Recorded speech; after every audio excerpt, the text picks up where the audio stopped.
Fate, Souls and Singularities by Mundatorem Chapter 206-210.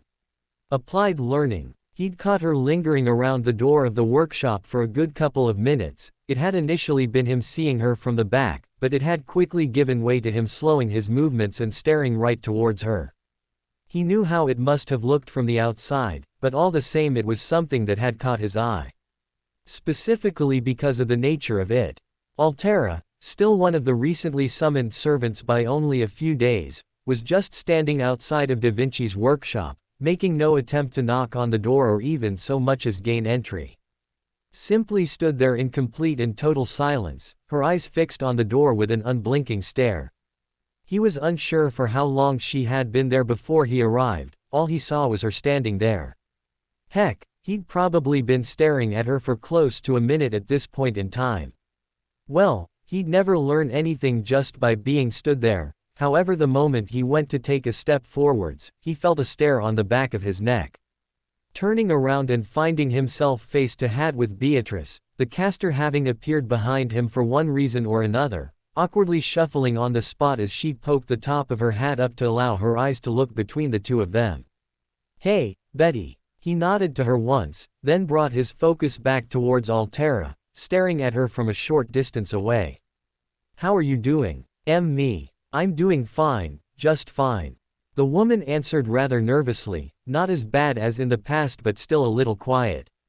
But progress was progress and he was proud of her for getting so open.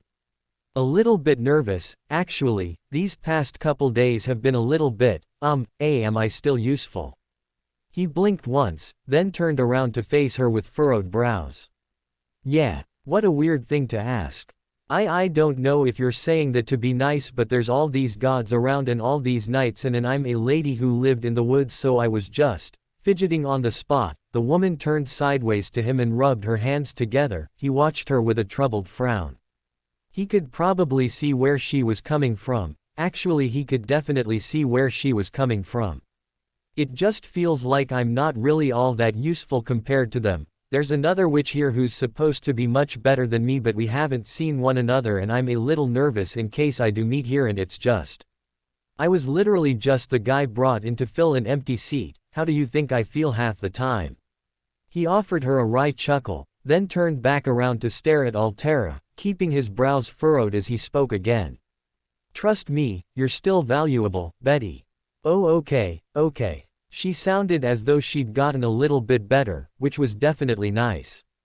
"What are we doing?" "I'm just watching her," he remarked, nodding his head towards the tanned woman while keeping his voice low, bringing up his right hand and showing off the plate that he had in his hands.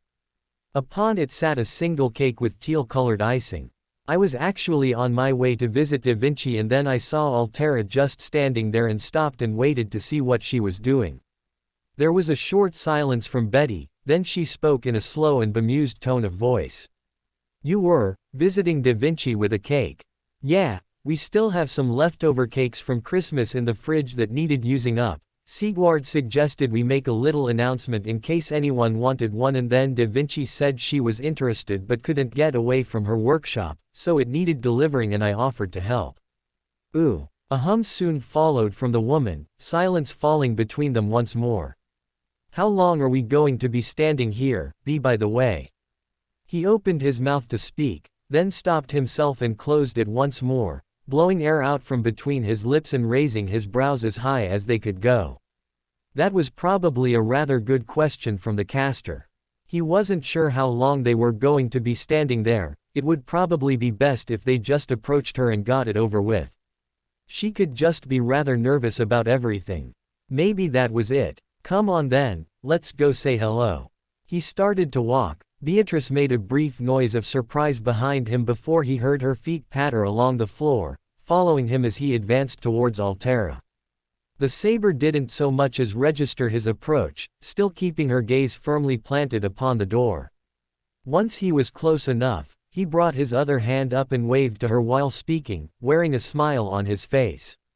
"Hey, Altera. How is it going?" She turned towards him, briefly making eye contact with him and then glancing towards Beatrice on his right. It was only a passing glance before she brought her focus back onto the door without even a single pause in the movement. When she did reply, it was quiet and toneless. "Is something supposed to be going?" He stopped next to her, thinning his lips and feeling a sense of déjà vu. "Just a turn of phrase, I'm just wondering if you're alright." "I see." The response came after a single second. "I am, fine." Nodding his head slowly, he turned until he was facing the door along with her, a move that was copied by Beatrice out of the corner of his eye, the three of them staring at the door at this point, likely making for a rather strange thing for someone to stumble upon. Might as well ask her, he supposed. "So, did you need Da Vinci for something as well?" "Who?" His brows scrunched together, he turned his head on her. "Leonardo da Vinci. The caster." Silence from Altera, further proof that she had no idea what he was saying or if she did. "The person whose door you're staring at." Altera made a small noise of understanding, all without even moving her face. Keeping her attention solely fixed on the door, speaking once more before he got the chance to ask what she was even talking about. "I noticed this particular door had a stronger magical presence compared to the others I encountered. It has been reinforced to a greater intensity." "Why?" "Wait, you could notice that." He was a little surprised and rather impressed. "I am capable of sensing the presence of magical energy laden upon objects and people."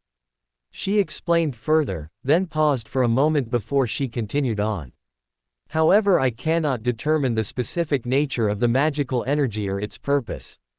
I speculated that it was designed to enhance the structural integrity of the door. It was the only purpose I could conclude." That was fair enough. "Yeah, Da Vinci put some spells on it to make it tougher. Basically one of the servants around here didn't know this door opened upwards and he just ripped it open like it was normal, which sort of broke it. That felt like ages ago now that had happened. It couldn't have been more than a few months at any rate. Time really did fly, didn't it?" "The door opens upwards." Altera turned to him for the second time. This time her gaze lingered for much longer, but there was a note of puzzlement in her voice. "Why does it open upwards? Aren't doors supposed to open to the side? It is not a gate." He didn't have an answer for that. "It's just the way this door works, so just keep that in mind in case you need to speak with Da Vinci for anything." He blinked as a thought occurred to him, taking a single step back and bringing up his free hand. "Oh, by the way, I don't think you two have met yet. Altera, this is Beatrice, and Beatrice, this is Altera." Hello." Beatrice awkwardly raised her hand, waving it in a small gesture before bringing it up and touching the rim of her hat, pulling it down to cover her face as she did so, more so than usual.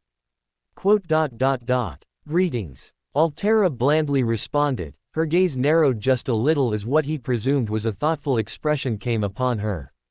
Red eyes swept over the woman as though she was examining every single inch of her. This was probably one of those situations where it was better that Beatrice couldn't see what was going on, otherwise he was certain that she would have been rather mortified with the intensity of Altera's stare. Silence fell between them, which Altera promptly broke. "You do not have the physical capabilities of a warrior, are you a caster servant?"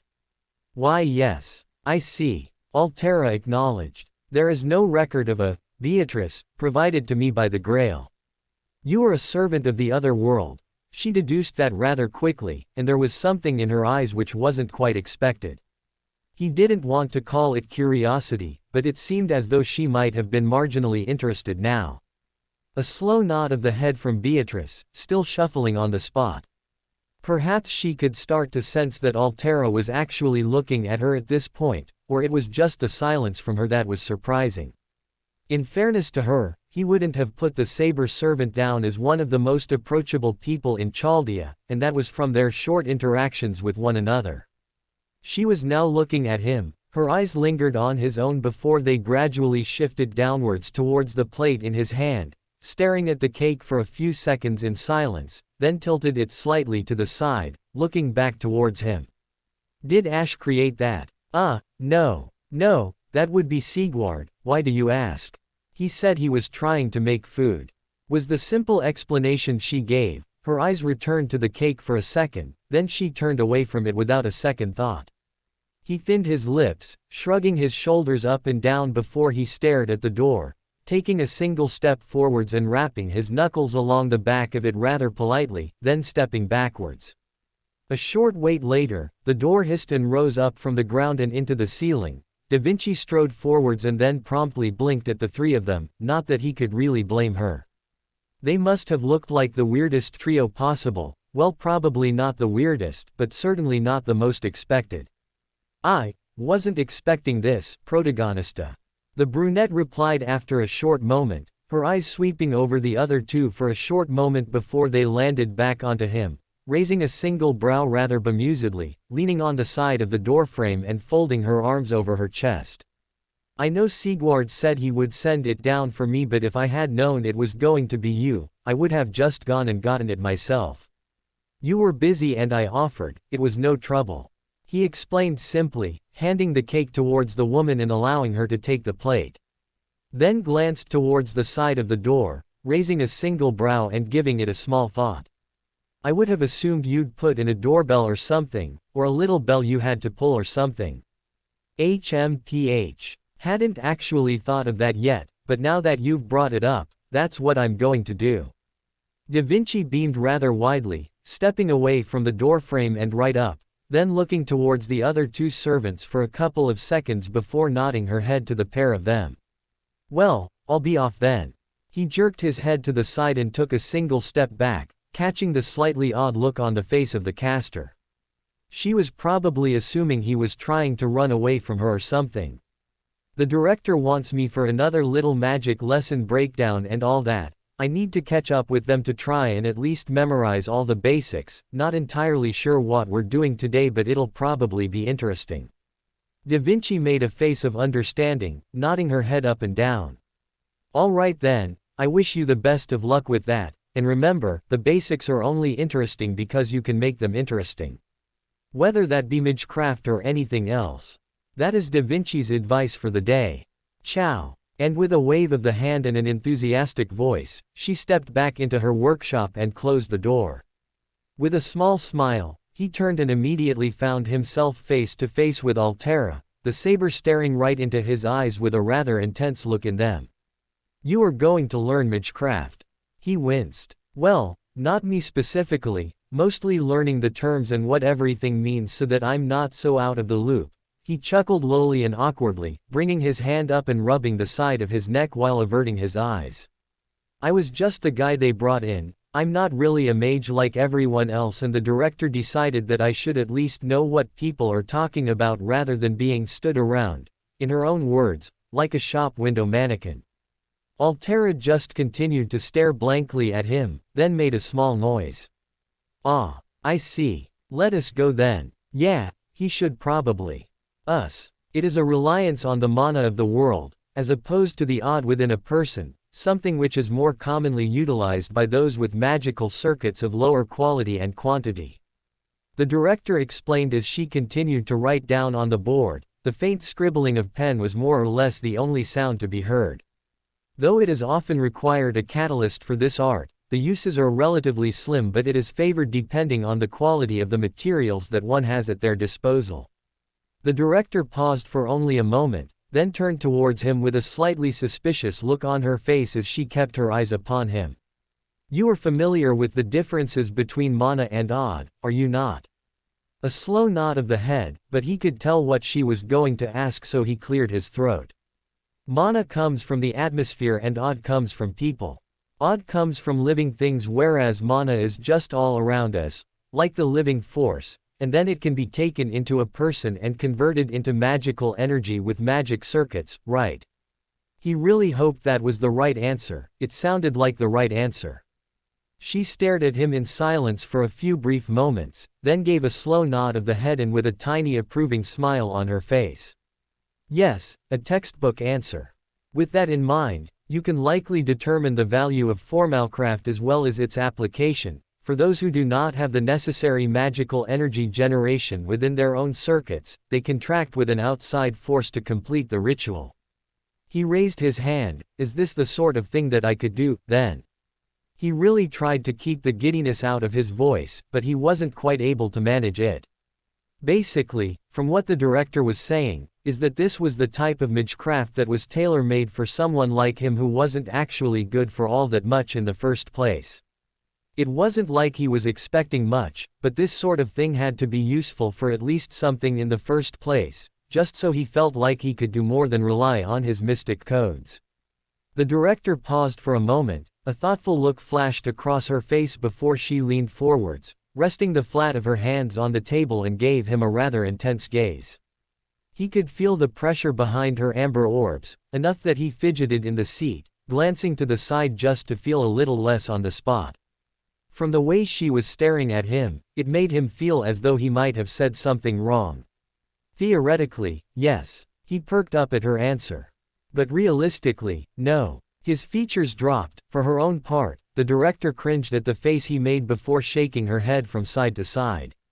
At least wait for an explanation before you start flying between reactions like that. Formalcraft might well be something used by those without the natural talent for more complicated mysteries, but it is an art wholly dependent on the knowledge of one in the first place. Much like with alchemy, it is a thaumaturgy that is reliant on the user having an in-depth understanding of what they are trying to achieve in the first place. She pushed off the table, placing one hand on her hip and bringing the other up with a single finger raised. Furthermore, one requires an item of mystery itself in order for the ritual to be plausible. For instance, I do not believe that you have it within you to kill a chicken and then paint a sigil on the floor with its blood. Alternatively, there are some who would employ the art of consistent prayer within a circle for many hours before they might see even a hint of magical energy from the world. Well, it was a nice thought while it lasted. Furthermore, given the state of mana within the world at the moment, the process is both time-consuming and ultimately pointless if the same result can be achieved through the use of odd. The director finished with a shake of the head, lowering her hand back down and placing it on her other hip. For example, while you might be capable of scrounging up enough magical energy for a single gander spell if you had the knowledge, it could take you upwards of an hour for enough magical energy to be gathered from the mana in the air. Trailing off, she shot him a rather pointed look as she gestured to herself.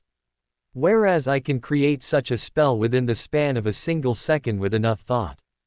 Formalcraft would have had a greater relevance when the mana of the world far exceeded that found within a typical human, but such a thing simply is not possible anymore. Stopping, she then glanced across the table towards someone else, then raised a single brow at them before she rolled her eyes and nodded her head towards them. Hi, sorry, Beatrice awkwardly started. Is the problem being that there simply isn't enough mana for the spell to become charged within a fast enough span of time when compared to how one would normally achieve such a thing? Which ultimately makes the art rather pointless for those with the prestige to call upon it, but somewhat useful for anyone else, and does that mean that it has applications outside of combat? Turning his head towards the woman, Ritska blinked a couple of times at her before he turned back to the director. Clearly she was just as stumped by the sudden intensity of the questions as he was. The look of surprise vanished as she replied. Once again, the art would have its uses for outside of combat, true, but in the same token it would still be useless for one like Fujimaru, especially given the proximity he has around highly skilled casters who could manifest greater mysteries in a fraction of the time and with infinitely more skill. Talk about suffering from success. So basically, it could be possible for me to learn it, but it's actually pretty pointless because anything it can do can be done better by anyone else who actually knows what they're doing. He surmised as best he could, staring at the director for a few moments. A second later, she slowly nodded her head up and down, cementing it within his mind. Well, he wasn't the sort to murder chickens and paint circles with their blood or pray all night either, so it was probably for the best. This magic sounds useless. The blunt comment came from the other guest for the lecture, Altera having accompanied him merely because she had claimed some mild interest in magic, having never given it much thought before. He actually agreed with her on that front. This sort of thing did sound rather useless. He understood the principle of it, but by the sounds of it, more often than not someone would have to use another method, and if they did use this, it probably wouldn't be all that good in the first place. Unless they were actually a fan of killing chickens. The director exhaled, moving her hand up to rub the bridge of her nose and slowly nodded her head up and down. It is not wholly useless, merely useless for this particular case. It was a slight correction, pulling her hand down and placing it upon her cheek. Formalcraft has its uses for those who lack natural talent or average magic circuits. In effect, it would be the sort of magecraft that one of Fujimaru's abilities would practice. The issue arises with capability and requirement. It is a very academic school of thaumaturgy where knowledge is prized first and foremost, knowledge and patience. This sort of sounds like the manner of spells that the pyromancers would call upon. Beatrice remarked with a thoughtful tone of voice, though spoken low enough that he could barely hear her. A quick glance showed that she was cupping her chin and staring at the table. They called upon their connection with the natural world via the flame being a concept meaning life, but then they would make the connection through their bodies, which means they applied it in the same way as these magic circuits but focused it through their flame rather than through this other system, but it was mana drawn from the air. As I was saying, he was dragged back to the director, giving a small look at the caster before she continued. Formalcraft was only mentioned because it is still a practiced school of thaumaturgy. Just so that you were aware in the event of ever encountering a magical circle carved into something, and no, servants are not applied by the same limits as you or I when it comes to this manner of school. They are walking legends upon the earth, their existence is upon the verge of a true miracle and capable of releasing mysteries in such a way purely because they are repetitions of history. So, because they could do this in life, they can do this now. Yes. Okay. Well, that cleared that up. He was still a little disheartened about not being able to do anything though. He still had the mystic codes, he supposed, so that was still him using magic in some capacity. So, just keep an eye out for magic circles, dead animals and blood trails. A flat expression and a slow blink from the director, she leaned back and folded her arms over her chest as she stared at him. Yes, though there are other aspects of Formalcraft which are not so readily apparent.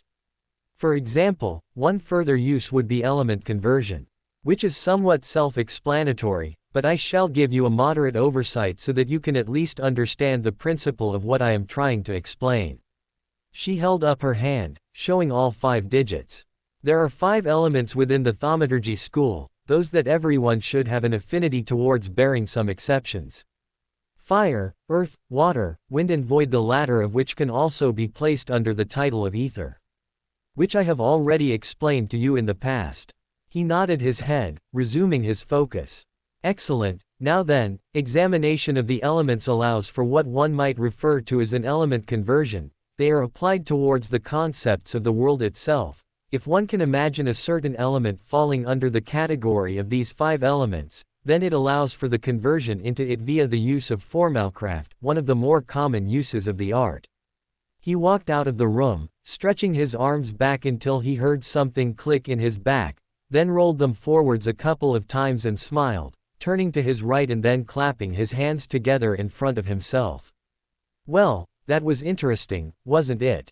Unsurprisingly, Beatrice gave a rather enthusiastic nod of the head, a rather wide smile on her face as she raised her hat high enough that he could actually see her. Between the 4 of them, he was certain that Beatrice had spoken more than anyone else in the room, and that included the director herself. While he was sure she didn't appreciate the muttering, she never said anything to stop her. I'd never had the chance to be inside a lecture towards something like this before. She continued on, nodding her head towards the room they had just stepped out of. I don't know if it was like what the dragon schools were like, but I imagine it was much the same thing. Still, having the chance to hear about this different manner of sorcery which sounds really similar to pyromancy was very interesting. It makes me a little curious to see if I could try it out. That wasn't quite what he had been expecting her to say. His surprise must have shown because she was now looking at him rather oddly as well. Is that strange? Did I say something strange? Well no, but, he trailed off, bringing up a single finger and then furrowing his brows. You did hear the director, right? She said that it was basically useless and you're actually way better at doing magic than that sort of thing in the first place, right? The caster made a small noise, folding her arms and giving him a rather chiding look. It isn't about whether I am better at it or not. It's about learning something new and then giving it a try just to say that you got to experience it. The smile returned, her hands came up and balled into fists. This is an entirely new world of sorcery to me and this is a method of trying it out that I can do. I'm a witch of the woods, this is the sort of thing I should excel at. I know all about connecting with the world, well, not as much as one of the pyromancers of the swamp or the druids of the forest, but all the same. That seemed fair enough to him, a little bit dark actually. Okay, but we don't have a chicken. Oh, no, no, no. Beatrice rapidly shook her head from side to side, bringing up her hands as she did so. I'm not suggesting we go around murdering small animals, although I have done that sort of thing in the past because as cute as the little bunny was, I was hungrier, but aside from that. He wasn't sure he wanted to ever see Beatrice in that light, but now he couldn't help but see her menacingly looming over some dumbfounded little rabbit. Quite the disturbing image now. I figured out what the method is. She explained further, gesturing with her hands. Basically the problem is the mana in the air, right?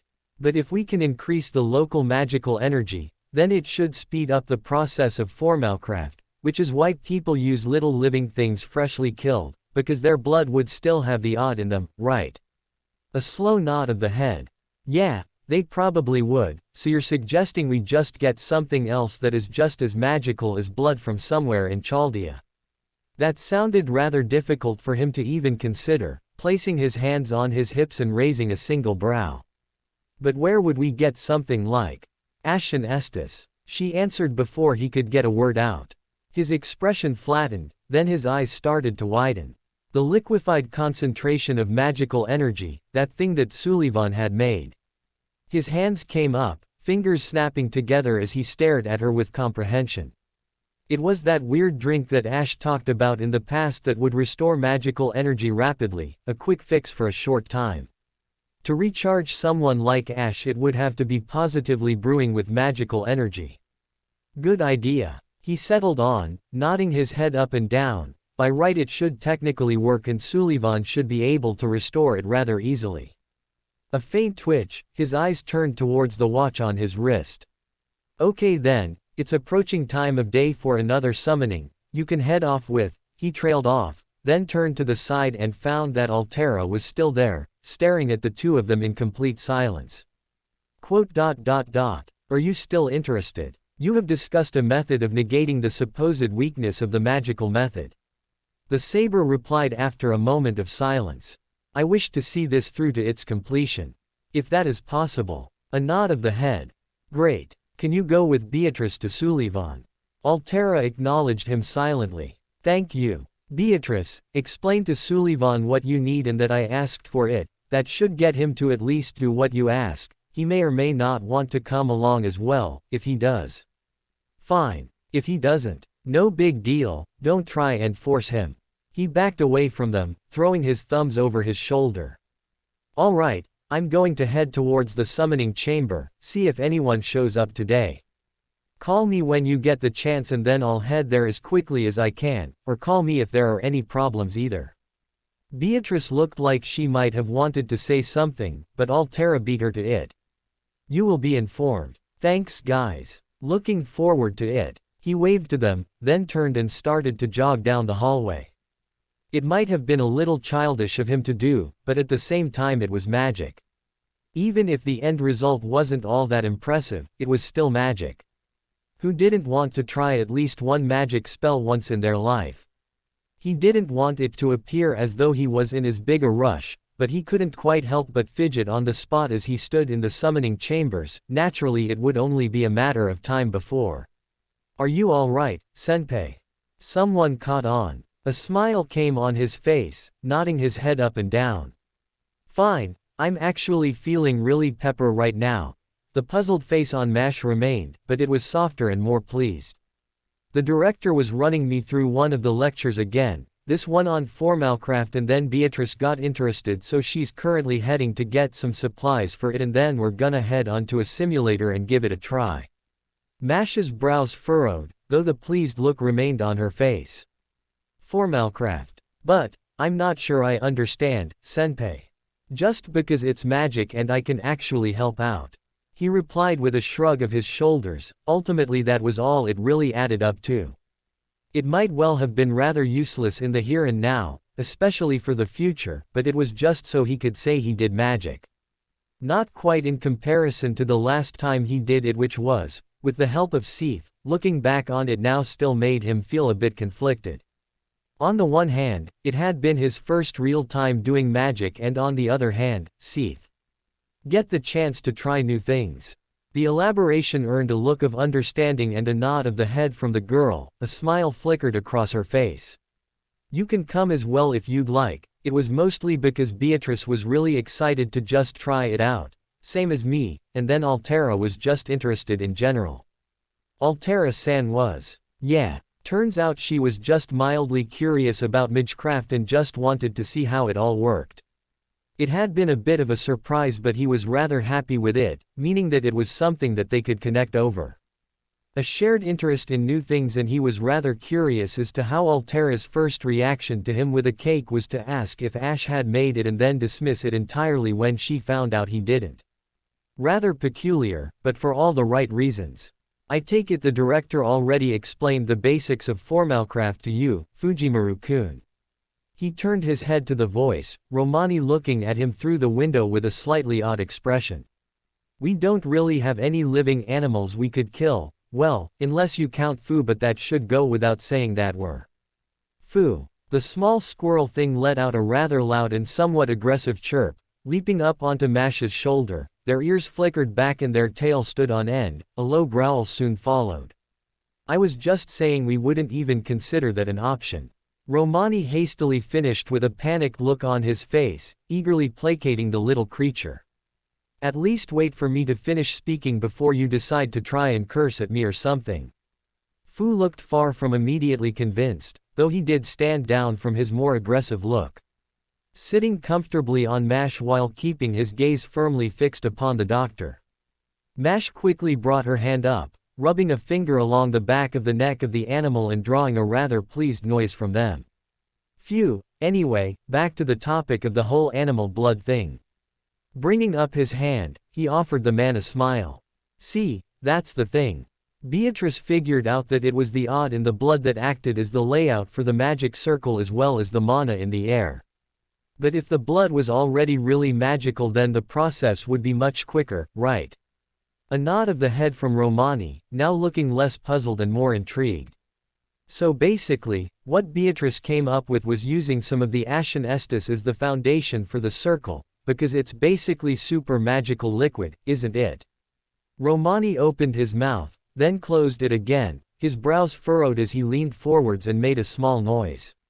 That might work in theory. A lot of circles utilize blood or other elements which are good conductors for magical energy. The better the conductor, the more powerful the ritual. I would say that pure magical energy liquefied would definitely be one of the best conductors out there, though it is just as much about the act of sacrificing a chicken as much as it is about the blood, or with the prayer butt. The man leaned back into his chair, humming and rubbing his chin as he did so. I know only a little bit, so I wouldn't be the guy to ask about this. Either the director herself would be your best bet or one of the other mages would be a good bet, Vincent Parhope. He was really ashamed that he didn't recognize the name. Parhope-san. Mash tilted her head, clearly being better at him at remembering this sort of thing, then slowly nodding her head up and down. Yes, he would be a good person to ask, senpai. Their family is known for the study of elementals and phantasmals. They make contact with the mana of the world, so he should know about Formalcraft, and I think he would be open, I think. Her wince didn't inspire much confidence, but he was sure it couldn't hurt to ask. And it would give him a chance to talk to the man who had apparently skipped out on the meeting. He really didn't like not knowing the ordinary people around here. But on the topic of magecraft in general, I can't really say that I'm all that on board with this idea in the first place. Romani then continued on, making him blink twice as he stared at the doctor. Opening his mouth to say something but being interrupted before he had the chance. Not just on safety grounds because any magecraft can end badly, but because, getting involved in this sort of thing isn't really a one-and-done deal. A frown creased his lips, they made that sound like a bad thing but he let the doctor speak, on account of hearing the genuine worry in their voice. Magecraft on the whole is a lifelong commitment, people like the director give their entire lives for this and then leave it for their descendants to carry on with. Basically, it's not something you can really just show up and have a go at. The doctor frowned through the glass, then brought up a hand to rub at the side of their head. The point is that when all of this is said and done, then I want you to go back and have a normal life, even excluding the length of time it would take to learn even the simplest of spells that would be useful. Your own magic circuits are not great. I see. I'm not trying to stomp down on you or anything. Romani hastily continued on with a shake of the head. But if you were looking for a way that you can help, then I can say that this probably isn't the sort of way that is really built for you specifically. Well, talk about a letdown, but if Beatrice wanted to go for it then he would still help her. Ah, looks like the circle is turning active, Fujimaru-kun. He turned around at the suggestion, watching as the summoning circle sprung into life. A pillar rose up and straight towards the ceiling with the intensity he had been expecting from this point onwards. Stepping forwards and taking a deep breath, he could already feel the connection being made with the slight flicker in his hand and nothing else. The light already fading away to reveal a rather tall and somewhat lanky figure stood in the circle. What surprised him was how modern they looked. Long straight black hair, a red-colored overcoat above a black suit and with a yellow scarf slung around their shoulders. The face of the man was rather piercing as well, a look that somewhat reminded him of his old maths teacher, in a good way rather than anything hostile. The man took a single glance around the room, a sweeping observation, and then his eyes returned to him, stepping down from the summoning pad and humming rather quietly. Servant caster, my name is Zhuge Liang, though you might be familiar with the name of Kongming as well. Either works. Ritsuka raised a brow ever so slightly. That sounded like it was a Chinese name, but even looking at this guy, they looked Western to him. Zhuge Liang of the Three Kingdoms. Mash's voice provided some context, enough that he could place the Three Kingdoms as something related to China. Though his knowledge of Chinese history was definitely rather lacking in pretty much everything that wasn't a really well-known name. Yes, his eyes remained on Mash for a moment, then returned to him with flicker of something through them. You look as though you wish to say something.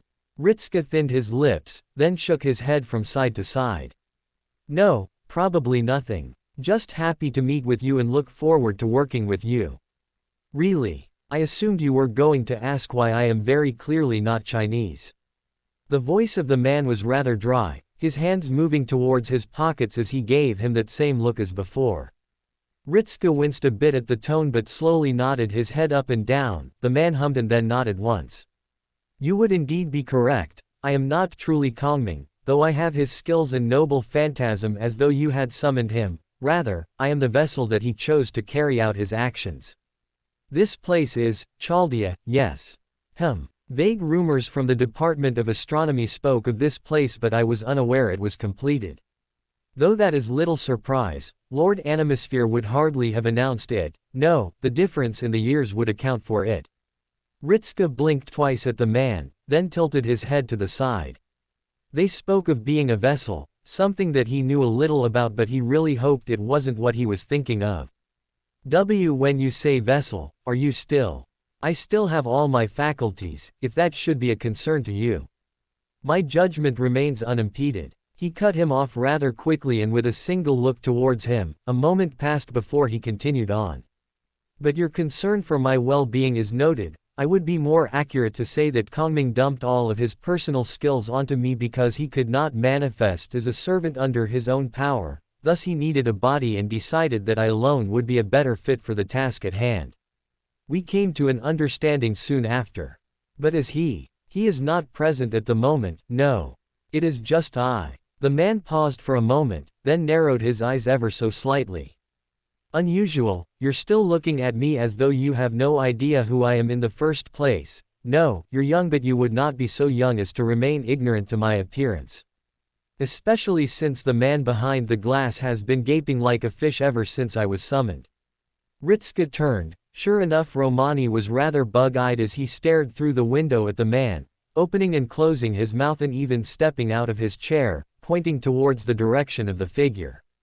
At this point, he was starting to feel a little guilty, but he figured he could give the man some context. Yeah, it's a bit of a long story, but I'm not really a mage per se, and by that I mean, I'm not really a mage at all. Or if I count as one, it would not be very good. Like really, really awful. I didn't actually know magic was a thing until I came here, type of bad. The frown that crossed the face of Not Kongming was rather sudden and somewhat intense, his eyes darting between Romani and himself several times before he spoke. That is, what? He was now being stared at as though he was something out of an exhibit. The man moved off the summoning pad completely and crossed the distance between the two of them in a few short steps, leaning forwards and squinting hard, right to the point where the gaze was rather intense.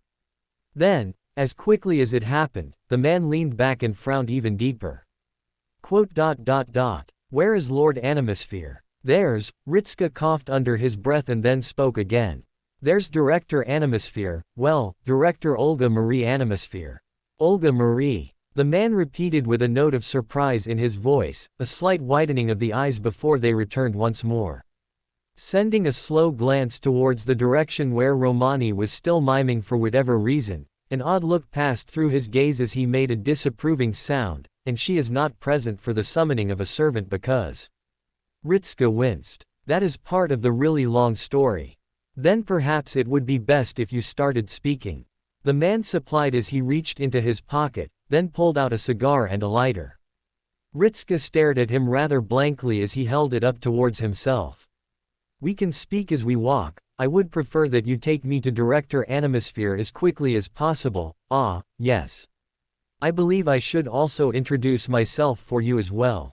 He straightened out. I am Lord El Meloy II, remember to add the second onto the end of it. Ah, well, yeah, that definitely seemed something for the director to hear about. Sure. Ritska rapidly nodded his head up and down, bringing his hand up and gesturing over his shoulder. You mean like right now? Yes. Okay. The man remained rather silent for the majority of it all, at least until he actually got to one of the details that seemingly threw him off. Lev Lanor. He repeated the name, furrowing his brows ever so slightly. You're absolutely certain of that? Ritska nodded his head. Yeah. Why? Suddenly the existence of Chaldea makes far more sense to me. He muttered lowly under his breath, then brought his head up and nodded once. It would seem as though I have crossed between timelines. The physical description you gave of him matches Lev Uval, though that is rather puzzling to consider they could exist, namely because it seems as though he committed suicide some time before I arrived here. Ritska stopped walking at that. Something that Mash similarly did as the two of them looked at one another while wearing matching expressions of shock. Then they both turned to Romani, who had taken to following after them. The man looked similarly baffled as the three of them turned their collective confusion onto El Meloy. The man clearly sensed their looks, turning and sparing them a glance over his shoulder as he stopped his own pace. There is much I also consider to be different, namely that Lord Animosphere is still alive within the clock tower as head of the Department of Astronomy, though he has admittedly become something of a recluse in recent months. His apprentice has been chairing the department ever since. It is still Kirshtaria Wodime here, yes. Romani stepped forwards and nodded his head. Yeah, he studied underneath the former director, but like with the rest of Team A. Indeed. The man took a puff of his cigar, removing it from his lips and moving his free hand to rub at his temples. The more you speak, the greater my concern becomes. A headache to be sure. Now I'm all but convinced that Kongming fled because he didn't want to deal with this mess. Lowering the hand, they turned their head on him and narrowed their eyes thoughtfully. Still, from what I know you have made some rather impressive progress. Luck can only take you so far, which leads me to wonder. Shaking their head, they turned away and nodded forwards. Continue on. All right. Ritska shrugged. He accepted the timeline story pretty easily. Perhaps the man noticed as he sent him a rather odd glance. He waved his hand. When you've already got an entirely different world bleeding figures into your own, you saying you're from a slightly different timeline isn't the biggest surprise in the world. It took him a second to realize he had walked right past El Meloy. He turned around. The man was staring at him bug-eyed. What did you just say? By the time they actually reached the doors of the director's office, Ritska couldn't help but notice that the man looked rather haggard. It certainly made him feel a little bad for the man, especially because they looked as though they had been progressively aging the longer the explanation went on. Staring at him now only cemented just how much this was weighing on his mind. His head was low-hanging and his shoulders were slumped, intermittently taking puffs of his cigar, to which Ritska was still uncertain if this was a no-smoking location or not, as some manner of relief. He stepped forwards and knocked on the door, calling out a moment later. "Director. It's Ritska. Listen, we've got one of the servants here who really needs to talk with you about something important." There was a second of silence, then the muffled voice of the director came from the other side. What on earth could one of the servants possibly have if this is another report about someone tearing open a washing machine or trying to use fireballs to make cakes? I am going to be exceedingly disappointed in your capacity to actually control them. He heard her growl get louder and louder as she approached the door, and if it's that damnable goddess trying to start problems again, tell her that I would sooner break my hand on her cheek again than listen to a yerk. The second the door opened, the director made a rather interesting noise as her expression flashed from exasperation to pure shock and horror, visibly taking a step backwards as his eyes landed on the tall man, who was now sporting a rather perturbed look at the young woman, staring at her up and down for a single second, then making a small noise in the back of his throat and nothing else. "Wh what is how is what who he lord." Ritska kept himself silent as he watched her stumble through several dozen sentence starters, all while pointing a shaking hand right at the face of the man. El Meloy raised only a single brow as he stared at the finger. The director froze up, staring at her outstretched arm and then snapping it back down to her side and going silent for a moment. "Lord El Meloy II. She squeaked in a rather low voice of disbelief. It was rather weird to see her like this, but at the same time he was sure that it was probably an earned moment.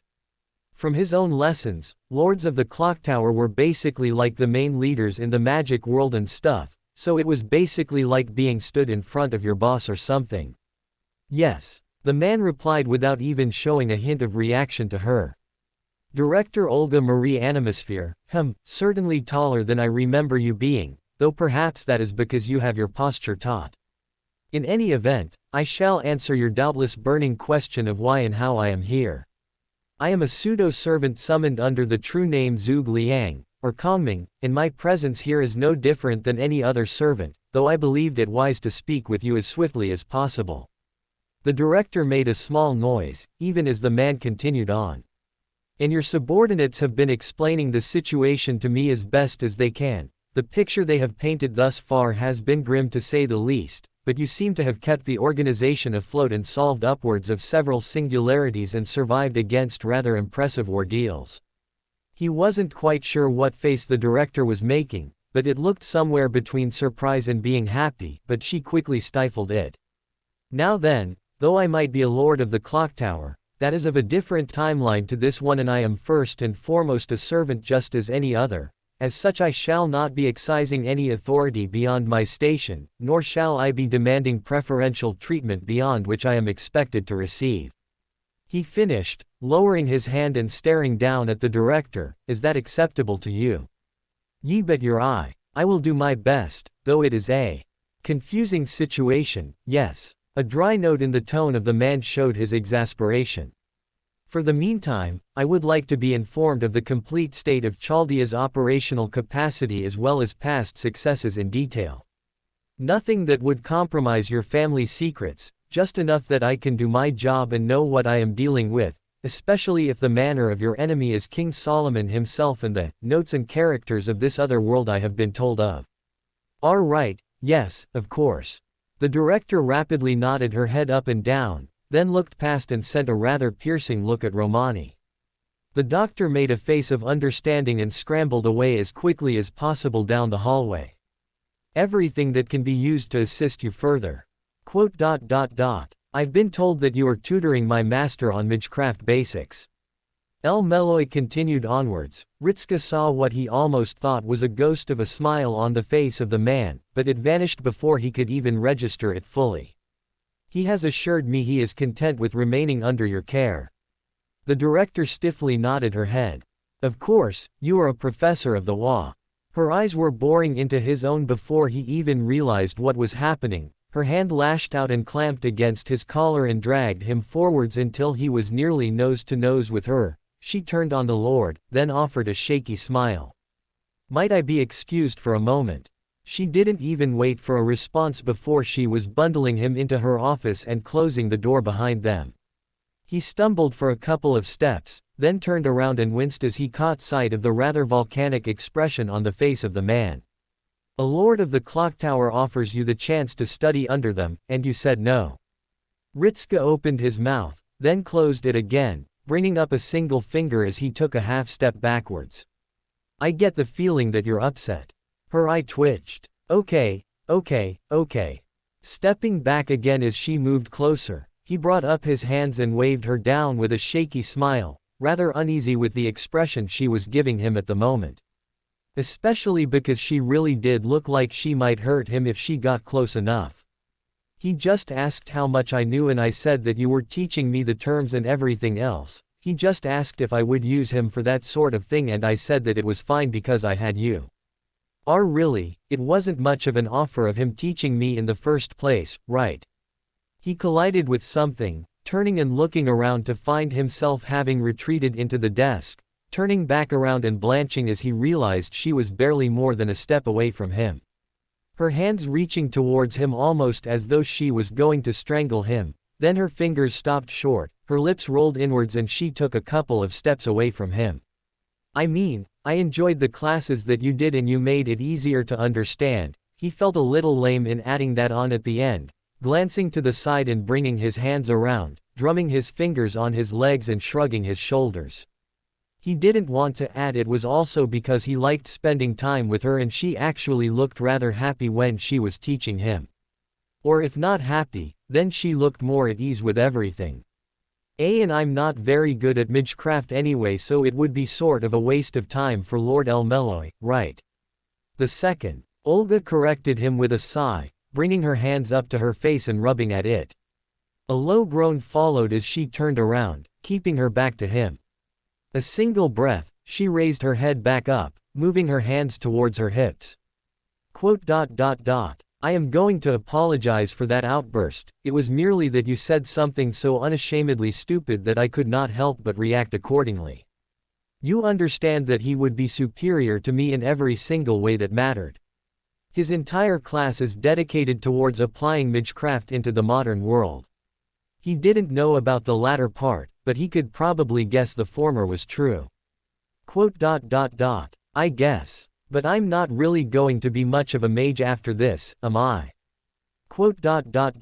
Not likely, no. Besides, I wouldn't say no to an on-the-dot explanation but, he trailed off. He wasn't sure how best he could say this but it would probably be better if he just flat out said it. It wouldn't be you, I guess is the problem. I've gotten used to you being the one to do all this stuff to support me that I'm not sure how I would cope with someone else. Silence. A faint sound reached his ears that almost sounded like a sniffle. His brows furrowed as he stared at the back of the director's head, then watched as her shoulders shuddered ever so slightly. Director, are you crossing? Do not finish that sentence. The warning hung in the air, but he heard the quiver in her voice. Fine, I can excuse your stupidity so long as you agree to actually take heart to what the caster says when he says it. He is still a lord of the clock tower and whatever opinion and thoughts he offers, you shall consider with the utmost seriousness. Understood. Yeah, excellent, and exhale. Good, you can go now. She cleared her throat, waving a hand towards the door. He raised a brow at her, then shrugged his shoulders and smiled. pushing away from the desk and walking past her without looking. A shuffle of feet behind him as he opened the door once more and was staring at the faces of Lord El Meloy II and Mash, the former looking rather ambivalent to everything whereas Mash very clearly looked him over before she exhaled. The moment the door closed, the caster spoke. "There are many who might well have struck you for rejecting my minor offer as being an insult." He began, still staring at him with a blank look. "Some other lords might well have done worse for saying that, accusing you of being disrespectful to them. It was certainly a foolish thing you did, but I would not call it stupid. We all have our preferences, and a student is just as important as the teacher, at times." He turned away and started to walk. "Now then, while the doctor has been sent off to find my materials, perhaps a further tour of this facility is in order." "Right. Yes." Ritska coughed, nodding his head up and down. "Let's go then." He was sure he might have been forgetting something, though. He stopped. It felt as though there was a rumbling going on. Turning and looking around he found he wasn't the only one to notice it. Then he glanced over his shoulder, raising an eyebrow as he watched Beatrice go stumbling around the corner and then rushed towards him, though his confusion as to why she was in a rush lasted only until he watched Havel stomp around the corner and lock onto him rather suddenly. Beatrice all but flung herself around him, darting behind his body and taking cover. Havel marched closer, a low growl. "You doing magic?" "Ah." Now he remembered. "Just little circles with the, Ashen Estus stuff," he slowly replied to the berserker as they came to a halt. "That was actually the safe option, because the original thing talked about chicken blood but I didn't want to be killing chickens so this was the alternative. It is basically just to do it because it's new." Havel kept silent, then folded his arms over his chest. "I watch. I judge. Fair enough." He turned to El Meloy once more, the man watching the encounter with a furrowed brow. "Yeah, welcome to Chaldea, by the way." Chaldea had a habit of bringing in all sorts of interesting characters the longer she stayed here. It was quickly turning into one of the most interesting places she had ever visited. Perhaps being the most interesting, but that was for a variety of different reasons. The advancements in technology alone were enough for her to consider this place to be one, if not the greatest location she had ever been to. She had already made impressive strides in the development of her own inventions that she was sure was going to become well worth it. If there was one complaint, it was that she had to die to get here in the first place. That was rather a downside, as it were. Moving her hand up, she rubbed at her temples for a moment before lowering it back down, turning her focus between the computer monitor and the creation to her left. It was always important to get something of value from even the worst situations, which was why she had gone through the destroyed parts of Chaldea and examined them to see if there was anything of value that she could salvage from it. Sure enough, there had been something useful enough that she could take. And perhaps she was a little inspired by that clockwork owl which Da Vinci kept around, but what she was aiming for was going to be much more impressive than the owl. That much would be apparent to anyone who looked between the two of them. Besides, she had some experience when it came to developing constructs which reacted a certain way.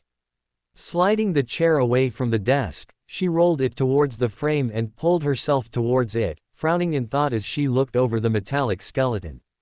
There was only so much one could accomplish with the wiring pulled from the old lights or otherwise refined elements of metal. Copper would have been the best bet for carrying the current, but she was making do with what she had on hand. Leaning forwards, she prized open the side of the right leg and hummed quietly to herself. Spinning her chair around and raising a brow.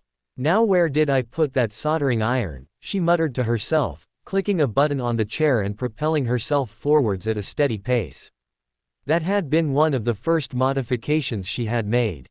Now she didn't have to get out of her seat. And there was plenty of room for her to make further modifications. An electronic ping echoed across her workshop, her head turned up and she frowned, twisting the chair towards the direction of the noise and staring at the computer. With a frown, she moved herself towards it and sniffed lightly. She was certain it wasn't supposed to do that. Leaning forwards the moment she got close enough, her lips pulled downwards as she skimmed across the icon which had flashed up. Tilting her head to the side and reaching forwards to press the small envelope image which had flashed up in the center of the screen, instantly she was confronted with a series of images, all of which related to pictures of castles in the middle of an ocean. Her confusion only increased as she clicked through the images and found herself staring at some sort of symbol painted across the front of the image. Her lips parted a little as she mouthed her own befuddlement and continued onwards. Her curiosity piqued slightly more. The next click brought not an image, but instead a message addressed to her. H's holiday resorts, where bliss is inevitable. She muttered to herself, reading out the byline of the tag before skimming through the message, moving her hand and balling it into a fist, pressing it against the underside of her chin and leaning on the arm of the chair with her elbow. Eyes skimmed through the message. Well, that certainly sounded interesting to her. A twitch of the lips, and she was smiling before she realized it. Bringing her hands forward, she cracked her knuckles and went about typing out her reply to his anonymous sender. This certainly sounded like something that was right up her alley, so to speak. And really, how could she ignore such a chance as this? Even if it wasn't even summer. Welcome to Fanfic Audiobook, your go-to place for immersive audiobooks. If you enjoy the content, don't forget to like the video and subscribe to our channel for more amazing stories. And please support the author by link in description. Not yet summer resort. In the beginning, she knew nothing. Then, she knew feeling. Looking up at the cerulean sky, the shadowed doctor looking down at her. One thing plagued her mind. What was the gaping void in her chest? She had no name for it, no way to describe it other than emptiness. A missing puzzle piece. The man she traveled with couldn't name it, nor did he care to. For many days, it stayed within her and festered until she nearly tore out her heart. It was only many days later, walking in a pleasant town at the seaside, that she realized. She watched a young girl play with a man and a woman, her parents. As soon as her eyes met that sight, she knew. The feeling, its name was envy. The envy of a child who wished for a mother. When she had come all the way down here, she would have expected something a little bit different than what she was actually presented with, but that was all right with her. Then again, perhaps calling it all right was not truly what she meant as much as it was manageable. To the left, she stopped, then waved her hand towards the figure. The armored head turned towards her and stared at her rather dumbly, making not even a single sound as they tilted their head to the side but otherwise did nothing else. Holding back a sigh of exasperation, she lowered her hands to her side and raised a brow. Move it 1.3 meters to the left and then lower it down. This time they complied without question or confusion, turning their focus back onto what they had been carrying and moving it precisely the distance she ordered before lowering it down onto the ground and stepping backwards, bringing their body to face her and remaining still, awaiting further commands. Stepping backwards, her brows furrowed and her eyes squinted. Bringing up the pencil in her hand and holding it up to measure the balance of the object in question, closing one eye and turning the pencil on its side. A low hum rippled from her throat before nodding her head once and lowering the pencil back down. Smiling to herself as she turned and continued on her way, only briefly stopping to wave away the armored figure. Go and help the northern wall with repairs. By your command. Their voice was toneless and hollow. With curt and smooth motions they shifted from her and marched away with loud echoing steps, matched by the well over 24 other figures mirroring the action and moving to and fro across the entire courtyard, either in transit or moving to areas where they could be of use. It was nice that she could finally get some decent help, but she was finding something of a problem that she had to be incredibly specific with her orders, so there was no room for interpretation. She asked them to move something to the right and they would do so. Unfortunately they would more often than not move it only a single centimeter before staring at her like a lost puppy. Bringing her shoulders up and down, a faint breath came from between her lips as she moved back along towards the main spire. Stepping around one of the stray boxes as she did so without even breaking stride, only pausing to wave to one of the other figures stood up ahead of them, the saber, as that was what his class was, turned away from Archer and waved back to her, helmet resting in the crook of his arm as he stepped away from the archer and towards her. You seem hard at work. I trust you aren't running yourself too ragged with this. And hello to you as well. She replied rather dryly to the saber, prompting a smile from him as she continued on. And the chances of that happening are rather slim. I'm trying to get everything finished up before the main event starts. Can't risk trying too hard, otherwise you can bet that she would probably send someone down to strap me to a chair for a couple of hours. Saber chuckled and then shook their head. You jest, but I am rather concerned that they would genuinely do that. They co-opted the use of the communication method to order me to take a nap, though I'm certain that everyone would have heard that an archer's situation speaks for itself. It's a bother. Archer commented in a sharp manner, arms folded over their chest and their head turned to the side, a rather irritated scowl on their face before it faded away, replaced by a look of exasperation. I understand the merit, but there would be time enough for all of that after everything has been completed and all is well, but I suppose I might make time enough for a cause such as this one for however long it remains, but only to an extent. I am not having a repeat of earlier. She suppressed a smile at the image of it once again. She would need to have it to the other saber that they certainly knew how to get under the skin of Archer, if only because it had been a rather comical sight of them pointing some small red dot at the ground and leading them away with a perfectly blank expression. It had been hours later that she learned Archer had been sent towards a grooming parlor. It explained why Archer had come back looking as though she was ready to tear out someone's throat, and also why their hair and face suddenly looked a great deal more resplendent than normal. Though Saber had almost learned the hard way what happened when you complimented someone when they didn't want to be complimented, it was partly why she was surprised to see them together. Anyway, I'm off to the office to let the boss know that everything should be ready, barring any sort of interruptions. She pointedly looked between the two of them with a somewhat hesitant feel. It was always right when you were about to complete something that everything would go wrong. She didn't see this as being any different. Saber shook his head from side to side, giving her a reassuring smile. I have been walking up and down these walls all morning. There has been neither horn nor tail of our rude guests, not for lack of trying in the last few days, but beyond that there is little else we need concern ourselves with, but I shall keep up due diligence. It would not do for me to be caught out because I was too relaxed, ironic as that might be. Archer let out a scoff, shooting a pointed look towards Saber as they did so. That much should be obvious. Regardless, I've been contracted for this, so I shall at least do the job I was asked for, and there hasn't been any sign of them. I would say they are preparing for something. They paused, a thoughtful look flashed across their face as they did so. But after the last wave was repelled, I would just as easily argue they are trying to rebuild their forces once more. Even a noble phantasm has limits, and I would say it is only a matter of time until they reach theirs. Wouldn't that be some welcome news? I won't keep you two then. She nodded to the pair of them. I'll see you both later, and if you should see Lancer. I should hope not. The sour look on Archer returned with an intensity to it, turning to the side and scowling off into the distance. The one-sided hatred of Archer and Lancer was something she was curious of but never found the chance to ask. Neither of the sabers seemed to know, and of that only one of them actually cared. The other just shrugged their shoulders and said it was for them to deal with. Right, she slowly nodded her head up and down, then turned towards the saber who actually looked as though they were willing to entertain her request.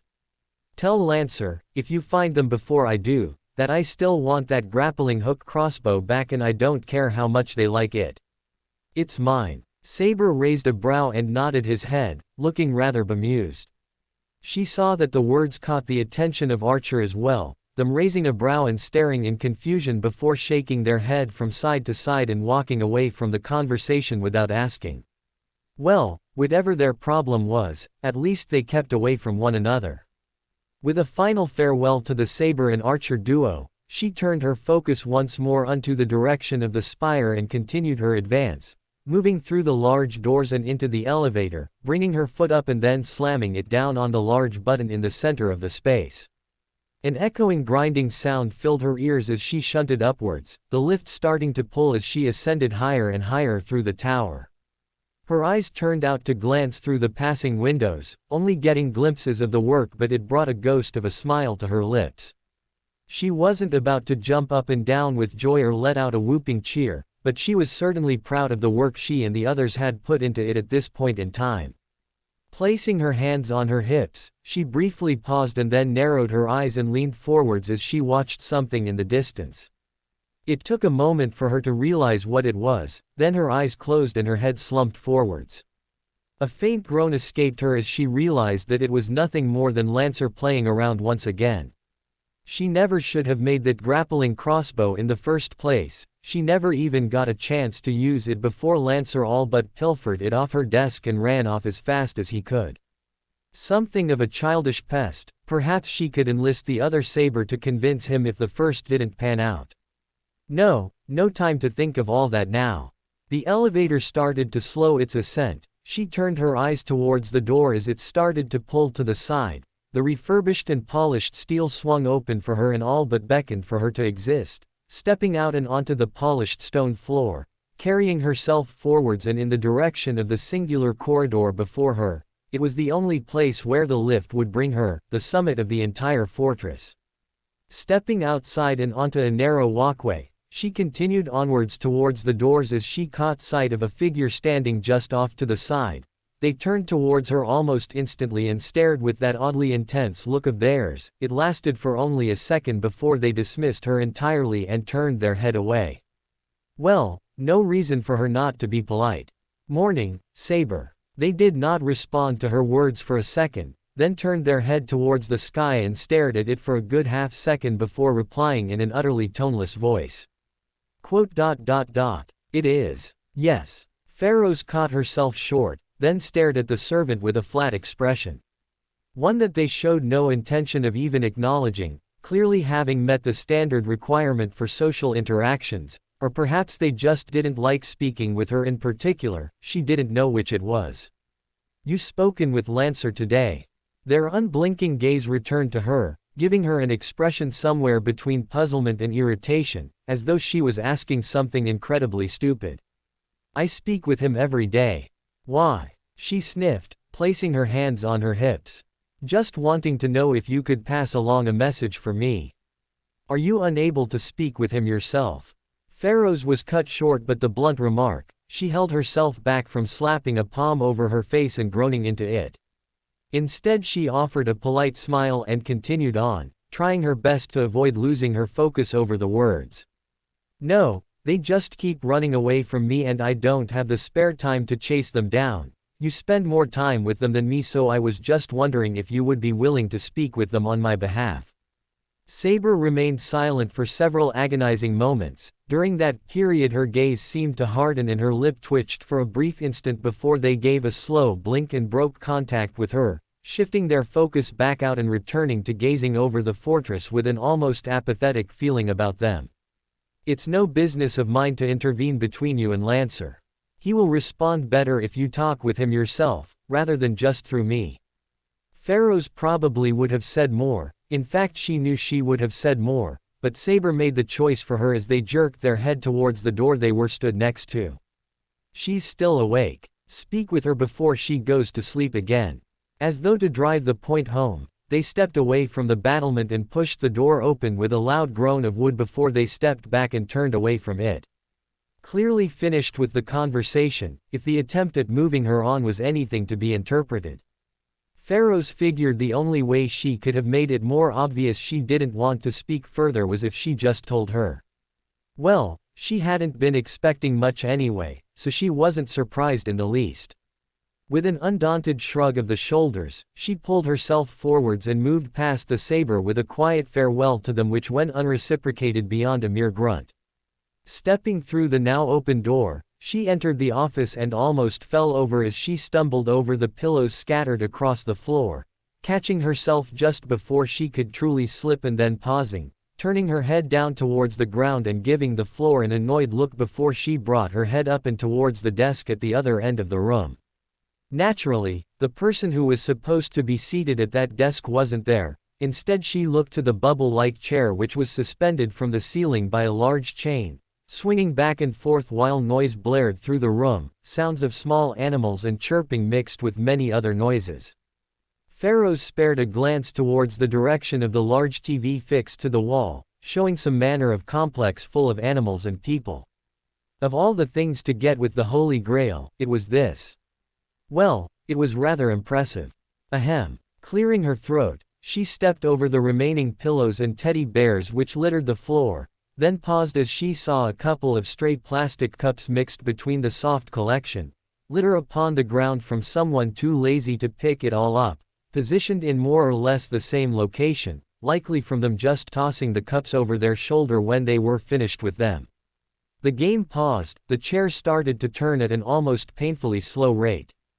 The slow and lethargic greeting was accompanied by barely a raised hand. The droopy smile was interrupted by a loud yawn as the figure leaned back into their chair and slumped, the movement rocking it back and forth in short swings as a result. "Pharaohs, is everything ready?" "Almost," she responded, finding some clear ground and standing within it, giving another sweeping glance at the room and curling her lips ever so slightly. She was used to camping out in the wilderness, so she wasn't bothered by filth, but there was a difference between trash left behind by nature and trash left behind because you just couldn't be bothered to clear it up. Still, she wasn't the one who was living here, so that wasn't her problem. "We're finishing up the last of the attractions and getting all the damage repaired from the last raid." Cutting out all the main details, she knew they weren't interested in those. She explained the situation to her boss.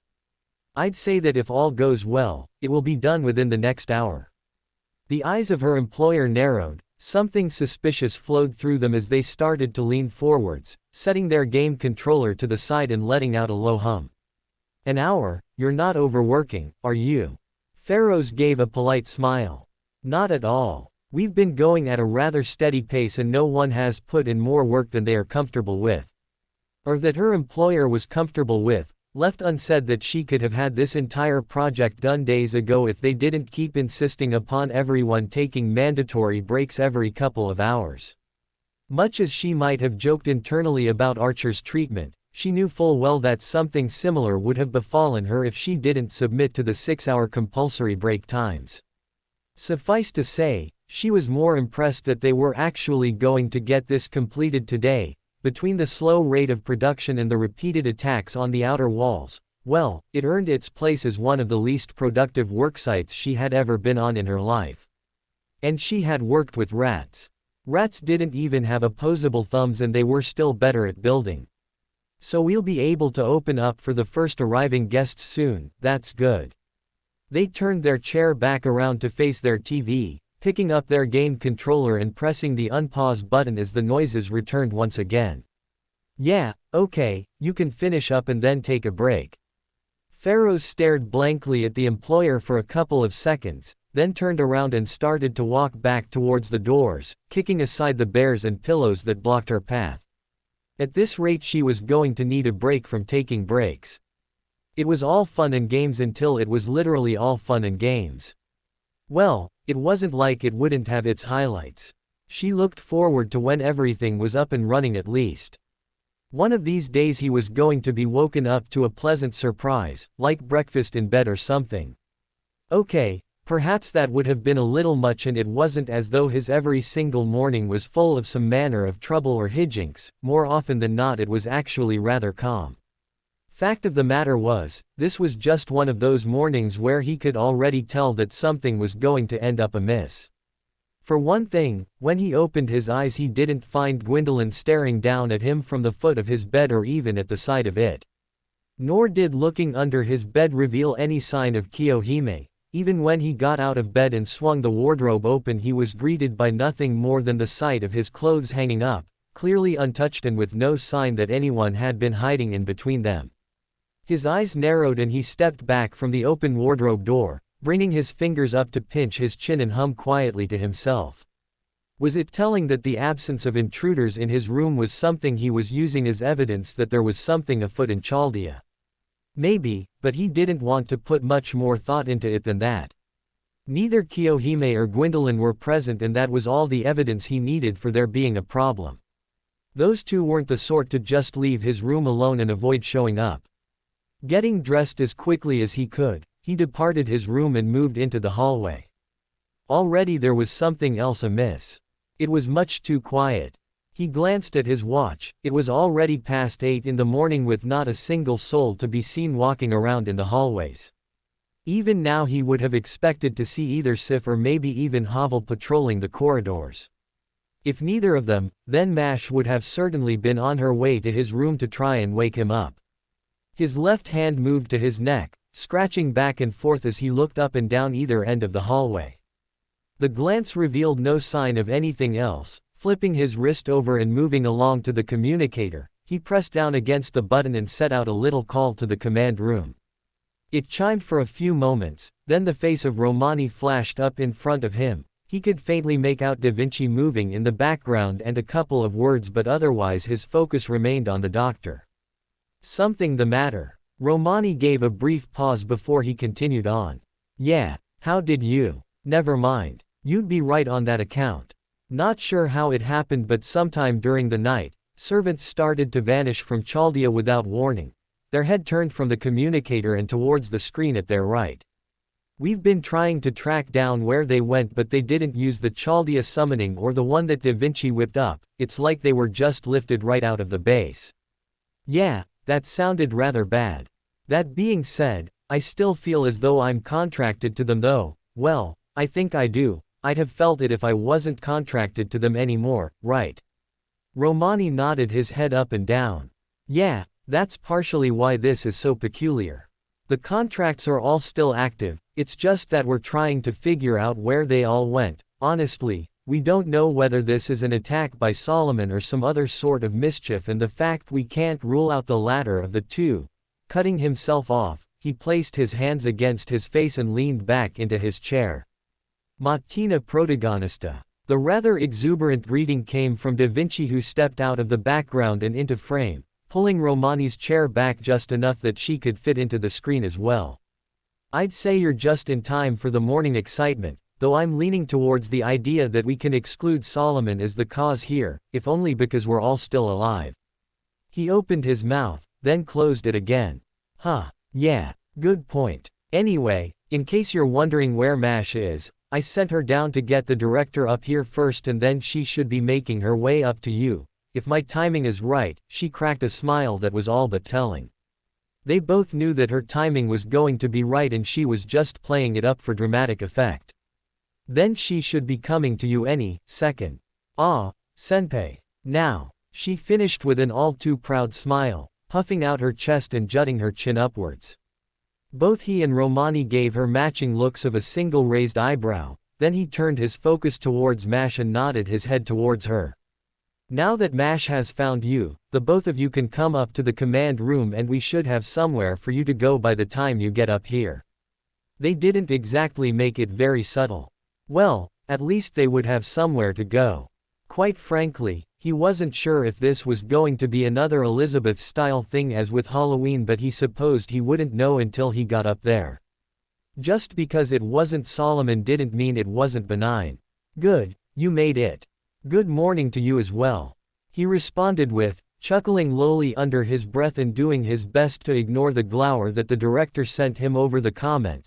It was barely even an ounce of any actual irritation. He was convinced she was just doing it on a reflex. A sharp breath escaped her nose. Yes, morning. She grunted back, then turned her focus away from him and towards Da Vinci. Now then, you can run us through the briefing and explain what happened. I do not understand how you managed to lose so many servants in such a short span of time. Her arms were tightly folded over, hands gripped tight against her upper arms. Ritska could see where she was coming from. Actually, yeah. When Artemis raided the supply rooms we found out pretty quickly. No offense, but you're speaking as though we lost a majority of our servants and no one noticed. He paused for a moment, then gestured to himself. I didn't even notice, and I'm the one contracted to them in the first place. Da Vinci nodded her head up and down, leaning back and sitting on the desk next to the monitor, then pointing to him. The fact you're still contracted to them is proof enough that this isn't an entirely hostile action. Think about it. She raised her hands before the director got a chance to counter the statement. They just reach into Chaldea and abduct well over 60% of the servants contracted to us at the time. some of whom were actual gods, and then shepherd them to wherever it was they wanted them. I'm fairly certain someone who could do something like that would be capable of breaking the contracts with Fujimaru rather easily. She made a good point there, not that the director didn't have further complaints. That is a thin silver lining at best and being an apologist at worst. She declared with a wave of the hand and a scowl on their face, pointing down to the ground. This one act has managed to cripple our capabilities until we recover the missing servants. A singularity could emerge at any moment and we would be forced to counter it with limited resources. This is practically sabotage. Another nod of the head. Da Vinci's expression hardened. I didn't say that. It wasn't only that there is probably a chance that whoever did this isn't going to try and kill us when we follow them down. Romani is currently tracking down the location via the still active contracts, and given the quantity of servants taken, she turned her head and stared at the doctor hard at work on the computer. It won't be long until we have a location. Something I would wager is a singularity, but that goes without saying. You wouldn't be able to place so many servants anywhere else. He shot a glance to the director, watching as her expression cycled through several rather burning emotions before it settled on a troubled frown, her hands landing themselves on her hips as she turned her attention away from the caster and onto the back of the head of the doctor. He paused and shuddered for only a second, likely sensing the intense glare being aimed at the screen he was working on. So what servants do we currently have left in Chaldea? He quizzed Da Vinci. She turned on him with a faint smile. Enough to form a fairly solid away team for when the singularity is located. We've had a couple of volunteers who are already waiting near the summoning chamber for you, but other than that I've got a little list of them here. Reaching around behind herself, she took hold of something and then moved it towards him. An electronic tablet with a list of names was deposited into his hands. He assumed the ones with the red crosses through their names were the ones who had been stolen away. Not quite bothering to stop his raising brows as he looked through them, then jerked up when he caught sight of a specific name. Wait, they were able to snatch up Havel. Doesn't he have that anti-magic miracle of his? Yes. Da Vinci confirmed, with the conversation drawing the focus of the director, who now looked more concerned than she had been before. Right into the same category as the servants with high magic resistance. It didn't seem to do them much good as well. Which means that this is likely the work of a Holy Grail, as a magical container of that magnitude would blast right the way past whatever resistance it met. That's the only way I can explain how they managed to grab Jeanne d'Arc as well. They managed to get Jean San. Masha's surprise spoke volumes, but she has some of the best magic resistance in all of Chaldea. Same with Astolfo. Da Vinci added on grimly, raising her right hand and bringing up a single finger. Either they knew a way to circumvent magic resistance, the implications of that being exceedingly concerning, or, she raised another finger, her expression softened a little.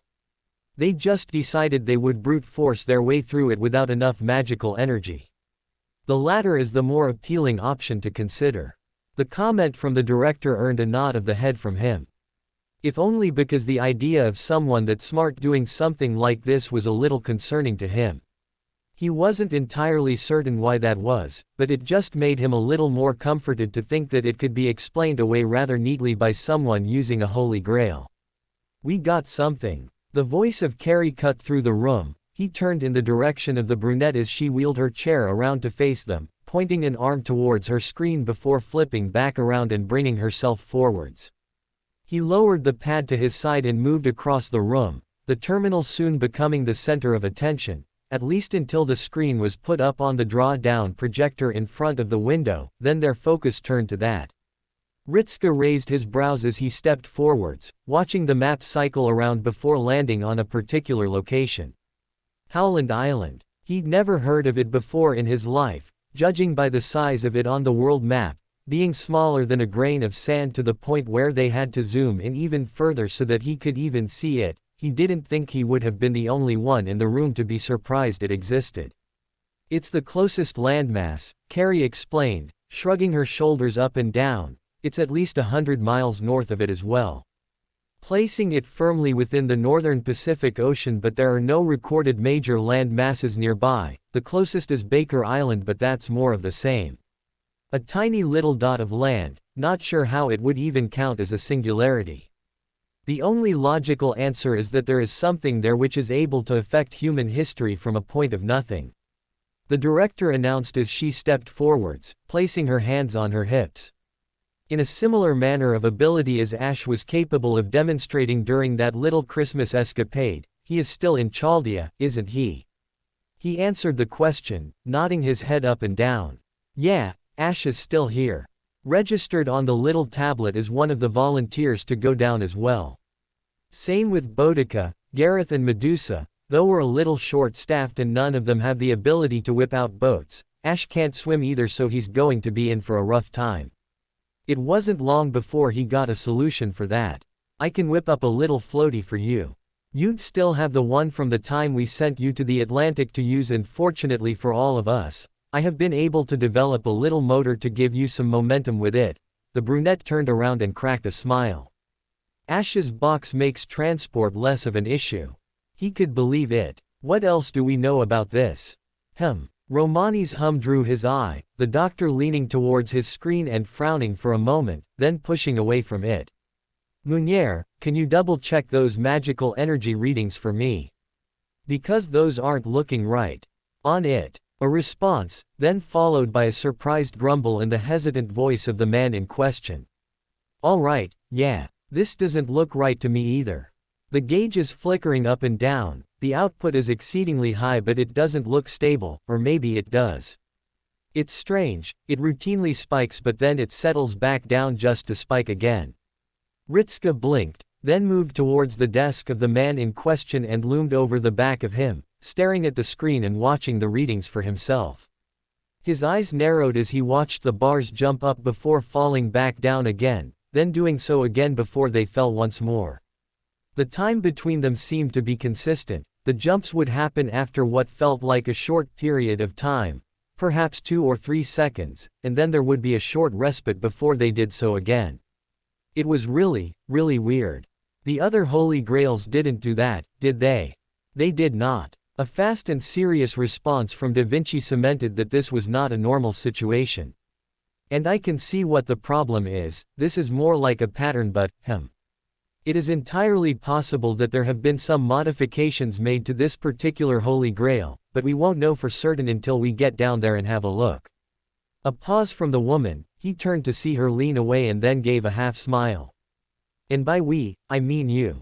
Best get going, Mr. Protagonista. I'll make sure that the little inflatable is sent down for you.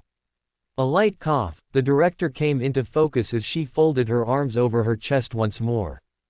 Given the nature of this singularity and the possibility of exceedingly difficult conditions when combined with our limited capabilities, I shall be accompanying you on this ray shift. Especially as my own servants have seemingly been abducted as well, only Stahl and Berserker remain behind. I have sent commands for them to rendezvous in the ray shift chamber for us. Glad to have you coming with us, Director. Mash gave a rather enthusiastic welcome, stepping forwards and smiling at the woman before she turned on him with the same grin. Aren't we, Senpai? Let's hope that we don't end up in the air this time, eh? A wry grin came upon his lips as he nodded his head towards the door, already moving towards it as he did so. I don't think Ash had done swimming lessons and I don't think that Stahl floats, but other than that, welcome aboard once again, Director. Olga stared at him incredulously before she started to follow him out of the room. Why is the first thing you say to me after I inform you that I am joining you a warning of death as a result of either user error or a technical glitch? Do you think either of those situations are amusing? He blinked, then tilted his head. Not in the least, but if you can't make light of them then they're just going to freak you out. Jerking a thumb over his shoulder in the direction of Mash, he continued on. Why do you think I believe she's managed to earn herself skydiving rank A as a skill? A smile and he moved through the door before she could respond, leaving her standing there. Mash wasn't so stationary and followed him out of the room. Do you really feel that way, Senpai?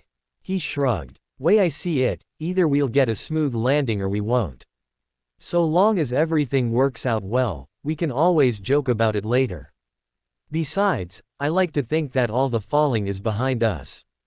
Roman said he worked out all of the bugs and glitches, and we've got Da Vinci saying the same thing. Romani was one thing, but having Da Vinci make a guarantee was a very different matter entirely. He really hoped he hadn't just jinxed it. Why do you think we weren't taken?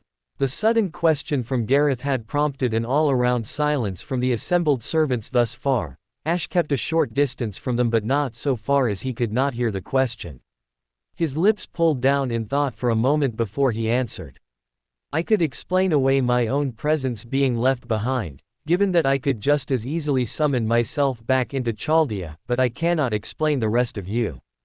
Boudica hummed, placing her hands on her hips. That could be it, but it could just as easily be a couple of other reasons. Perhaps they were just taking servants at random, or maybe there is some sort of method to the selection. A shrug of the shoulders. We probably won't know until we get down there and have a look, though I'm rather worried to face something that could just yank so many servants out of Chaldea without so much as a shout of alarm. Berserker gave out a low grunt as they nodded his head up and down. It was strange. One moment I had been seeing the small goddess with wings float past me, and then suddenly she was gone. There was nothing else to it. She was there one moment and gone the next. Moving a clawed digit up and towards their chin, they scratched at the underside as a look of confusion came upon them. Maybe they did not take me because of, actually, no. There are some other sisters in Chaldea like me and they were taken, so that cannot be it. Ash narrowed his eyes ever so slightly. The wording from Berserker was rather odd, but otherwise nothing of note. Clearly it was just further proof that the selection was random as opposed to anything else. Still, the fact that Sullivan had also been taken was concerning. Either it was random, in which case that was fine, or it was selective and they purposefully wanted them for some odd reason. He was not sure which was worse. It seems random. Medusa gave a low comment. If it was an attack, then they could have just aimed at Master and taken them. If they could steal servants, then a human would have been easy enough, which means they wanted the servants for something and did not care which they took. She looked around the room. That would explain why we are the only ones who remain so far. Gareth frowned. That definitely sounds bad either way, but at least they left enough of us to form this pretty strong team, right? The frown vanished, replaced with a smile as she pumped the lance into the air a single time. We can head down there and rescue everyone from the clutches of whoever stole them away, can't we? Ash kept silent. They had little other choice in the matter. Either they did or they didn't. Still, there was something about this that troubled him, and it was not just the fact they had left him behind, it was that there was a scent around this that just brought him out in hives. A similar feeling to his mother, but otherwise different, lesser to an extent but no less invasive. Hey! A low whisper broke his thoughts. He turned his head towards the voice and found Boudica standing next to him, having moved closer when he wasn't paying attention. Everything all right? You looked as though you were thinking about something pretty hard. She cracked a small smile, but he could see the concern in her eyes, the worry which washed over him without sticking. Merely considering something, is all. He remarked with a toneless voice, bringing his eyes away from the rider and frowning lightly. Merely that whatever took the servants in Chaldea might not be entirely hostile, but I would not rely on them being passive either. But I will defer this all to Ritska when he arrives. The stare he felt from Boudica intensified. He glanced at her and found the crimson-haired woman giving him a definitively pointed look, incredulity now apparent. I know for a fact you would not be thinking about something as simple as that quite so hard. Now then, what is worrying you? Something about this situation does not appeal to me on a personal level. He replied with a grimace, shuffling ever so slightly as his body felt wrong for a moment. It was all out of place, like bugs crawling over his skin. Or under it. A lingering feeling from where the servants were taken, like so many hooks in me. It reminds me of something unpleasant, but they are not the same. There are enough differences that I know they are not the same. I could never mistake it for anything else, but they are similar enough. Boudica was frowning rather heavily now. He wasn't certain how to deal with the look she was sending his way.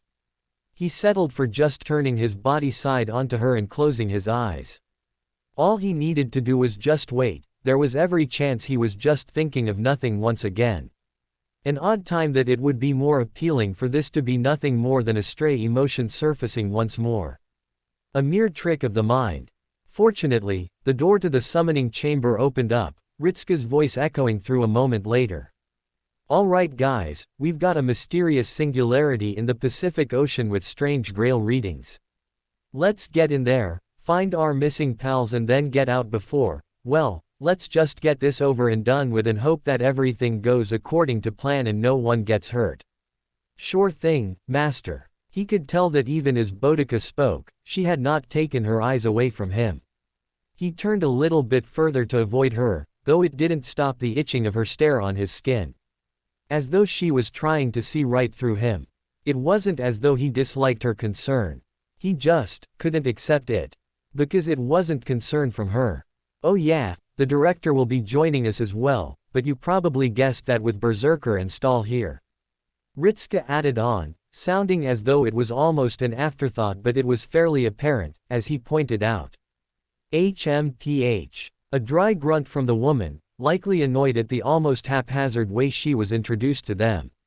He slowly turned to the direction she was in and opened his eyes. The two of them made eye contact with one another. Looking into her eyes now felt wrong, like he was doing something disgusting.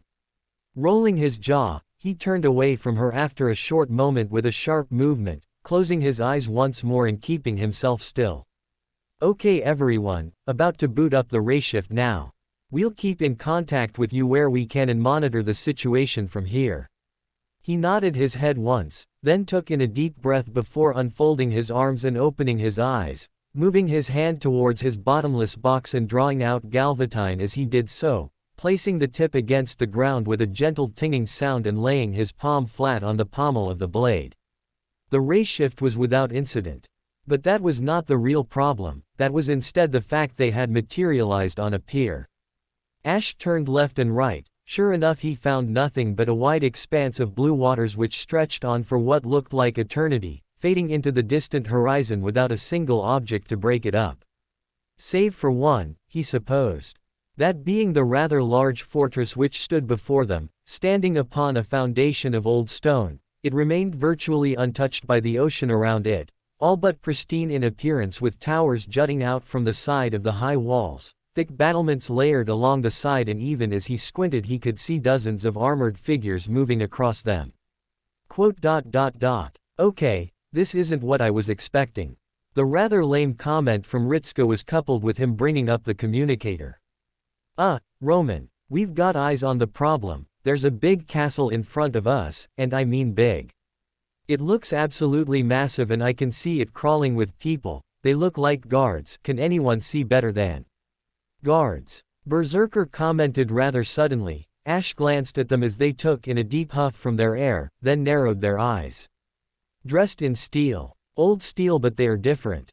They smell of nothing but steel, like Stahl. Does that mean they are golems? Mash asked with a tilt of the head.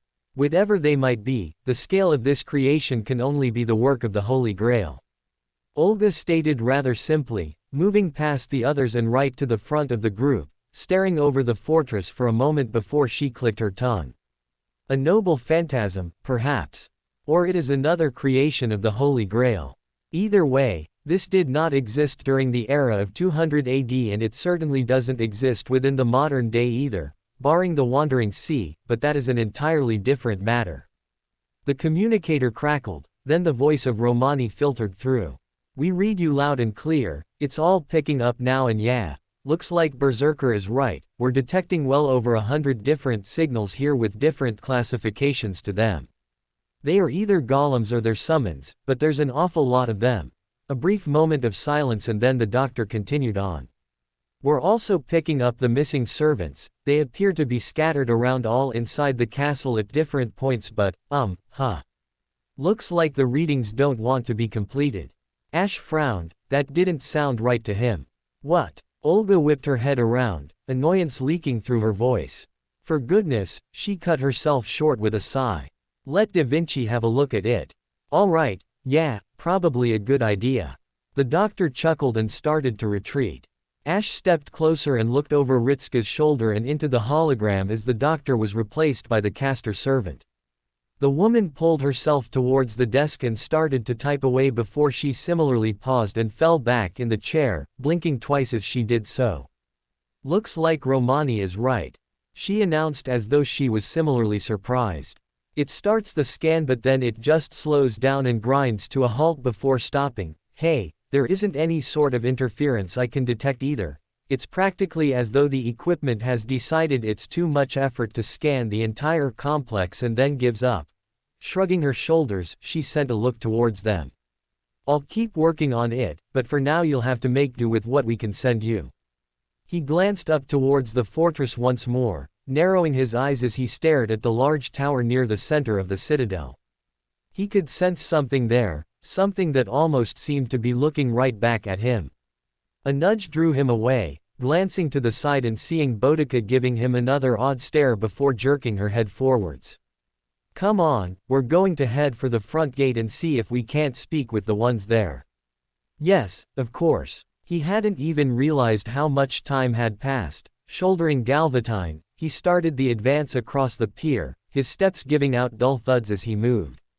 Occasionally turning his eyes towards the tower, there was still something about it that was drawing his focus in a way that he could not quite explain. Coming to a stop at the end of the pier, he stared down at the stone steps which led all the way up to the large gate right in front of them. The size of it was tall enough that it would have been easily 3 times the size of stall and nearly double the width, certainly large, and even then it did not reach even a third of the total height of the walls. He would have called it unnecessary if he did not see the deep black gouges in the side of the stone walls, claw marks and dark burns all the way up the side. This area has seen combat recently. He brought his left hand up, pointing towards the evidence of the attacks. "We are not the only ones to come here, the damage appears consistent with wyverns." "That makes sense, doesn't it?" Gareth replied to him as she jogged past him, only pausing to glance up at the damage as well. "Aren't wyverns usually dropping in on these types of singularities? At least that's what everyone says about them at least, though I'm a little surprised they would even attack the walls rather than just go over them. It almost looks like something was trying to climb up it. Something large and on fire. Let us hope that it is wyverns, the alternative is not something I would wish to believe." "Why?" He sent her a silent look, then shook his head before he started the ascent up the stairs and towards the gatehouse itself.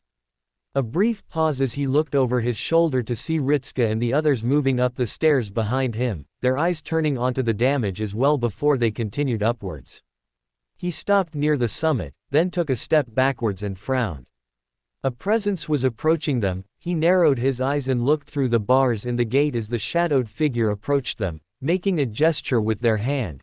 The gate shuddered and started to pull upwards in the next moment, rising higher and higher as it slipped into the pocket in the wall and soon went out of sight. The screeching of steel fell away as it disappeared. Though Ash kept his gaze firmly centered on the figure, but there was something about them that was familiar to him. The moment they stepped into the light, he allowed himself to relax ever so slightly. With a plain white tunic over the top of chainmail armor and a bright sun emboldened onto the front of their shirt, the servant moved out with a smile on his face, waving his hand towards them as though he was greeting old friends. "Welcome, welcome. I'm glad that you all were finally able to arrive." Solaire. He greeted the man evenly, not quite loosening his posture as he gazed the man up and down. They were not armed, their sword still in its scabbard and their shield not in their hand. They did not even have their helmet on, instead it was nestled in the crook of their right arm. The smile remained on their face as they looked past him and towards the others, not even so much as blinking at the number of servants who were now stood before him. Solaire-san. Mash was the next to voice her surprise. "What are you doing here?" Solaire chuckled and shrugged his shoulders. "Much the same as I have always done, Squire Kyrillite. I was summoned to this place and now serve to offer my assistance as well as I can manage. Still, I'm glad to see you in good health, and that is a choice of words which extends to all of you as well." Solaire looked over them all, an easy smile ever present. His face fell into a frown as he caught Medusa's eyes, tilting his head and rubbing his chin. The other servant maintained an unimpressed demeanor, though her limbs coiled like a snake ready to pounce. After a moment Solaire shook his head, adjusting his hold on his helmet. It was to be expected, Ash decided. Solaire hadn't met Medusa when they had least encountered each other, so she was, for all intents and purposes, a newcomer. Ash kept silent, gazing up the wall and narrowing his eyes as he stared at the tall figures in dark-colored armor looming over the walls and looking down at them. Their armor was rather bulky and yet rounded over, fully covering pointed helms remained locked onto them with large weapons gripped in their hands, claymores or maces. I mean, I'm glad to see you as well. Ritsuka's voice pulled him from his studying of the defenses, but what are you doing here in the first place? I mean, I get the whole you were summoned thing, but this place is, never mind that right now. If you were summoned, then do you know who is in charge? Solaire gave a rather odd look.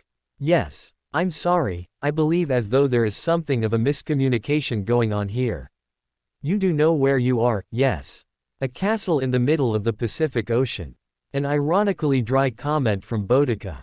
But I don't think that's quite what you meant, and we're here in search of a rather large number of missing servants. I'd ask if you knew about that, but considering you greeted my master so casually, I'd assume you did not.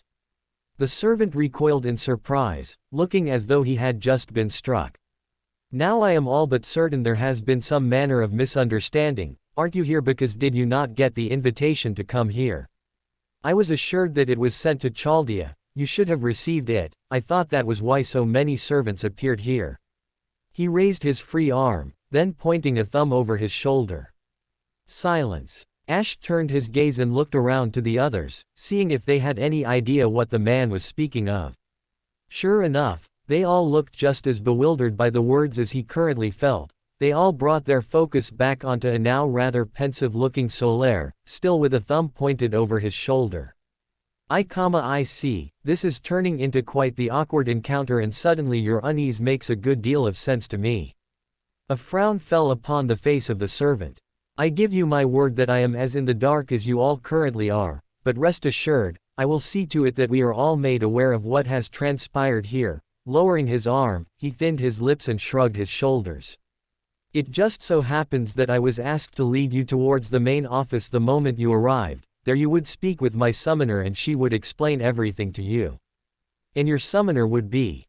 The single question from Olga was certainly the most pertinent one that had been asked. ... Solaire looked fairly troubled for a moment, then closed his eyes as he dropped his shoulders. ... Divine Park Manager H. ... Is this some sort of joke? ... I am contractually obliged to reply with no. Solaire responded with the utmost sincerity. A sigh escaped him as he stepped backwards, then brought arm up. And I am to welcome all of you to the not yet summer resort, where bliss is inevitable. Olga made a noise that was somewhere caught between annoyance and exasperation. Ash spared her a short glance and noted that she was now covering her face and groaning into it, muttering something along the lines of being another one of these singularities, and clearly it was the type she didn't in high regard. Ritsuka cleared his throat and stepped forwards. All right then, perhaps it would be best if we just went ahead and met with this boss of yours so we can get this straightened out, because right now I'm a little bit dubious and it's really only you that's keeping me calm here, Solaire. We've had most of our guys kidnapped without warning. A rapid nod of the head. Yes, your frustration is understandable and I promise you will have answers. He turned around and started to walk forwards. Come, let us be on our way. Ash kept silent, then followed after Solaire, moving through the gate and into the dark tunnel. He felt a change the moment he stepped into it, though he wasn't quite sure what he was supposed to be feeling, but it was peculiar all the same. Each of his steps suddenly felt as though they weren't quite carrying him as far as though they were supposed to. His body felt odd, as though it was getting lower and lower towards the ground, and the weight on his shoulder where his sword was resting was getting heavier and heavier. The frown on his face only got deeper as a result. He was almost tempted to turn back and call out his worries to the others, but he elected to persevere through it. A quick glance and he felt his eyebrows start to rise. Solaire was starting to look as though he had gotten taller as they moved. His eyes turned down, his legs didn't look as though they had changed in the least, and he wasn't crouching down. Clearly there was something amiss here. Snapping his head back up, he brought up his free hand the moment they left the tunnel and moved into the light. The burning light of the sun cast itself down onto his face, causing him to blink out spots, shaking his head from side to side and then focusing his attention on the noise all around him. Instantly his eyes started to widen, his jaw all but dropped down. It was like nothing he had ever seen before. Great skeletons of metal reached up into the skies with carts moving to and fro along them, people sitting within them with their arms raised and letting out cries of what sounded like pure joy and excitement. In other places he could see great swings carrying people who were letting out similar cries of joy. Lining the streets were stalls, but not like any that he would have seen in a marketplace, no. These were entirely different. He could see the servants of Chaldea moving between them with wide smiles on their faces as they spoke with those behind the counters, throwing things like little darts or rubber balls at cups or other such targets. A second later and a variety of smells whipped against his nose, so many sensations that he almost dropped his sword out of shock, but he kept his focus on it all the same. Welcome once again, to the not yet summer Riso. Solaire began only to cut himself short, making a rather strangled noise as he did so. A frown came over his face as he turned to see what had got the knight to stop speaking, only to blink as he found that they were staring right towards him with eyes wide like a full moon, their mouth hanging open. The helmet slipped from their fingers and clattered to the ground, rolling away without anyone to stop it. His frown remained as they watched the helmet move, then leaned backwards and tilted their head. Is something the matter, Sir Solaire? You seem a little troubled. Had his voice always sounded so light? They did not respond, save for just stare at him in silence. This was turning into a rather troublesome situation. Perhaps it was better to see if Master Ritska knew what to do. With a short turn, he pointed his free arm towards Sir Solaire and started to speak. Master Ritska, I think there is something the matter with hey, when did all of you get so tall? How come I'm not tall as well? A pout came upon their lips, though he hoped it didn't quite look like a pout, it was supposed to be a frown. Why hadn't he grown tall to match the rest of them? That didn't make a lot of sense to him. Even Sir Gareth looked as though she had gotten taller. She practically was the same height as him now. Actually, was she a little bit taller than him? How did that happen? This was getting a bit silly. And Berserker, they were tall enough already, how come they were giant now? He blinked, then frowned more deeply. Why was he getting fixated on their heights like that? Ash. Master Ritska spoke towards him. He blinked and then tilted his head. Ash. What are you talking about, Master Ritska? He pointed to himself, then raised an eyebrow. I'm Gawain. Really, what a strange thing to say. He looked around at all of the faces. Some of them were a little bit strange, but they all looked completely and utterly shocked. He was starting to feel as though they had noticed he wasn't the same height as them. Well, it was admittedly a fairly big surprise. Just as he was shocked they had grown, maybe they were shocked that he hadn't, or maybe he had been shrunk. I think I might have been shrunk, Master Ritska. There was only one way to check. His left hand moved towards Galvatine and gripped the handle tight, hefting it off his shoulder and onto the ground. His eyes bulged as he stared at the newfound size of the weapon, almost as though it was one of the larger great swords in his collection. Master Ritska, I think I have been shrunk. Ash. How old are you? He frowned. I told you, my name is Gawain, and I'm obviously 12 years old, Master Ritska. Aren't you supposed to know this? He didn't know why Master Ritska looked even more dumbfounded at his answer than before, or why Mistress Animosphere was looking so odd either. She had her fist planted on her lips and was giving him an unblinking stare. The focus of all of them suddenly turned towards the direction of Sir Solaire, who Gawain noticed was now looking a little bit flustered. Gawain was getting a little puzzled now. Maybe, had something more happened beyond shrinking? No, wait, maybe. His head felt fuzzy. No, it was definitely just the shrinking, that was the problem. And, yep, original event once again. Not yet summer. I would also like to thank Night of the End for co-writing this event with me. They have been a huge help with the conception of it and I thoroughly recommend their work. Not Yet Summer Resort, 2. One day, at that seaside town, she looked at the doctor as he attended another patient. She asked of him, is it wrong to feel envy? To be jealous of others?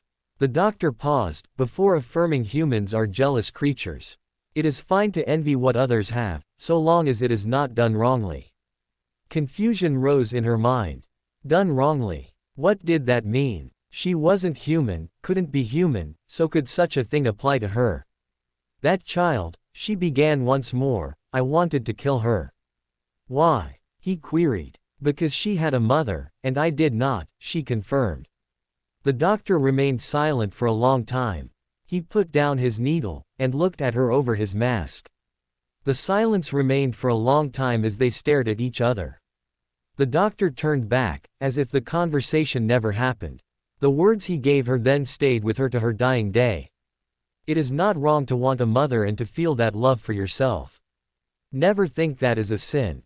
It was incredible, really.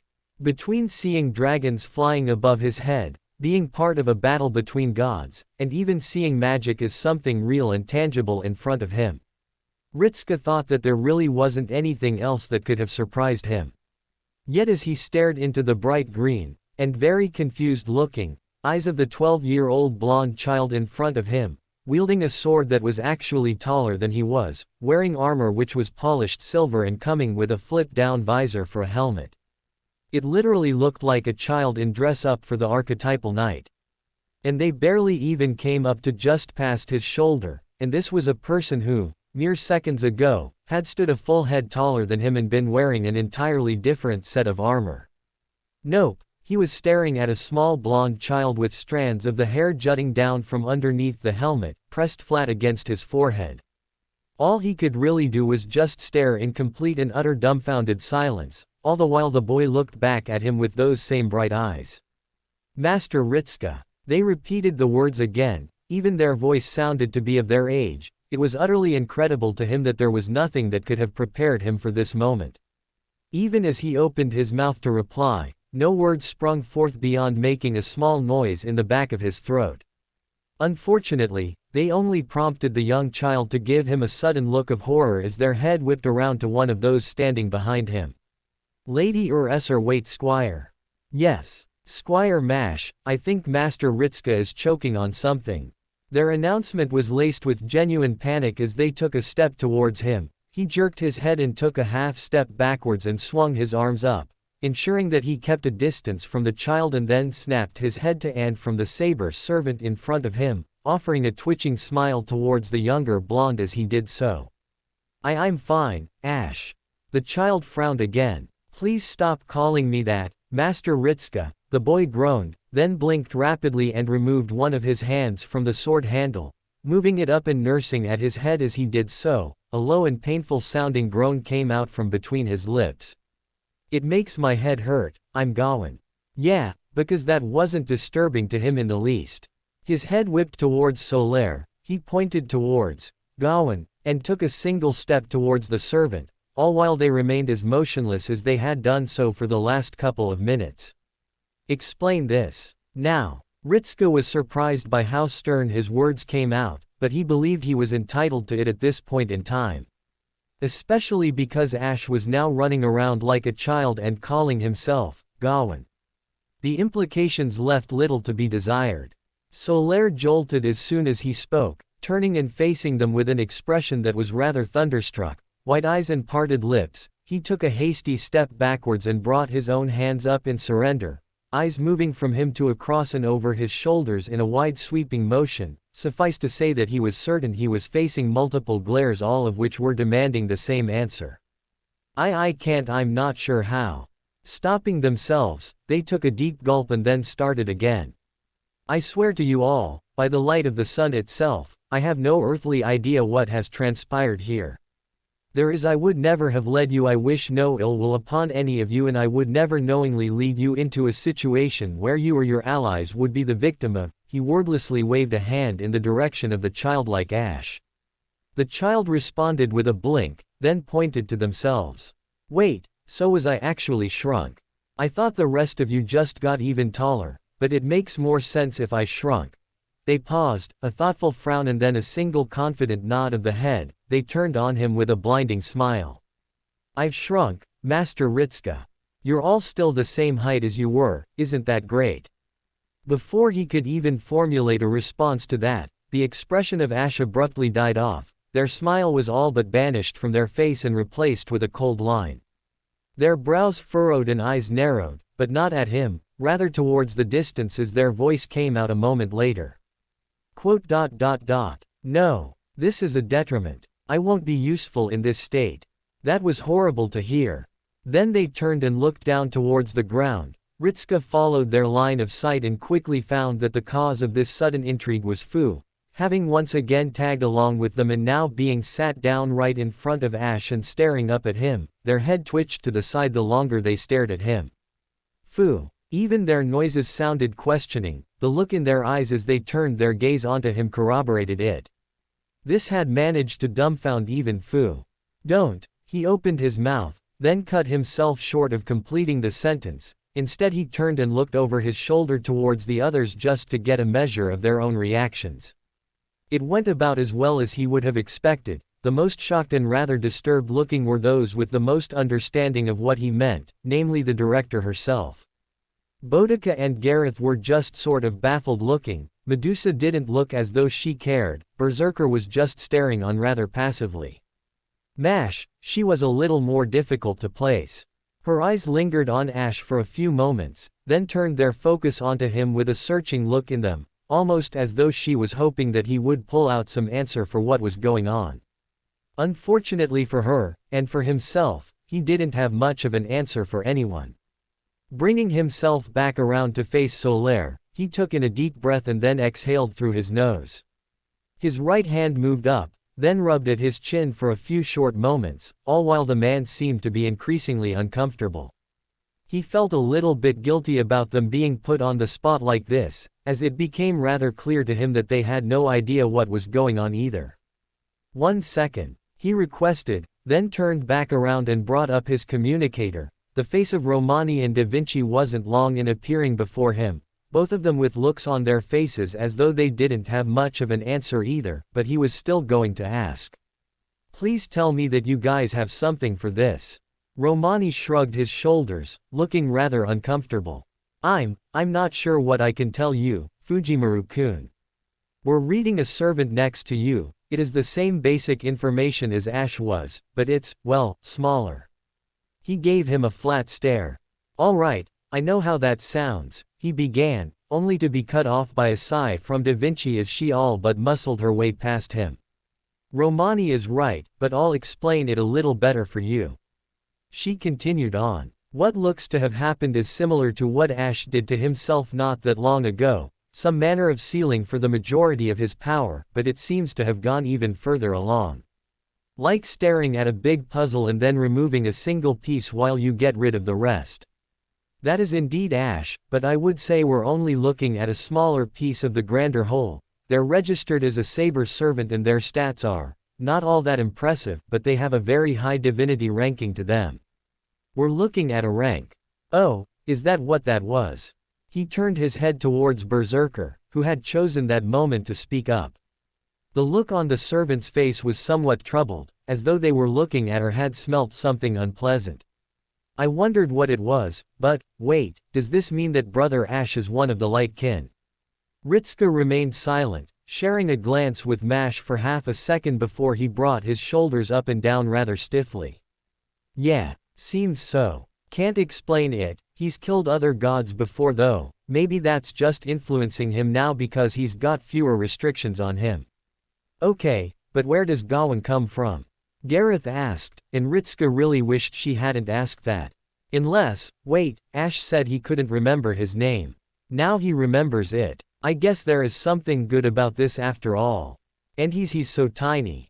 She looked as though she was going to giggle. He watched as she waddled up to Ash and then stood next to him, chuckling all while she brought her hand up and then placed it against the top of her head and moved it across. A small squeal left her as she realized that she was taller than him, then stepped back a couple of steps and chuckled again. It's like staring at a tiny Gawain. Gareth, Boudica chided her in a light tone of voice. This isn't really the time to be making jokes, is it? To her credit, the knight flinched a little guilty, not that she could have known just how disturbing Ritska found the situation to be. The blonde girl took a step away from Ash and gave a low and almost embarrassed chuckle as she reached up and scratched the side of her cheek, making pains to avoid eye contact with Boudica.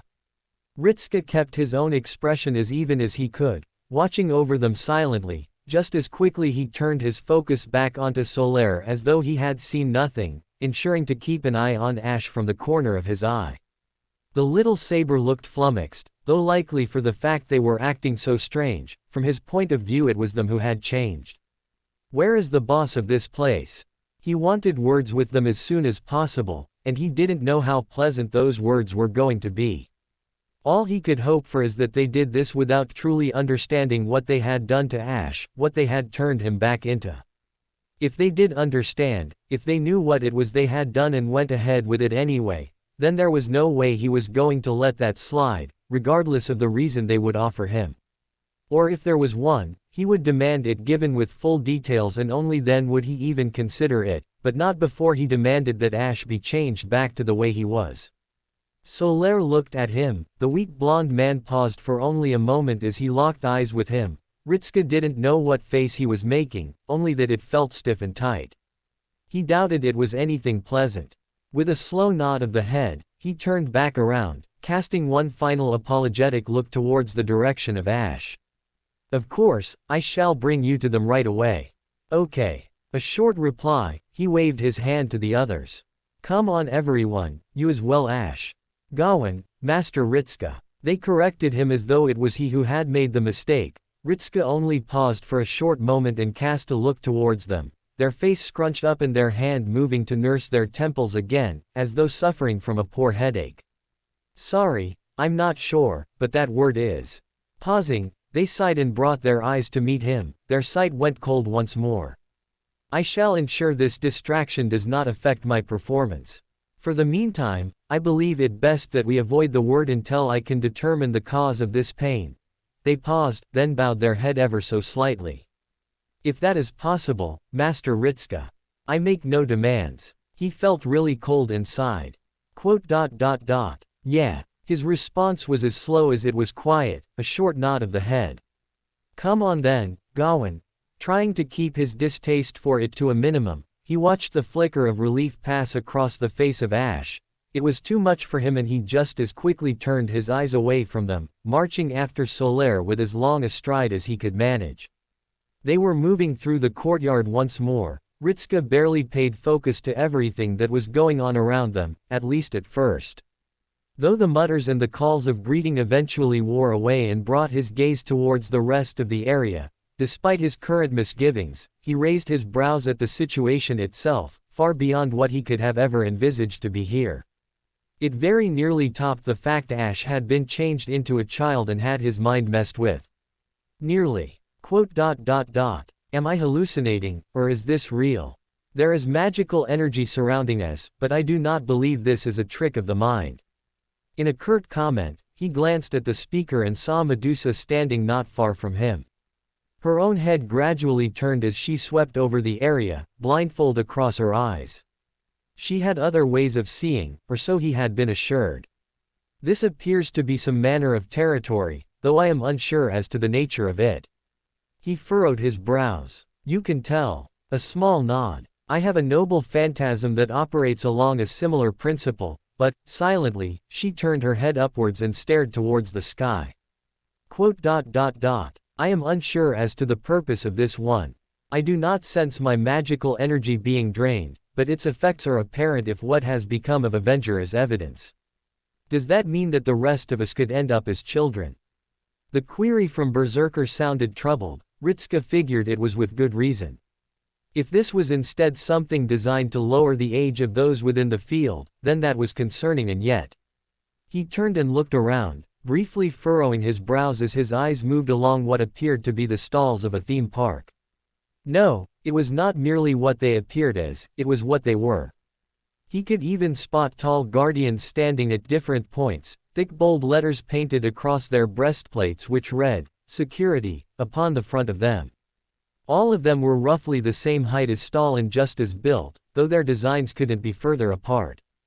Where stall was rough and angled, these were smooth and rounded.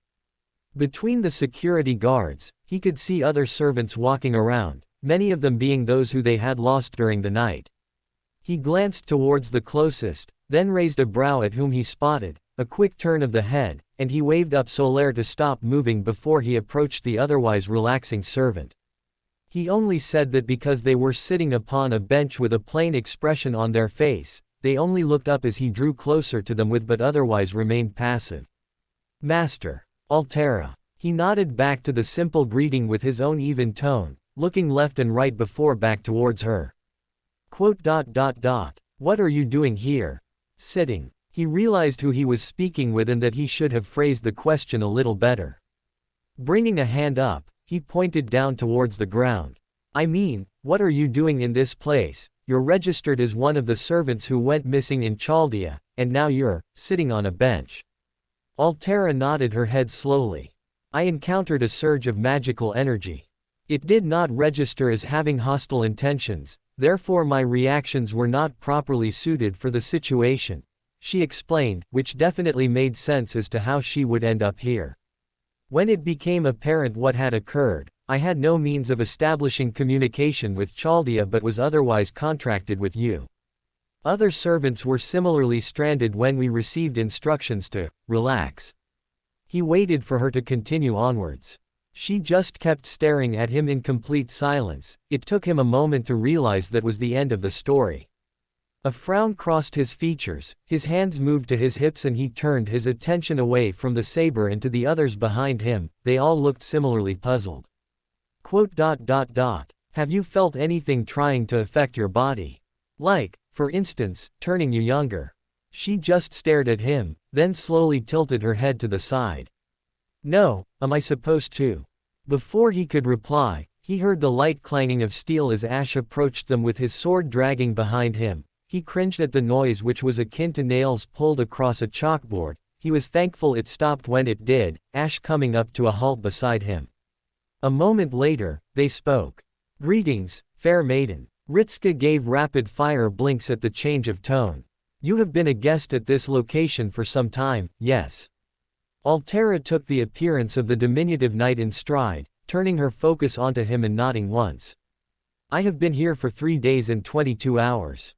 Your assistance has been acknowledged as beneficial," Ash declared, then turned towards him and gave a single nod of the head. "This is troublesome, Master Ritska.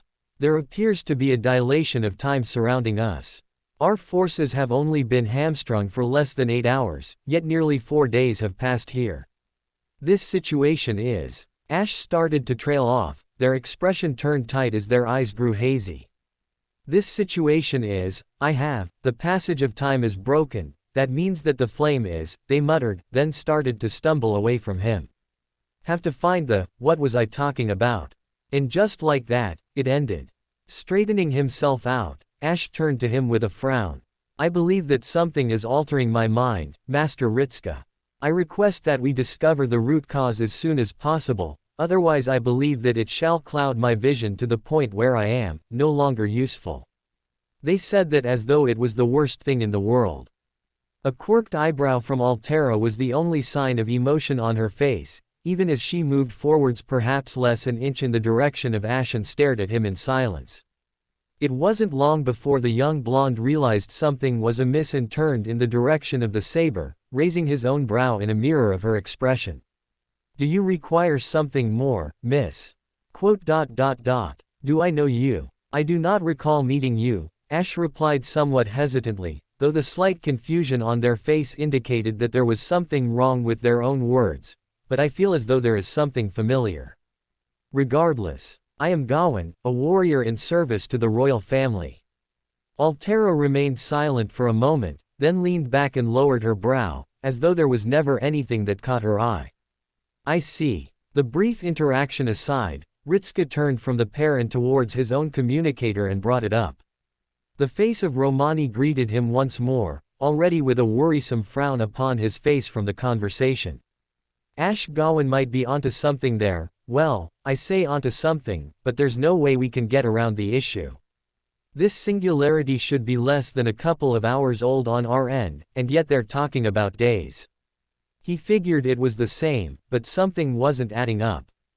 Ash. Fujimaru-kun, for the time being it might be best if we stick to calling him by the name he prefers. They quickly raised their hands and waved him down when he opened his mouth. I wouldn't be a fan of it either, but it seems as though it might be causing him some sort of mental duress, and if the ceiling is any indication, this aspect of him is indeed the Gawain who existed, getting some of his future thoughts and feelings filtering through. His expression tightened, briefly looking towards the direction of Ash as they stood off to the side and kept their head turning from point to point as they scanned what could only be described as a theme park. It had everything one would expect: rides, stalls, even the guests. He was certain he saw some food being made off in the distance, and if he didn't see it then he was definitely smelling it. Smelled like fast food, and the fact it smelt so appealing was rather troubling. All right, fine. Grumbling back to the doctor, even if he didn't like it there was no way of knowing how much damage it could cause. Like picking at a plaster which had just been put on or something. Until he found out what had been done and why, at the very least. His eyes turned to the director. She was wearing a similarly uncomfortable look as he was, but slowly nodded her head up and down, offering her silent support of the doctor's stance but saying little else on the matter. If there is a time difference, wait, how much time has passed in Chaldea at the moment? He asked, looking at Romani with a raised brow. We've been here probably 5 or so minutes, shouldn't that translate to less than a couple of seconds or something back where you are? Romani offered him a faint smile, but shook his head from side to side. Ordinarily yes, but with how the ray shifting of Chaldea works, we've put ourselves within the same linear span of time as where you are. It's a lot of jargon and big science words, but basically so long as you're there, we experience time the same rate as you. He paused for a moment, then added on almost as an afterthought. So long as we keep our connection, that is. Ritsuka hummed, then glanced at the director and Mash. The former put on a thoughtful frown. Given that the previous time we encountered an anomaly such as this was within the London Singularity, where you documented the passage of time as perhaps a day, we experienced it as nearly a full week. So long as nothing interferes with our connection with Chaldea, we will all move on the same timeline at the same speed. The director paused for only a moment after that, shook her head, and then stepped closer. Never mind that for now. What else can you tell us of the readings, Da Vinci? You should be close enough now that we're getting a better look. Romani offered a strained smile and then leaned back just out of range, allowing the caster to move to the forefront. I'd have hoped for the same, but we're running into the exact same issue. We can't figure out what exactly is causing it beyond something related to the fortress you're inside. If I were to guess, I would say that it relates to the Holy Grail they have powering this place, but we'd need to do several different scans from different points to get a full picture. The director exhaled, then nodded her head up and down. Very well then. She glanced towards him. You continue with Saber over there and find the one responsible for this. I shall take my servants and move around this place to interrogate the other servants and corroborate the story further, as well as find my other missing servants. A low mutter as she rubbed her chin. Mash stepped forwards. Is that wise, director? What if something happens? We're still surrounded by servants contracted to Chaldea. She pointed out, not unkindly.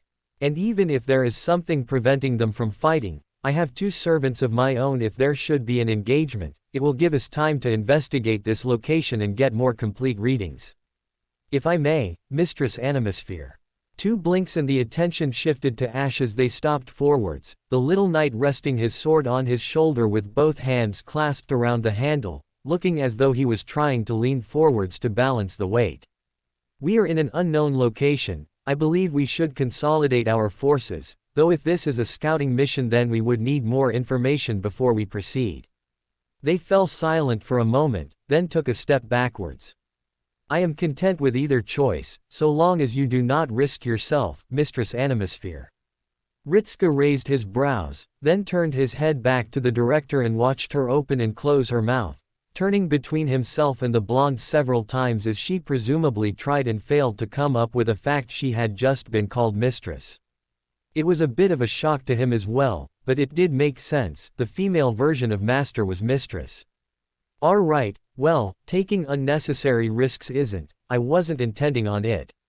Clearing her throat, the director composed herself once more and shot him a small look. I shall remain in constant communication with Chaldea, and if I am hindered, you will be close enough to the Holy Grail to, in principle, deal with the holder of it, provided you can summon your servants to your side. She said, casting a cautious glance towards Altera for a moment before it turned back to him. That was a good point. It seemed odd that there were so many servants present at the exact same time, even if they were linked with Chaldea. He could only manage a small team by himself. The director could likely do more, but at the end of the day, it was just a matter of what his body could handle. No way could he handle the entire weight of every Chaldean servant being here at the same time without passing out on the spot. Well, the query towards Romani and Da Vinci caused the two to look at one another, then back to him. The former shrugged and the latter gave a thoughtful hum. I'm not sure, they're certainly being kept here with the power of the Holy Grail, so, if the owner decided they would leave, then I'm certain they would just banish them right back to Chaldea again, but if you were to summon them in combat. Ritska shrugged, it was probably worth a shot. Stepping back, he held out his right hand in front of him and focused on a name. Gwendolyn. A flash of light. Ritska's expression blanked and his arm dropped back to his side, all but certain that someone coughed out, but all he could really do was stare in silence. Gwendolyn stared right back, pausing in the middle of tying their hair back into a ponytail with the band still caught between their lips. Golden eyes flicked to him and widened ever so slightly before they moved around at a snail's pace, scanning the environment while saying nothing and ensuring they locked eyes with everyone present. Once their hair was sufficiently held back, they took the band from between their lips and knotted it around their new ponytail, clearing their throat lightly and bringing their hands back down to their side. Behind him, Medusa pulled her blindfold down just enough for a hint of her true eyes to see. She leaned forward ever so slightly.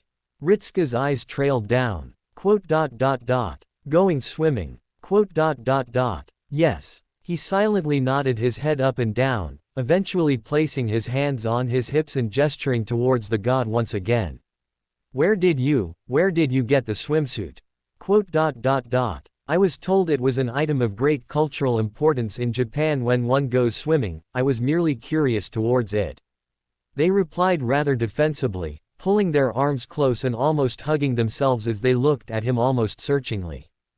Given that it is something from your homeland, I felt it would be at least worth it to try it on. Does it look good? Well, I mean you look good in it.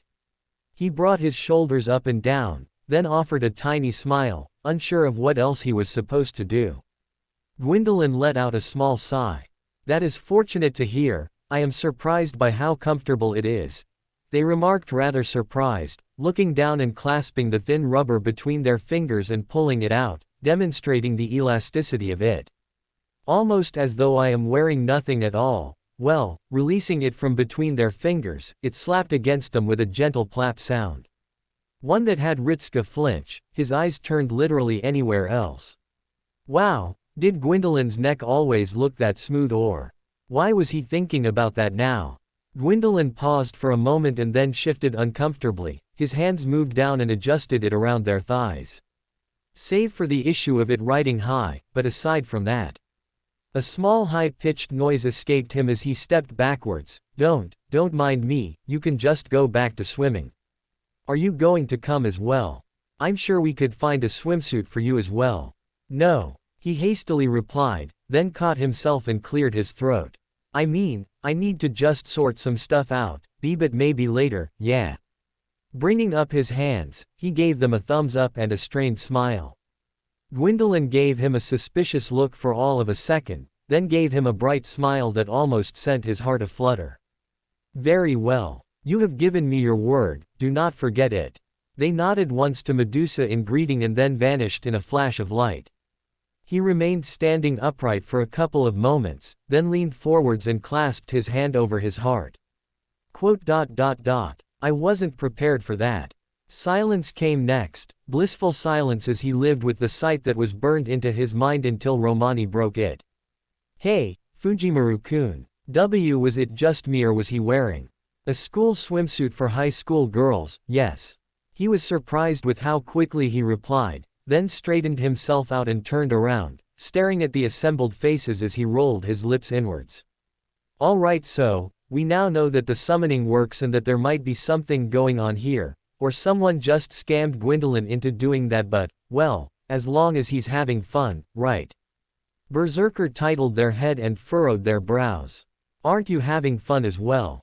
Ritsuka blinked. Huh, you're smiling as well. Their innocent question brought him up short, especially as they pointed an armored gauntlet towards him. And your face is red as well. Someone snorted. His eyes darted to the person in question and found a stone-faced director looking right past him. It looked rather tight on him, didn't it, master? His head whipped around to the speaker. Medusa stood without a single shred of emotion on her face, delivering the comments utterly tonelessly. And was that him with his hair up? I believe it suits him. His hands slapped over his face as he groaned loudly into them and turned away, ripping them down and then finding himself staring at Ash, who was wearing an expression devoid of emotion. Was that Lord Regent Gwendolyn? Ah, yes. That was also Ash's uncle, wasn't it? Did Ritsuka really just ogle? No, he didn't. He definitely did not. No way. Solaire. He turned on the saber, clapping his hands together loudly. How far until we get there? Solaire blinked, then brought a hand up and gestured over his shoulder further along the path, looking rather bemused. Okay, great. He turned back around and towards the director. We'll continue our way to the meeting and speak with the person in charge. We'll call you once we get out of the meeting, or do you want me to keep it on constant when we get in? The woman paused for a moment, then replied. No, I'll focus on investigation and then you shall communicate with me the second you exist. Romani and Da Vinci will corroborate your story or if you need assistance. She paused, then turned around and waved to her own servants. We will inform you of what we have discovered, if there is anything to be found. A second later, she turned and he could swear there was a twinkle of amusement in her eye. And don't get sidetracked by your poolside date. He blanked at her. She was already walking away before he could even get a word out. Bringing up his hand, he pointed towards her and then turned towards Mash with a baffled expression. Did she just? Mash looked just as surprised, slowly nodding her head up and down as she watched the director depart. I believe she did just tease you, senpai. I'm surprised she is in a mood to do that. Let her find her amusement where she can. Boudica chuckled as she moved beside them, placing her hand on his arm and slowly lowering back down to his side so he wasn't pointing at her. If the most egregious thing that happens on this outing is Ash being turned into a child, then I would say that it's not the worst thing in the world. Besides, it seems as though it's a chance for you to get some friends in high places. He sent Boudica a dull look for a moment. She merely chuckled and then walked past him towards Ash. Come on then, try to avoid looking at them for too long, it's a bit rude to stare. Oh, I see. My thanks, Your Grace. Ash was cut off by Boudica giving his head a playful little flick with an echoing ting. You can just call me Boudica. Ah, I see. Ash replied stiffly, then nodded once. As you say, Boudica. Ritsuka cringed only a little, but he noted that it still very much sounded like the sort of thing that Ash would both say and do, so apparently his personality had not changed that much, but watching as he stomped down on moments of being childish in favor of being his older self was rather jarring. Yeah, and you can just call me Gareth. That I cannot do. The Lancer's face fell rather quickly at the swift denial, Ash rapidly shaking his head from side to side. You are an anointed knight. To speak with you so casually would foster misunderstandings that we are equal to one another. You are my better. Gareth frowned. I mean, we're both servants under the same master. So we are equals. Sir Gareth. Ash began slowly, then the small boy turned in the direction of the girl and pulled a strained look on his face, glancing rather and seeking out his own eyes before he turned them away, almost as though he was ashamed. We are not equals, and it would be best that we both return to our assigned duties. You may treat me as you wish, but I must defer to my betters by the respect they are owed. It is only natural, I have no standing within an order of knights. The lancer pouted, then looked towards him as though she was asking him to do something about it. He offered her a frown and a shrug of the shoulders. He couldn't see anything other than just ordering Ash to call her by her regular name is working. How come you call her Boudica, though? Gareth persisted further. Ash merely furrowed his brows. She is a queen. She has the authority to demand that of me. He simply explained, and the logic made sense, save for the fact that Ritska could now see Boudica starting to cringe rather worryingly at the direction of the smaller saber.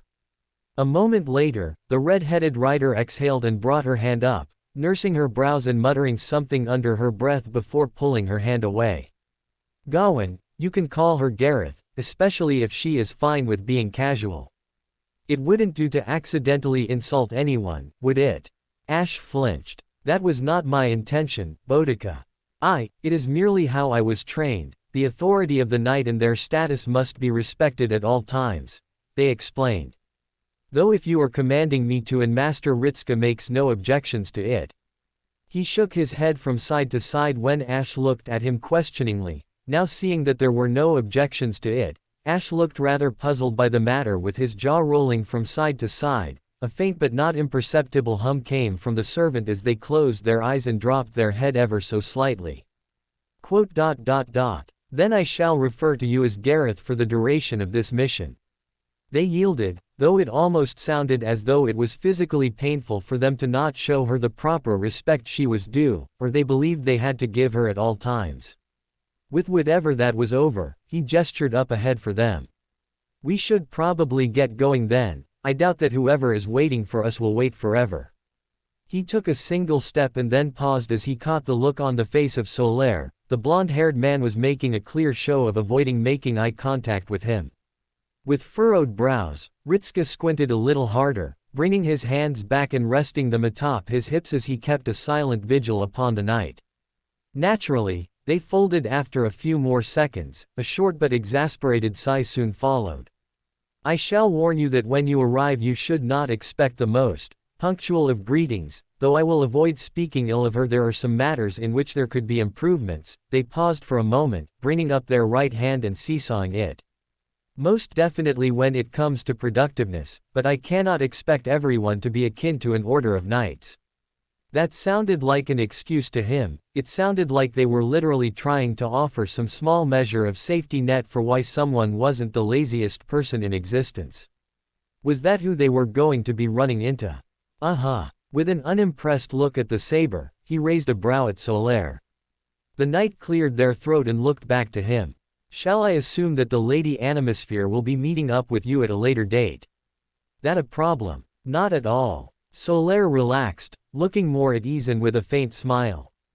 I would say that my summoner will be rather joyed at the fact they have opted to have a closer look around this summer resort. Ritska opened his mouth to reply, then paused for a moment as the words registered in his head. A bemused look flickered across his face as he turned to the others and noted that they were similarly looked rather bewildered by the words that the man had used. Mash slowly raised her hand, looking around for a few seconds and then at the man again. Solaire-san. It's not summer though, it's still the winter months and will be until March begins in 3 months' time, for us at least. Solaire's confident expression faltered ever so slightly. Is that so? I wasn't sure what would have happened around here or if the seasons operated differently. I thought it was puzzling to build a resort and market it for the summer seasons while it was still winter, but I was assured that it would all work out well in the end, or to that effect. Is that not how it works then? No. I see. A slow nod of the head and then they cringed, not looking particularly comfortable anymore. Now Ritska was just starting to feel bad for the guy that he was getting hit again and again with bombshells and left out high and dry without anything he could say to really defend himself beyond, I don't know, which wasn't the most pleasing response in the world. And by his own words, or what could be implied from them, his summoner may or may not be a slacker. Really, this situation sounded less than ideal, but it was the one they were all but forced into. Taking a single step forwards, he quickly felt something take hold of the back of his shirt and pull him right back, stumbling a little and turning his eyes around with his mouth flying open to ask what the heck was going on. His question was cut short by the serious glint in the eyes of Mash and the fact they were aimed to the skies above him. His own gaze turned upwards, just in time to watch something flash right across the points above him and slam with a thud into one of the stone arches nearby. A thick cable went taut between the 2 points, yet rather than appear surprised by the sudden action, Solaire ahead of them looked upwards and then let out a small sigh of exasperation and little else, as though he was used to whatever this was. That caused him to relax a little, but still kept wary as his focus drifted back to the cable now stretching away into the distance, squinting a little as a figure glided down it with their hands wrapped around it, uncaring as to what must have been a less than pleasant experience on their skin. Fabric billowed behind them in the wind, a ragged and dirty gray cloak draped around their shoulders with a matching scrap of cloth tied around their waist with some thin wrapping on their shins. Other than that, little else was worn as clothing. Except that wasn't just it with the odd man. They released the cable and then dropped without making so much as a single noise as they fell what looked to be at least half a dozen meters. The only evidence they felt the impact when they touched the ground was the slight bending of their knees, but little else. Their head came back up, patting away at the cloak for a couple of seconds before they turned their head on the rest of them, their blood-red eyes blending over into golden slitted pupils in a rather menacing fashion, like he was starting into the eyes of a predator sizing up prey. A look of intensity in the eyes as they stepped forwards, pale-colored skin, unkempt messy reddish hair and a rather thin athletic build. They looked to be more of a sprinter than anything else. It would explain why they wore so little. Though that wasn't the most alarming thing about them. It was the fact that every inch of their body seemed to be covered in tattoos, and not just any sort of tattoos. As they moved closer it became apparent there was a theme to them. Adorned with what looked to him like paintings one would find upon the wall of a cave, a simple design to them which depicted a number of different conflicts: humans fighting dragons, humans fighting strange horned monster things, humans fighting other humans, and even animals fighting one another. It was as though the man was painted in a tapestry of battle. Lancer. Solaire greeted them first and foremost, yet there was a note of hesitance about it that was noted by him rather quickly. Despite that, the now aforementioned Lancer just grinned as though nothing had happened, a rather friendly smile which conflicted with his bewildering look, but he wasn't one to judge. "I'm surprised to see you here." The Sun Warrior continued on, inclining his head to the side. "I had thought you mentioned something about an archery range for those with a passing interest." The Lancer paused for a moment, a brief look of confusion flashed across their eyes, then just as quickly vanished. The smile returned, undaunted with confusion. "Oh, that. I lost interest in it. Hardly much value if you're shooting at something which doesn't offer you anything for a show of skill." They dismissed with a rather bored tone of voice, waving their hands. "I'm sure that Archer would have greater amusement with it anyway. She seems to approve of that sort of thing. A shame she keeps running away from my attempts to wrangle her into it." Solaire let out a barely amused noise. "Her first impression of you lingers on." It was a compliment, and a well-deserved one. Lancer defended themselves with a roll of the eyes. "The fact she found offense in that is surprising to me. She is a hunter and I gave her the due respect." Then those golden slitted orbs darted towards him, a tilt of the head as they stepped around Solaire and moved closer. A small hum rippled out from their throat with clear curiosity. Their gaze shifted from person to person, lingering on Boudica for a moment before leaning backwards, a small noise, and then they opened their mouth to make a comment. "The most dangerous warriors are those without armor, for they are the ones with the most confidence in their skill, as it works with predators, always the feeble-looking ones with the nastiest bite." Ritska blinked twice, then sent a bemused look towards the rider in question. She remained utterly stone-faced in the wake of the odd compliment, though only for a couple of seconds. Then she folded her arms over her chest and gave them an unamused look. "That sounds like a runabout way of complimenting yourself as well." Lancer flashed her a sharp-toothed grin. "It does, doesn't it? But that makes it no less true. Not that armor is anything to be ashamed about, mind." They nodded in the direction of Ash when they caught sight of him, only to pause and then furrow their brows ever so slightly. They stepped closer, then dropped into a crouch, which brought them eye height with the young servant. Ash offered a blank stare right back to the Lancer. Is there some issue, sir? What boring eyes you have. They remarked with a dull tone of voice, sniffing once and then standing back up again, placing their hands on their hips and then looking the saber over as though they were a puzzle that didn't quite make sense to them. Which is odd because I feel as though your eyes should be more interesting. There's a certain aura about you like my own, but your eyes are just empty. With a lame sigh, they turned away from them and briefly paused, double-taking in the direction of Medusa and tilting their head ever so slightly. A moment later and their lips turned crooked, almost amused but not quite. Aren't you the sharp little thing, former goddess, I would say, but that's fine, they gave a shudder and chuckled. Ready to pounce at any moment, almost like a snake. Ritska narrowed his eyes at that comment, as that was definitely close. Either they were making a coincidental comparison, or they definitely knew who Medusa was. Oh well. Lancer's face blanked a moment later, offering a thin smile as they glanced upwards and away from them. Enjoy your time here, little ant. It took Ritska a second to realize that the comment had been aimed at him, yet before he could offer any sort of rebuttal, the servant was in the air and back onto the cable by the soles of their heels, springing up the length of it and out of sight before long. A groan caught his focus. Solaire stood with his head in his hands.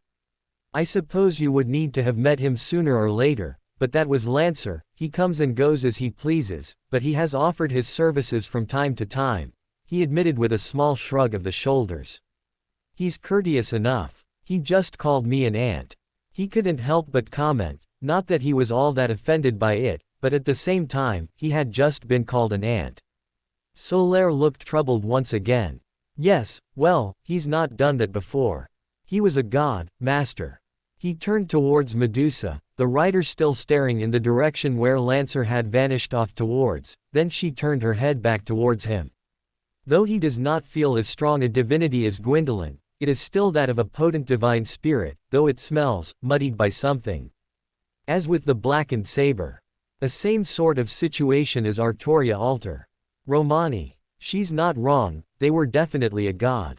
The doctor supported with a troubled tone of voice. And there's no telling what they were a god of. From the looks of things I would guess it might be something to do with hunting. Maybe. They did speak like that. He thought on the doctor's comment for a moment, then scratched his chin. Or art. Romani opened his mouth to respond, then closed it and blinked slowly. Art. Yeah, art. He repeated his words. You see what he was painted up like. He looked like some sort of cave painting. Kind of nifty looking but a bit weird. I would avoid interacting with them on principle. Medusa remarked once again, drawing the focus of the group back onto her. His remarks went doubly so for himself. Despite his divinity he moved with swiftness. I would speculate he prefers surprise attacks, like myself. The very nearly butt-naked man didn't want to try and get into an upfront fight. He could believe that. He turned on Solaire. Should we expect anyone else to drop in on us? Not likely. Solaire replied with a shake of the head accompanied by an understanding smile. Though I understand the concern, but Archer is away at the moment tending to some of the younger servants who have appeared, closer in age with what has been done to your comrade now that I think on it. They muttered, rubbing their chin thoughtfully. A shake of the head. There is another saber like myself who roams the island, but she does not stray too far from my summoner or lancer when he is around. Was that right? They're friends? He queried, earning a brief pause from Solaire before a look of confusion moved across their face. I believe they would be friends. Perhaps. He didn't sound convinced. Forgive me, she is not the most talkative of sorts even at the best of times. When she does speak it is a few words and certainly not very many to me. A pause, then a flicker of what looked like being abashed. I do believe she dislikes me. Mash made a noise of confusion by his side. Why is that, Solaire-san? For the life of me, I do not know. The saber admitted with a light chuckle, then shrugged their shoulders. But as is her right. Though we should be on our way once again, before too much of the day passes us by, I believe you would prefer answers now as opposed to later. Well, they had that right. He touched down on the battlement with a quiet thud, then turned back around and glanced in the direction he had come from. It had not been as he was expecting, not in the least. Unsure of whether to be disappointed or not, but he could still see some value in it. They were a young pup, but that was when they learned how to hunt for the first time. That was the period where their elders would sharpen their fangs and raise them right and proper. Arguably, this was better. Yes, much better. Lancer turned his head away with a hum, then paused as he sensed an approaching presence. The smile that came upon his lips was genuine as they drew closer and closer to him. With a blur of movement, they landed on the battlement at the opposite side, with only a squeak of leather against stone to herald their otherwise silent arrival. He folded his arms, raising a brow. You know, you would have better luck at stealth if you wore less vocal attire. The woman opposite said nothing, then her eyes briefly glanced down at their boots before coming back up. She did not offer much in the way of an excuse beyond a mere shrug of the shoulders. My job is to be seen. Or so she says. The woman wore what was customary of a security guard, at least as to how the summoner deemed. Long black boots covered her feet, leaving a clack against the stone. A large black jacket with a puffy collar covered her shoulders and front, a white shirt beneath. Atop her head sat a stylish cap with a larger visor than normal. Dark sunglasses hid her eyes from view, but not her neutral expression. Did you see who you wanted? Saber questioned, stepping up beside her comrade. You were quite excited to see them. Perhaps, Lancer admitted, sitting down and letting his legs dangle off the wall. Even in such a position, he still reached near Saber's head. But it is disappointing. No fire, only ash. Saber hummed. Kindling, then. Perhaps they merely need fuel added, to bring out the fire. Lancer nodded. Compared to most other residents of the Singularity, Saber was a rare sort. She didn't fight or disagree with his notions or beliefs. In contrast, she agreed with them but did disagree on the methods by which he actioned them. It was an unusual partnership, but far better than his with his family. Lancer looked back up at Saber. Despite her usual stoicism, her face twitched with some emotion. Her fingers rubbed against her sunglasses, as if trying to disprove what they showed her. He knew why she was so flighty. He'd said hello to the reason after all. I would have thought you'd go down to greet them, Saber, Lancer commented. You don't strike me as a coward. Planning, then. Something like that, Saber agreed, letting out a sigh. Despite her promise, I didn't believe her at first, but the director has actually done it. She has a Holy Grail, it would be child's play for her to do so, Lancer pointed out. Swinging his legs back and forth, his eyes bled away to golden slits once more. So, do you have plans of meeting them? This is what you want. Saber said nothing, but continued to stand at her post. Seagulls squawked around them, the wind rushed by, and the sound of the many servants inside the complex barely reached them. The two were alone up here, and thus, only they would hear each other. I'll let them explore, Saber settled, stepping away from the edge. I need to think my words over, to make sure I say what I want to say. As clearly as possible. You already do that though. Lancer pointed out. Saber inclined her chin in acceptance of the point. True, but words have to be the sharpest of swords, for true understanding. To reach from one monster, to another.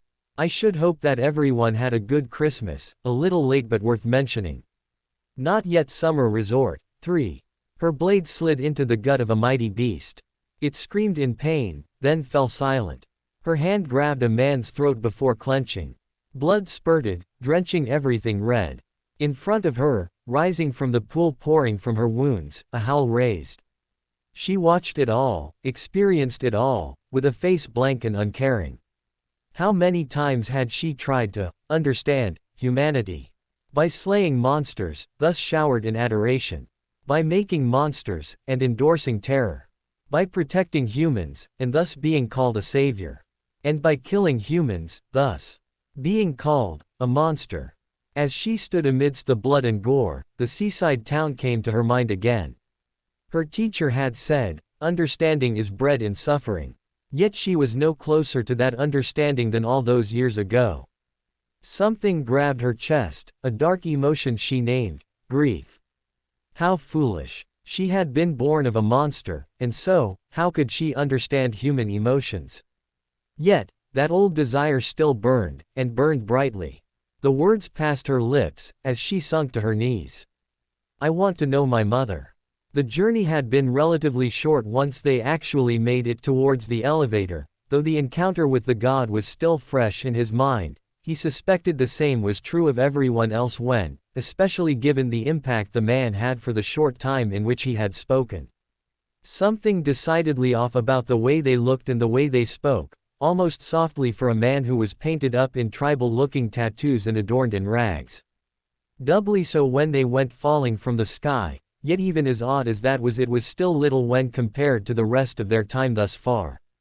There was certainly something decidedly off about this place in general, even if he didn't include the fact Ash was now a child with regressed memories and the fact that a majority of the servants had been whisked away to this place without any warning to even them. The fact they were all so calm despite the fact they were kidnapped was strange.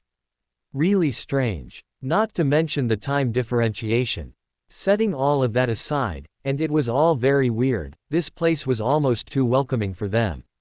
He wasn't sure why that was, but he felt at ease here, almost approaching a state of being relaxed as though he was walking around in a location he had lived in for years. The sense of security that came with being familiar with a place, something that he only just got around to feeling when in Chaldea. Yet this place managed it in less than an hour. Medusa was right, there was definitely something more afoot here. Solaire came to a halt and then turned to face them, standing to the side and gesturing to the wooden door in front of them. This is the elevator that shall lead you towards the office of the resort director. I'm certain that if she is awake. He cut himself off and his jaw clamped shut, as though realizing what he had just let slip. Ritska furrowed his brows and stared at the man with a long silence. It continued until the Sun Warrior awkwardly cleared their throat and then started again. This is the elevator that shall lead you towards the office of the director. She will be there to answer any and all questions that you have. In the event that she does not, please return to me and relay the concerns. I shall see what I can do. He offered with a friendly smile. Ritska got the feeling that the man really did mean that offer as well. That was good. Then again, no, he wasn't going to start being distrustful of everyone he met. He wasn't going to let his encounter with Seath turn him into that. He'd take Solaire at his word until he had reason to do otherwise. All right then, I hope it won't come to that though. His reply was met with a slow nod of the head, Solaire silently answering his statement with their own affirmation, likely hoping for the same thing as well. With that, the saber turned away from them and started to move away, once again pausing just next to Medusa and sending her one final look with slightly furrowed brows. I wonder, do you have any siblings, perchance? Medusa seemingly paused at the question, giving a slow nod of the head after a second or two of silence. 2. Ah, I see. Solaire looked mollified by the answer, letting out a gentle smile and turning his head. A great deal of sense, never mind my prying then. And with that, he moved right past the ground while offering a wave to the others and further off into the park. As he departed around the corner, two of the tall-looking golems stepped into view and made an about turn to face them. The darkly armored figures marched towards them with swords held at the ready but made their movements slow and deliberate, like approaching a cat without trying to scare it. Within a few feet of them, they abruptly stopped and held their position. The one on the right spoke with a metallic echo, a voice that was bereft of emotion. Current assignment: escorting VIPs to director's office. Commencing objective. It didn't take a genius to figure that he and the others were the VIPs. A quick glance to the others and they all offered him a single nod of the head. With that they turned about and moved towards the door. Mash took point and with a gentle shove opened it up and stepped through first, turning around to gesture him through. With that, they funneled through the doorway and into the narrow space, a circular room without much in the way of anything beyond a straight chute upwards. Ritska glanced up, a frown coming upon his features before looking back down and raising a brow. The floor was comprised of smooth planks of wood with thick ropes at each side of the room extending upwards in as close to a square shape as they could manage and hear. By the looks of things, it seemed to be an elevator, but he didn't see much that would trigger. The floor jerked with a sudden noise. Ritska stumbled for a moment and whipped around to see Ash pull his boot off a small panel in the dead center of the room. The gentle click as the panel rose back up coupled with the innocent face on the saber was just enough that he relaxed his posture. "Did I act too forwardly, Master Ritska?" "No, not at all," he replied quickly, waving his hand from side to side and shooting a thankful smile to the younger boy. "Glad you did, otherwise I would have been looking around for a button or just shouting up and waiting for a response." He joked aloud, but that was more or less what he would have done. Even glancing towards the panel, he could barely even see it now with the poor lighting in here. Ash's face lit up with a beaming smile as though he had just said something utterly profound. Just as quickly as it arrived, it vanished and was replaced with the stone-cold neutral line as previous. The shift had been as jarring as it could have been and very nearly brought a frown to his face, though that was nothing compared to Boudica, who had watched the interaction and was now looking deeply thoughtful for the whole thing. Her eyes danced between Ash and himself a couple of times before they turned away from them, no other indication that she was giving the matter much thought save for the light hum. Another intrigued noise came from the direction of their guard. He turned to see Gareth looking between the two of them, hand on her chin and a slightly narrowed gaze about her. She must have sensed him staring as she quickly turned and faced him, offering a small wave before she went back to inspecting the knights. The interest was enough for him to get curious. "Something catch your eye?" It's the patterns," Gareth explained quietly, gesturing between the two knights a couple of times. "It reminds me a little of the Celts, but there's nothing when I look at them, no information in the throne or anything. But then again, this sort of information wouldn't really be known to me until I find out who made them," she admitted with an awkward chuckle and scratching at the side of her head. He spared a glance towards the tall knights once more, the darkened armor with pointed helms, big rounded shoulder pauldrons.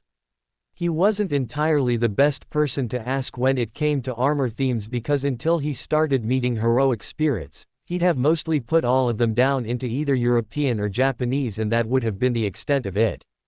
Bringing his shoulders up and down, his shrug showcased his own ignorance on the matter. The helmet looked pretty Viking-like, but then he looked at all the swirling patterns carved into the front of them and recalled something to do with the Celts preferring that sort of art, so really he was a bit stumped as to what it was actually based on. Either way, they seemed to be content with just standing there in silence. He blinked a moment, then rolled his eyes and slapped his face with his hand, turning his attention onto the actual Celt in the room and calling out to them. "Hey, Rider." Both Medusa and Boudica turned towards him. He internally cringed. "Red-headed one, I meant. Sorry." Medusa gave a wordless nod and turned back to standing on a silent vigil while Boudica raised a questioning eyebrow at him, though it soon gave way to comprehension as he pointed towards the golems and spoke up. "Are those things Celtic style?" Boudica turned on them with a mildly intrigued look for a moment, then furrowed her brows a little as she looked them up and down, placing one hand on her hip while the other pinched the underside of her chin and humming in a slow and thoughtful way. A few moments of this eventually came to an end as she turned back to him and shrugged. Not every tribe was the same, most had their own cultures, but the patterns on the armor certainly seemed to have been influenced, though I would say you would have better luck asking one of the Irish Celts. So any of the Cu Chileans. Well, the admittance that they were vaguely Celtic was enough for him, turning back on them with a furrowed brow but little else. He stepped away from the golems and towards the direction of Mash, coming up beside her and briefly looking over his shoulder towards the golems before glancing back to her. She caught his eye and stepped closer towards him, the mental link activating between the two of them a moment later. "Is something wrong, Senpai?" "That's what I'm trying to figure out. Rather, there's a lot wrong, but there's a lot that isn't wrong in the more traditional sense," he replied back. His own words confused him as much as they confused Mash, her brows slightly furrowed. "I mean, loads of servants get kidnapped, but you don't follow them and then expect to walk right into a theme park of all things." Mash's lips pursed, a brief flicker of unease and then a slow nod of the head. I believe I see what you are talking about, senpai, and then what was done to Ash-san, it does seem to be odd. There are many things which are out of place to me, but then I can't feel any ill intent. It is almost as though I never left Chaldea. It's too relaxing, you mean? He surmised, bringing his hand up and rubbing the back of his neck, briefly pausing as he glanced at the first filter of light to dance across his eyes from the open window they passed in the tower. The short view was enough for him to see the full extent of the inner fortress, and it brought him up short, as though it was divided into multiple sections with each being more different than the last. His lips parted a little, a few blinks, then the view was gone just as quickly as it arrived. And it really doesn't feel like it should be relaxing, even the director seemed to get relaxed too quickly. His eyes sought hers out, he raised an eyebrow. You saw how long it took for her to get used to that Christmas thing, and that was planned by the servants, not to mention Marie was pretty important with all that, but then a few minutes here and she's cracking jokes at my expense. Admittedly that was an odd thing to complain about, he saw the flicker of doubt in Mash's eyes as she tilted her head. I suppose. Though maybe the director is trying to keep herself calm. I believe that the doctor called it a coping mechanism for when you get stressed. Like you sometimes make jokes or references, senpai. That gave him pause. That was something of a pretty big hole in his theory, at least on the part of the director. Okay, yeah, that's fair enough. Suppose it's telling that I'm more at ease when the director is freaked out, but yeah, I'd have thought some of the servants would have been more stressed, but then again, they've been here for a couple of days according to Altera. Sighing, he pulled his head back and stared up as they ascended towards the apex of the tower. He could see the ceiling getting closer and closer at this point. They'd be there soon enough. Might just be me though, especially with what happened to Ash. I think that soured my mood a little. I understand, senpai. Seeing Ash-san like this is strange and I don't know what to feel about it. The slow admittance from Mash was reassuring, but not in the way he would have liked. His head came down and was greeted to her own troubled expression, glancing at her feet and then closing her eyes. He said such terrible things and made such, hearing about how he described his younger self and then suddenly being forced into it without realizing it, I don't think he would like it. Wasn't that the understatement of the year? To say Ash didn't like his past self, or Gawain, would have been selling it short. No, I don't think so either.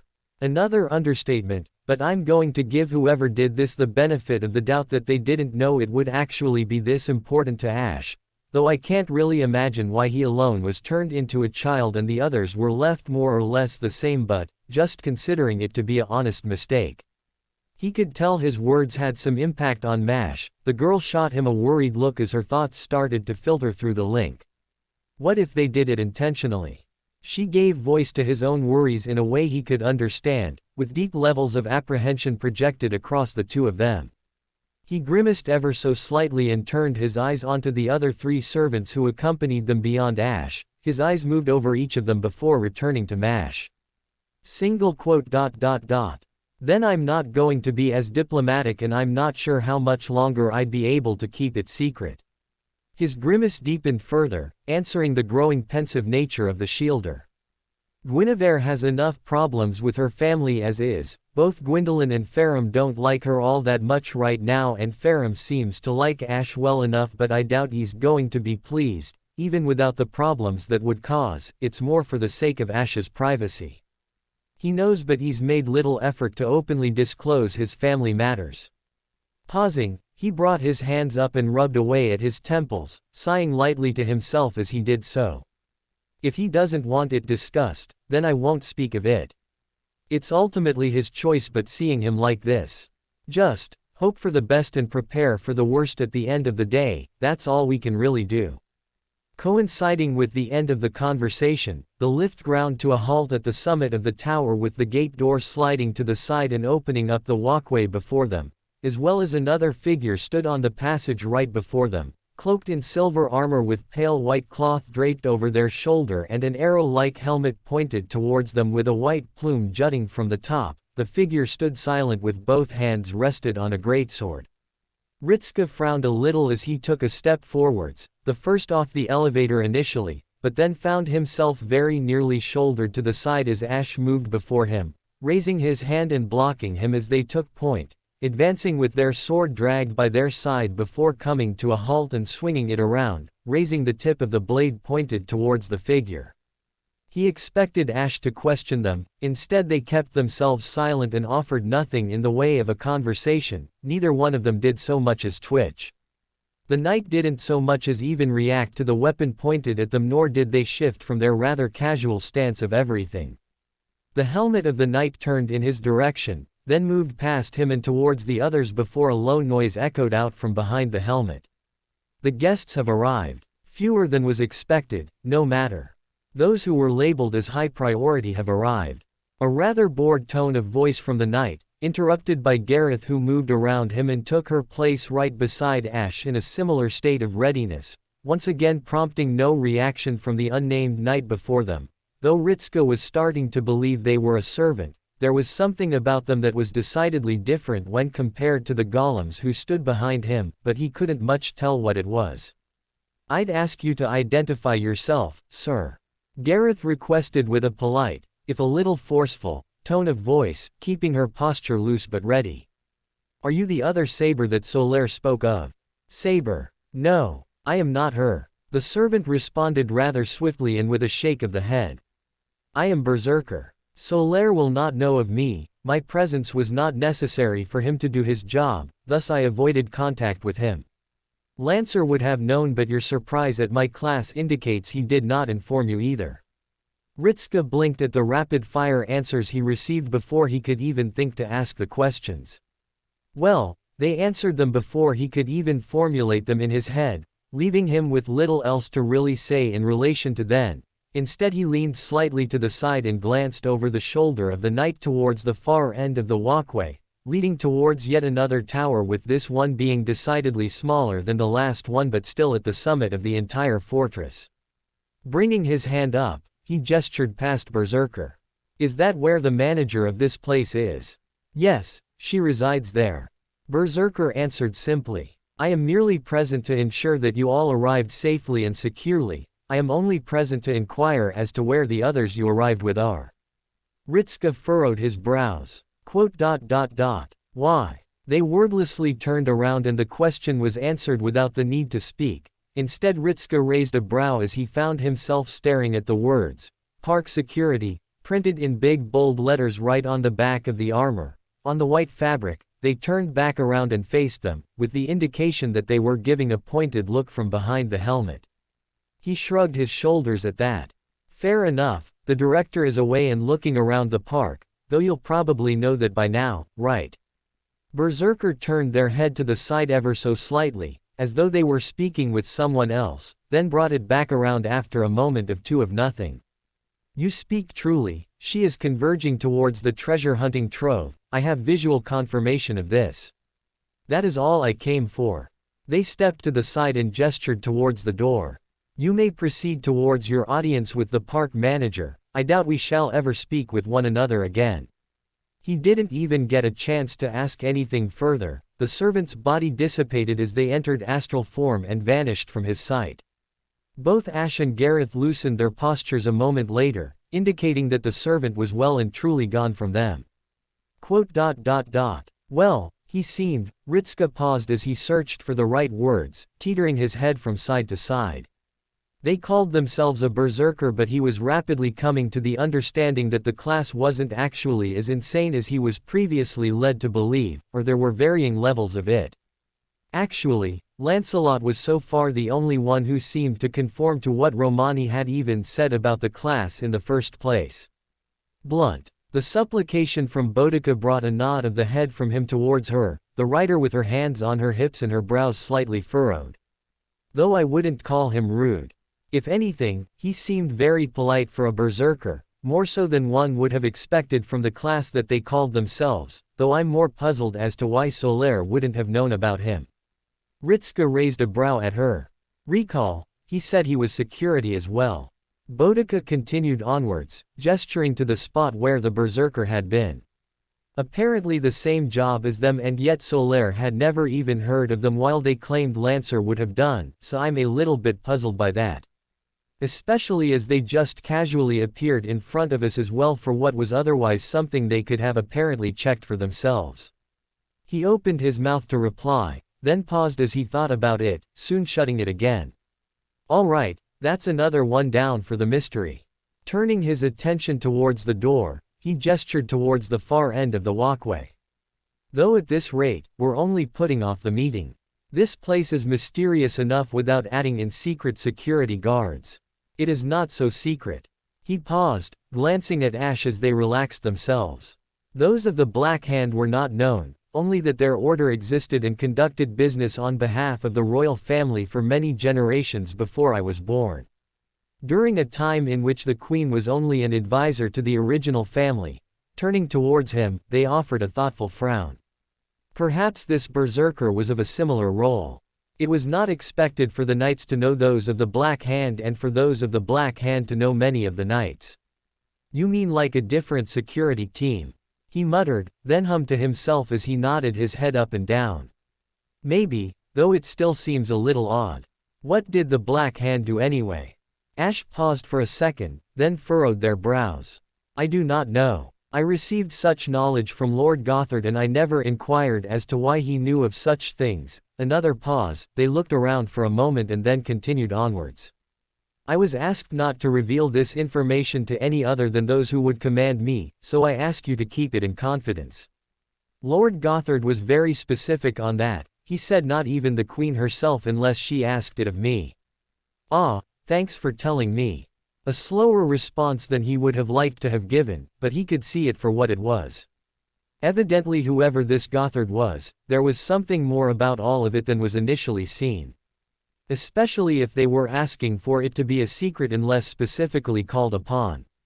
But as for the situation, normally park security don't operate like that, so I'd say that either Solaire is really being kept in the dark for something, which is starting to seem like it's the case. Gareth made an unpleasant face. This doesn't seem like the sort of thing that people should be lying to one another about, especially if they are some form of town watch. It's strange that all the members wouldn't know each other. How else would they be able to coordinate? We'll find out soon enough then. With that, he turned and started to walk towards the door at the end of the path, glancing left and right to cast his sight over the great distance of the entire fortress, and the view from the outside didn't truly do it justice. He slowed his pace just a little to drink in the view, furrowing his brows as he did so. It truly was a theme park. Great roller coasters stretched through the skyline and twisted and turned, carts traveling along them even now with figures sitting upon them, great swings falling up and down with more screaming guests. He could even spot a large water park-like area in the distance, which was where he presumed Gwendolyn was residing. Goodness, the awe-filled hush came from Boudica as she came to a stop as well. This is, this is something else. Whoa, isn't this one of those, the throne told me about these. Gareth snapped her fingers several times before pointing up and making a pleased sound. Theme park. This is a giant theme park inside a castle. The excitement fizzled away into bemusement as she turned her eyes and looked over it once more. Wait, why would someone even build a theme park in the first place? It just seems sort of strange to do if you had a Holy Grail, and why in the middle of the ocean? You'd never get any guests. Save us. Ritska muttered back, bringing his hand up and rubbing the underside of his chin. Or anyone else you ended up summoning. An era completely out of the way and really the only sort of place that you can bring people to rather than wait for them to come to you. His eyes narrowed ever so slightly, his hands lowered themselves to his hips. Still, it can't be as simple as this manager kidnapping all these servants just for a theme park, right? You never know, protagonista. The amused voice of Da Vinci drew his eye to the flashing communicator, pulling up his wrist as the screen burst into life with the genius front and center. A lot of people would end up doing a lot of things if they had something like the Holy Grail by their side. Some servants adapt their wishes into the modern era as well. Changing as best they can. We all remember how Edward Teach presented himself. Mash visibly shuddered as though touched by something cold. Much as I'm certain we'd all rather forget. The woman finished, sparing a side eye in the direction of Mash for half a second. The point is that it could well be that the wish of a servant was to own something like this, and now they have the Grail, they're making their dream come true. It's not really beyond the realm of possibility, she remarked, shrugging her shoulders up and down before pointing to herself. I mean, if given the chance, I would definitely create a theme park. It sounds like quite a lot of fun to me. Da Vinci theme park. He thought on it, then thought on it a little more, then gave a light chuckle at the image that it produced and raised an eyebrow at the caster servant. Doubt the director would greenlight something like that. Well, it is what it is though, certainly not the worst use of a Holy Grail, but at the same time, turning his head, he let out a short breath. Just seems like a bit of a shame though, doesn't it? We'll have to get the Holy Grail back, and without it. An understanding nod from the caster was accompanied with a solemn look. I suppose, yes. Though not everyone is bound to use a Holy Grail for devilish purposes, we still need to reclaim it when all is said and done, though that's not to say there isn't something more. She raised a finger and pointed it to him. Especially when we add on what else is happening around here, kidnapped servants and all of that. Well, yeah, I have also been shrunk. The voice of Ash came from behind him, slightly agitated. They have hampered my abilities with this attack, and it seems they have also altered my mind. It is concerning for me. I am worried they have also affected my abilities as a fighter. Ritska turned. The young blonde was staring at his palm with a troubled look on his face, then raised their eyes to meet his. The two of them shared a silent moment. Then Ash moved the hand towards the visor and slammed it back down to cover his face, straightening his posture as he did so. If they have done so, I can only apologize for what will happen if a battle occurs and I prove to be incapable. Their voice cracked as they spoke, a faint broken tone as though the possibility was horrifying to them. It's fine, A-. Gawain. He corrected himself. We hopefully won't come to that anyway, but I'll still count on you if something happens. Walking past the saber, he patted them twice on the shoulder. Just so long as you're ready and able, that's all I need. The helmet turned towards the hand, staring at it silently as he removed it from their shoulder, following the retreating limb before they spoke again in a quiet tone of voice. If you say so, Master Ritska. But all the same, I shall assure you that I will improve and reclaim my lost power, undoing all the damage that has been done. They thumped a fist into their chest. I ask that you be patient with me until then. Again, you don't need to ask that of me. He continued forwards, giving them a faint smile before he moved onto the door once again. Soon aware of a presence by his side and the almost emotionless stare that Boudica was giving him, there was nothing in her gaze. He quickly turned his eyes to avoid it, but he could still feel it boring into the side of his head, as though she was searching for something. He knew how it sounded when Ash spoke. It felt worse for him because he knew where it came from. It might well have been his reactions that were showing something was wrong. They reached the door. He extended a hand towards it and pressed it flat against the wooden before giving a firm push. It creaked as it opened inwards. The light from behind them flooded the room as he took a single step forwards, then paused as he heard a loud crackling sound like stepping on a dry leaf. His eyes turned down and his brows furrowed as he pulled his foot up and to the side, only to raise his brows once again as he caught sight of what it was that he had stood on. Lowering himself down into a crouch, he caught the item between his fingers and stood back up, turning around to reveal his prize to the others and watching their own expressions twist in confusion as they stared at it. What is that? Gareth being the first to speak, raising a finger and pointing at it with a bemused expression. It appears to be a crisp packet. Ritska replied slowly. He himself wasn't totally sure that is what it was, and yet it didn't look as though it could be anything else. Turning it upside down and watching as flakes of the last bits of crisp dropped onto the ground by his shoes, his lips thinned out as he stared at them, then held the packet close to his nose and took a sniff. Smells like ready salted as well.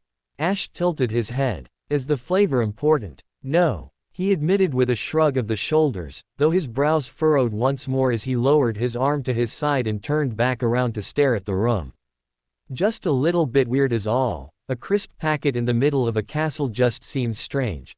He pushed his free hand against the door and opened it all the way. The room was illuminated further to reveal the state of it.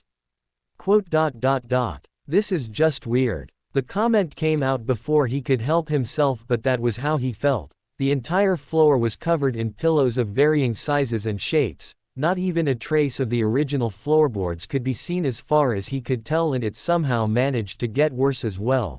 Through the ocean of soft comfort he saw what looked like a fridge standing alone near just in the room, not even close to the walls of the tower, just rising like a monolith.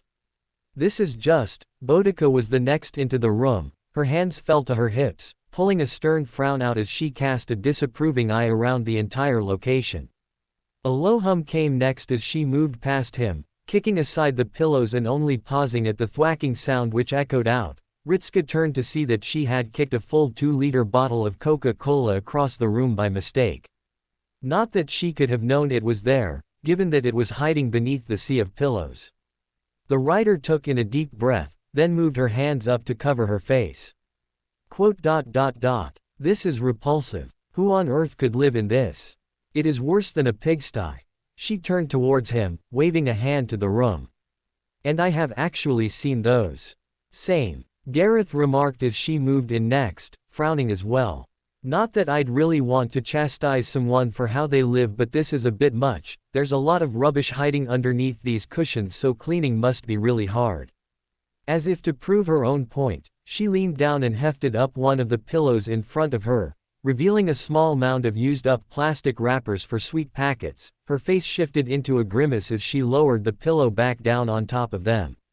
Mash looked just as displeased, but she was decidedly less commenting about it, though Medusa had a thoughtful look on her face as she gazed about the room as best she could, only pausing when she caught sight of him staring at her. It reminds me of the lair of a beast. She answered the unasked question. How they leave the bones of their prey littered around. The comparison made him snort, bringing his hand up and shifting it into a cough as he turned his eyes away and looked about the room with a newfound perspective. Indeed, when one looked at it like that, then yes. They were practically walking around in the equivalent of a pile of bones and leaf litter. Literally like the nest of some great predator, or a bear. Fear the great consumer of smoky bacon crisps. He wheezed out, moving his hand to cover his eyes. The one who drinks the bubbling oceans of cola and decorates the floors with the husks of the gummy bears. He really shouldn't have been cracking jokes about it, because it was rather disgusting all things considered, but he really couldn't help it. Clanking from his side heralded the arrival of Ash. The saber silently turned his head and looked around the room for a few moments, then lay his sword gently on the ground before crouching down and lifting up the pillows and gazing beneath them. Not offering anything as much as a single comment as they repeated the action several more times, before finally nodding their head and bringing themselves back up. You looking for something? Ah, I was looking for traps or camouflaged monsters, Master Ritska. Ash answered him back without even hesitating. Thus far, I see no signs of them within this room. As Lady Ryder says, he gestured towards the direction of Medusa. This holds some similarities to the lairs of monsters. Many of them would not leave their burrows undefended. But this is the lair of a creature with intellect, so I had to account for traps as well. Okay. His eyes parted from the saber and then paused briefly as he saw something poking out of the cushions, turned at an angle and balanced rather poorly. He could tell right off the bat that it was a microwave. His brows crinkled as he stared at it, curling his lips ever so slightly before shaking his head, only to double-take as he stared at the large curved flat-screen TV mounted in the wall off to the side and the large chain-link chair hanging down from the ceiling. How he missed those when he first came into the room was a mystery to him. A glance towards Mash, she caught what he was staring at and shifted her face into one of determination, giving a single nod as she prepared herself and moved a step forwards, shield at the ready in case something happened. His posture slackened at the loud snore interrupted by a hitch in the breathing which rumbled through the room from the direction of the chair. Leaning on his side, he raised a brow at the chair and managed to catch a glimpse of what looked like a shape in the chair, but it was admittedly difficult to see on account of it not quite facing them. "Ah, hello. Tentatively calling out to them with a raised voice, he waited for a moment for any sort of reply. Only being answered by a mumbling followed by another loud snore and smacked lips, a faint rustling sound of cloth and the chair wobbling ever so slightly. Evidently the person inside just rolled over. "Hello. We're from Chaldea," he called out once again. More snoring followed. Shrugging his shoulders, he glanced to the others and then paused at the face of Boudica, aimed solely at whomever was sleeping in the chair. Without warning she pushed her way through the fluffy sea at her ankles, shoving aside whatever else was in her way and unearthing even more wrappers and empty plastic bottles as well as what looked to be a couple of pizza boxes as well. "I'm getting flashbacks of Drake's cabin," he remarked aloud, shuddering at the memory while Mash looked similarly sickened by the comparison but slowly nodded her head up and down. "Phew," the pathetic mule came from the small little white rodent as he popped up from underneath the cushions, looking left and right with an empty sweet wrapper on their head, giving it a shake and throwing it off before pushing out of the abyss fully and jumping onto the nearest pillow. The expression on their face was as physically disgusted as the small animal could probably manage. Once she was close enough, Boudica came to a halt and then reached out, clasping hold of the dangling chair and then swinging it around to face them. Ritska raised his brows at the sight.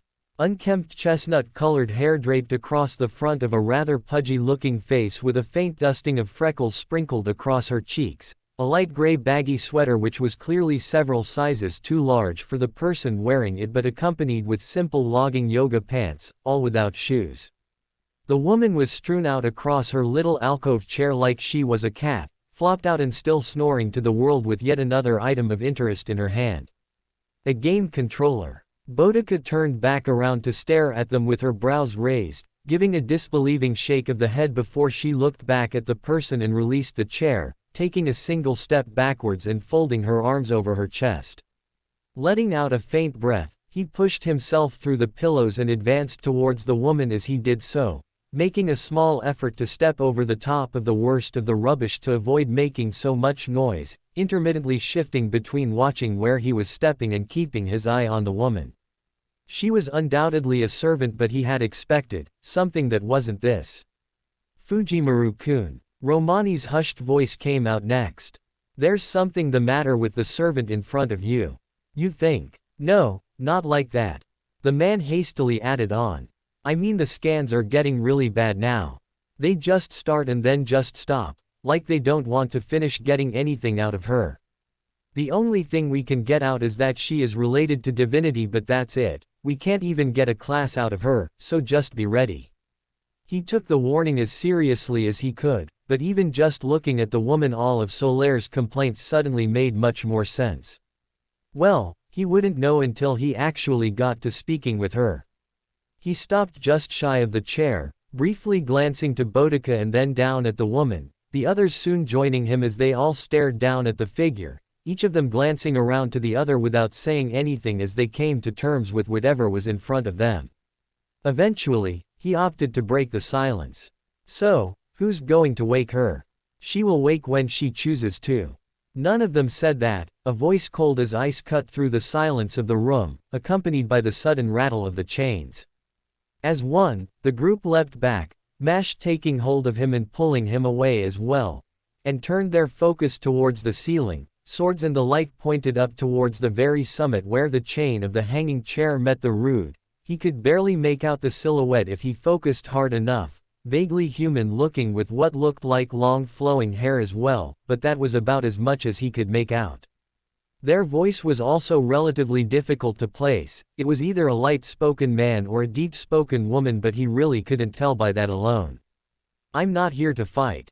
The figure responded rather tonelessly to the sudden display of arms leveled against them. "Not if you don't do anything to harm the director." Director. Did she mean no? That would be silly. He wordlessly brought his hand up and pointed towards the sleeping woman in the chair. An affirmative hum was the response he received from the person but little else. They made no further attempt to climb down the chain and reveal themselves.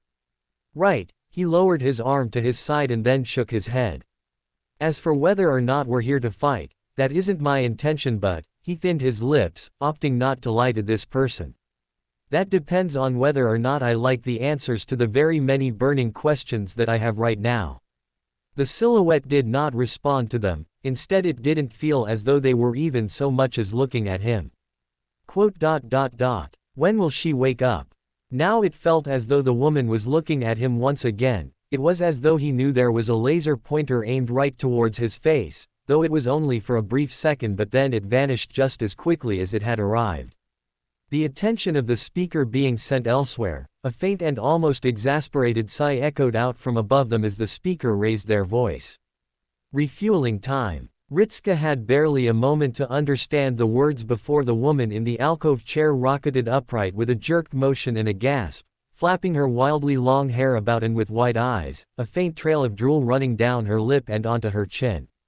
Dorito time. Silence followed the shout. The woman blinked several times and waved her hands around before realizing that she apparently hadn't caught any Doritos. Slowly she turned her head towards her empty hands and stared at them with a look of utter despondency, like someone had just snatched them from her grasp. With a quivering lip she turned her eyes upwards and leaned out of the chair, not even taking notice of them. Where are the snacks? There are none. The speaker responded coldly, though Ritska noticed the slight hesitation before they answered. It was the fastest method of waking you, though I can offer to bring some later, if that should appease you. That's mean, Chris, the woman sniffled rather loudly, bringing her arm up and rubbing her rather baggy sleeve over the front of her face to wipe away the drool as she did so, then lowering her head back down and pausing mid-wipe as she caught sight of all of them, briefly making eye contact with him in particular and looking much like a deer in the headlights. Ritska slowly raised a hand. Yo. The woman lowered her arm down to her side, then her expression started to fizzle out before she sent a rather sour look right up towards the silhouette once again. How come you didn't try and wake me up first? You were informed they were arriving shortly. You still fell asleep. A whine from the woman as she slumped back into her chair, tossing aside the game's controller and then throwing her arms into a crossed pose while looking dangerously close to pouting. All while he glanced between the two of them silently, waiting for anything else to happen. When it became clear to him that they were done, he cleared his throat and started again. Yeah, so, I'm Ritska Fujimaru from Chaldea. The woman cut him off before he could finish. Her eyes shifted to each of the people as she continued onwards. Boudica of the Iceni, Sir Gareth of the Round Table, Medusa of the Gorgons, Mash Kyrielite of Chaldea, and she came to a halt as she stared at the last figure, furrowing her brows slightly. Hey, why is your helmet down? To protect my head, Ash answered slowly. Boo. The woman pouted even harder, then waved a floppy sleeve towards him. Take it off, Gawain. Why? Don't question it. No, wait, no. He stepped forwards and brought his hands up. The focus of the woman shifted away from Ash and towards him. He didn't even know how she knew all these things. First thing I want to ask is how on earth you know all of our names, and then there's all of this. A slow blink from the woman. Why wouldn't I know the names of the guests I invited? Invited? Ritska frowned. You didn't invite anyone, you kidnapped them. They were stolen right out of the halls of Chaldea. The woman frowned as though offended by his words. I didn't kidnap them. Yes, you did. The silhouette, Chris, interrupted with the same bored tone. There was no consent before you took them here. Hey, fine. The woman growled, I forcibly invited them. Ritska squinted. That's just kidnapping, all right, fine. He pinched the bridge of his nose and shook his head. Just, who even are you anyway? A wide smile split the woman's face as she nodded her head up and down. Finally, you're asking the important questions. The other questions are just as important.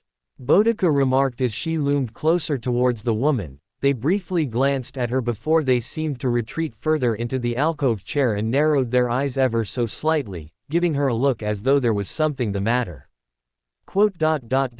My natural enemy, she muttered in a low tone of voice. Boudica just looked at her as though she had said something stupid, having clearly caught the comment and then raising her eyes up and narrowing them at the faint rattling of the chain. Sure enough, when he looked he noticed that Chris had lowered themselves further down the chain though were still obscured by shadow. He wasn't sure when they did that but it had to have been when Boudica closed in. Anyway. The woman cleared her throat and started again, dragging her arms up and spreading them wide, the long sleeves hanging down. I am the illustrious director of Not Yet Summer Resort. Hanlith, She cut herself off with a yawn, a rather loud one at that. Great goddess of bliss. He had never heard of her in his life. Looking left and right, he saw similar looks from the others and winced at that, bringing his eyes back to the goddess as her confident expression started to falter.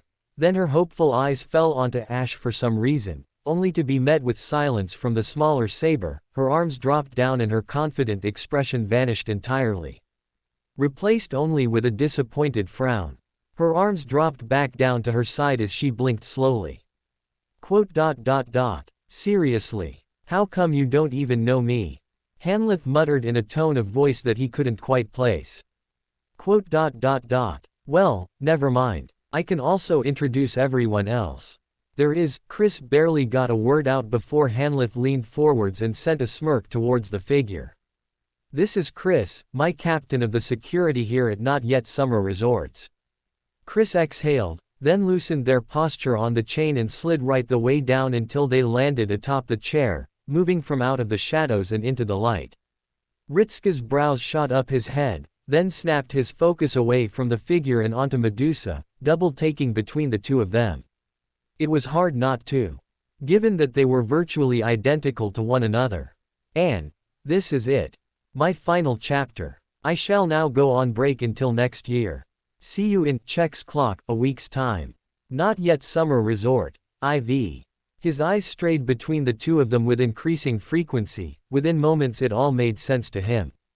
The peculiar looks that Solaire had been sending the way of Medusa and the question as to whether she had a sister, though while the man was right he doubted they could have really expected something like this.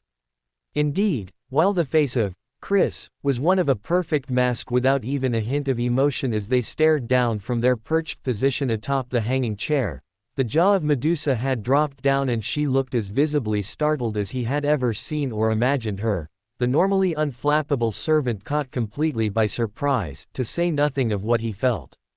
He got the impression that this wasn't just a version of her that had been summoned elsewhere. The surprise was too great for Medusa. Pressing down his own shock at the situation, he focused once more on the servant standing above them beside the difference of attire, and there was a rather marked difference. This servant wearing black leather boots which rode high up to just past her shin, a short one-piece dress with the shirt ending midway down her thighs, a puffy black jacket over the top and matching with a simple cap with rose-tinted glasses covering her slitted pupils which he just noticed to be glowing. The hand of Chris moved out, silent and graceful, and with her fingers slipping around the chain of the hanging chair without so much as rattling them and pulling tight, not that she needed to cement her position there. It looked as though she could not have been more comfortable as the chair moved back and forth ever so slightly.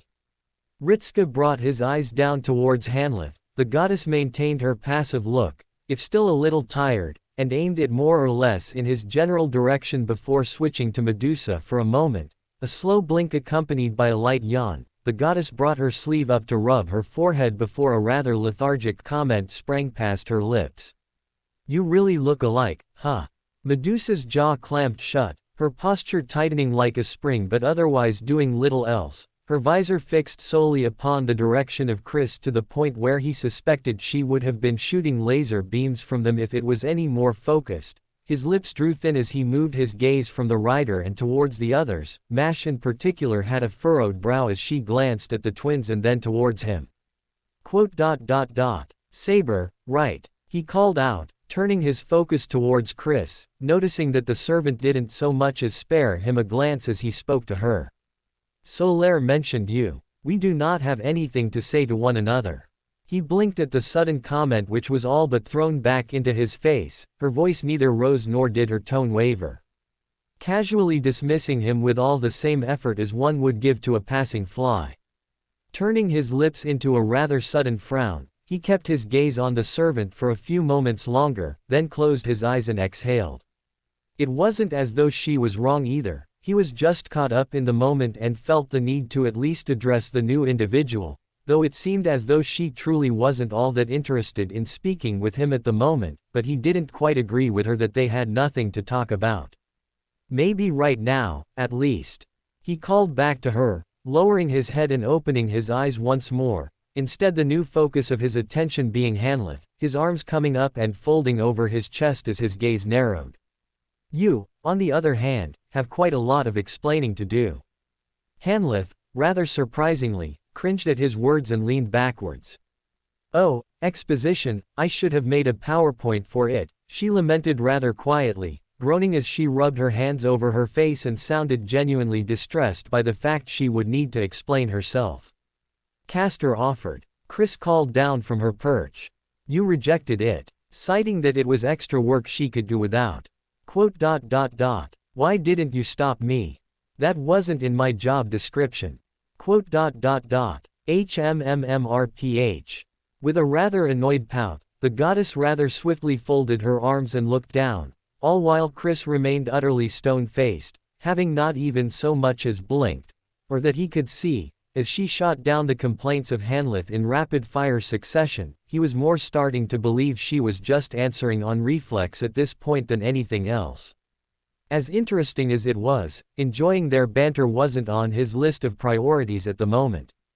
Yeah, as annoying as you might find it, I would rather we get an answer now because from our perspective, you've gone and created a singularity with a Holy Grail. He paused, then pointed down to the ground.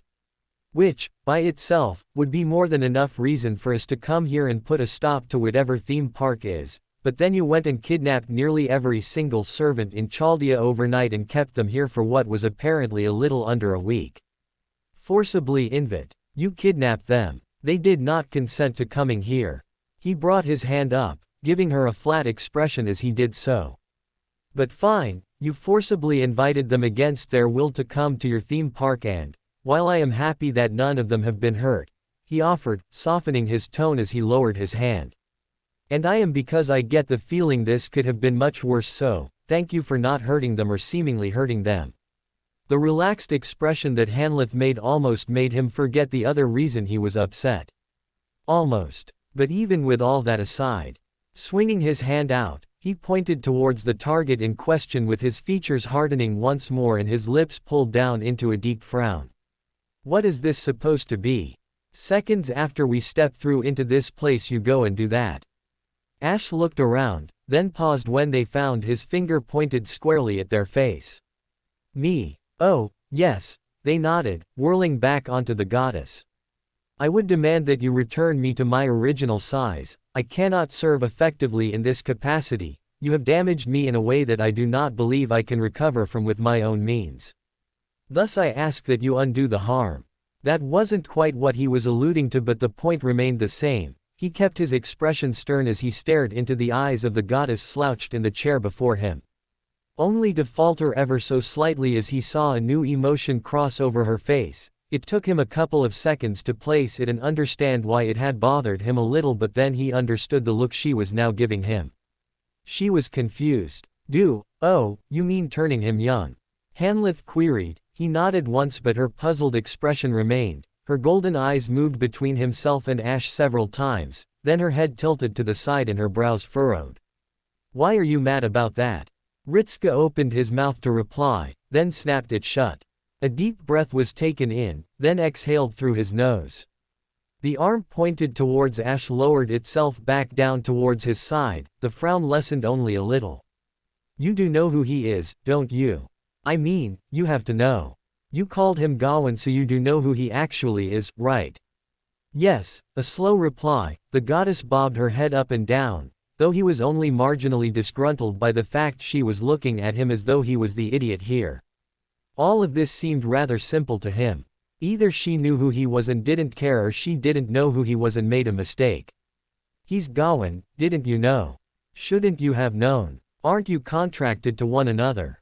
I know. Clipping his tone short, he fought back the urge to snap at her as he felt his emotions start to get the better of him. Another exhale of breath and he placed his hands on his hips, hanging his head low and closing his eyes. Why did you turn him into a child? Because his older self would never have appreciated all this work. The simple explanation had him raise his head. He probably wasn't the only one to feel confused at it. Indeed, he watched Ash jolt ever so slightly before leaning forwards and listening more intently. Hanlith frowned as she glanced between the two of them, unfolding her arms as she did so. I mean, you've seen who he grows up into, right? He's like my complete opposite. All work and no play. I couldn't really let something like that happen, so it was just easier to make him really young to work again from scratch so that he didn't want to break everything. This took quite a while, you know. And he's got this really glum feeling about him. He just came down here and I couldn't see anything that would make him relax, so. She waved her fingers in Ash's direction. There. Make Gawain young and problem solved. He's still a little bit uptight, but it's better than it was. At least this way he can actually learn to appreciate everything that I put into here, or ask to be put into. She paused for a moment, a thoughtful look flashing across her face. Yeah, I told them what to do, so it technically also counts as my work as well. Wait, no, hang on. He felt as though he had a pounding headache, bringing his hands up to nurse at his temples as the full weight of her explanation bounced around inside his head, peeling away his left hand to point towards her. You turned Ash into a kid because you knew that if he was all grown up he would really not like this theme park. You have met him, right? Hanlith looked bemused at his words, like he was speaking another language. His old self just didn't work, so I just made a few changes here and there so he appreciated it, also. Also. He was taller than me. It was like he'd been slapped in the face, taking a step backwards and widening his eyes at her. His jaw hung low as an incredulous sound rippled out from the back of his throat. He was what? Yeah, it was embarrassing. She actually whined at him. I'm the older sister. Me. How come he gets to be taller than me all of a sudden? That just isn't fair. A little brother is supposed to be little. That's why they're called little brothers, and my older brother is a big weirdo and I don't want to have another brother like that. One is bad enough, but two of them? No way. Never mind being slapped, it felt as though he was being hit with a 3-up, 3-down combo to the face without getting any breaks. Her reasoning before sounded barely passable as was. Sure, Ash wouldn't have liked a theme park and he could grant her that. He could see the initial suggestion of the Avenger to just tear it down so they could all go home or something. Fine, from a pragmatic standpoint it made sense. That didn't mean he liked it, but it made sense. This reason, on the other hand. You turned him into a child, Ritska repeated slowly, just to make sure he was actually understanding what she was saying to him. That was if her incensed look wasn't evidence enough, or the fact she was in the middle of some labored breathing following her rant. Because he was taller than you and wait, little brother. You're his older sister. Suddenly it all made a lot of sense to him, and the messy familiar colored hair was a lot more striking to him than it had been earlier. His eyes closed as he lowered his head into his hands and groaned into them. Not another one. Surely this could not be happening to him with another member of that family causing him problems. It surely was not happening again with him being dragged into this sort of weird unhinged drama. Hanlith coughed into her fist sleeve and took in a deep breath. I just said that. I mean, I'm his much older half-sister, but it still counts. I only managed to get a couple of centimeters height on him though, but it still seemed worth it at the time. She pouted once again, folding her arms indignantly. But he keeps wearing the helmet. I just wanna see my cute little brother when I can pamper him and beat him at, teach him how to play games. She really just let her true intentions slip there, didn't she? You know, just help him slack off. Another yawn bubbled out from her as she fell back into her chair, bringing up a hand and pointing a drooping sleeve towards the direction of Ash, slightly narrowed eyes. I just don't approve of what he grows into, so I am using my right as a big sister to make some serious changes to his lifestyle. His hands sought out his head once again, feeling a new exhaustion fall right on top of his shoulders once again. A faint groan escaped his lips, eventually pulling his hands back down and staring at the goddess with his fingers tented over the front of his nose. Listen, alright, whether or not you think that his life is bad, you can't just turn him into a child without his consent. Of course I can. Hanlith cut him off rather sternly, the image of lethargy replaced with something close to annoyance as she stared right back towards him, bringing up her arm and gesturing towards him. Did you not hear me? I'm his big sister, it's supposed to be my job to make sure he's actually being sensible when things go wrong. He was never going to accept it, so I just did it anyway. He frowned. Like the guests you forcibly invited. Yes. Another nod of the head, completely devoid of shame or guilt. Then a sigh as she shook her head from side to side, closing her eyes and falling back into her chair. I like people, but sometimes you all work too hard and don't take breaks. That's what this place is all about, you know. A big theme park where you can all relax and take some well-needed rest and relaxation. None of you would have accepted it because you're all so work-focused, so I took it upon myself to get you all here.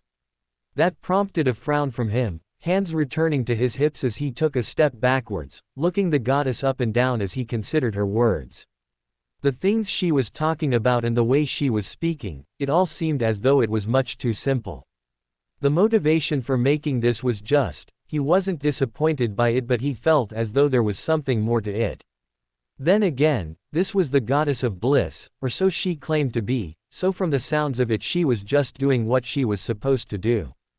If there was one other thing he learned, it was that gods were really headstrong as well, nor could he disagree with her assessment of Ash, but that didn't suddenly make it acceptable even if he did. Is that really it? Mash's question was asked rather tentatively, looking to him for a brief moment, which he capitalized with a nod of support. She continued onwards. Did you really make this singularity just to generate a theme park? Why would I lie about that? Hanlith queried, looking rather puzzled by the question, opening her eyes once more and narrowing them slightly at the shielder. Well, the resort wasn't the first idea I came up with, admittedly. I thought about a spa but then decided it was too much effort and it wouldn't appeal to everyone. Then there was the ocean cruise, but trying to find a servant with a boat for a mount was too much hassle. Then I thought about a big movie theater, but it seemed like a lot of effort.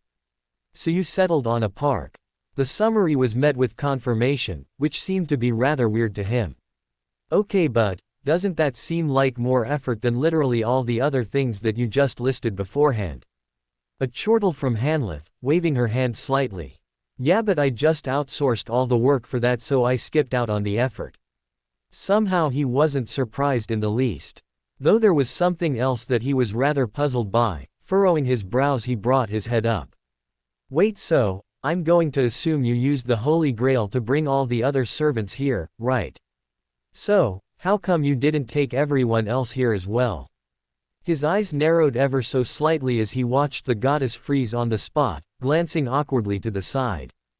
And does it have anything to do with the clear signs of damage on the outer walls?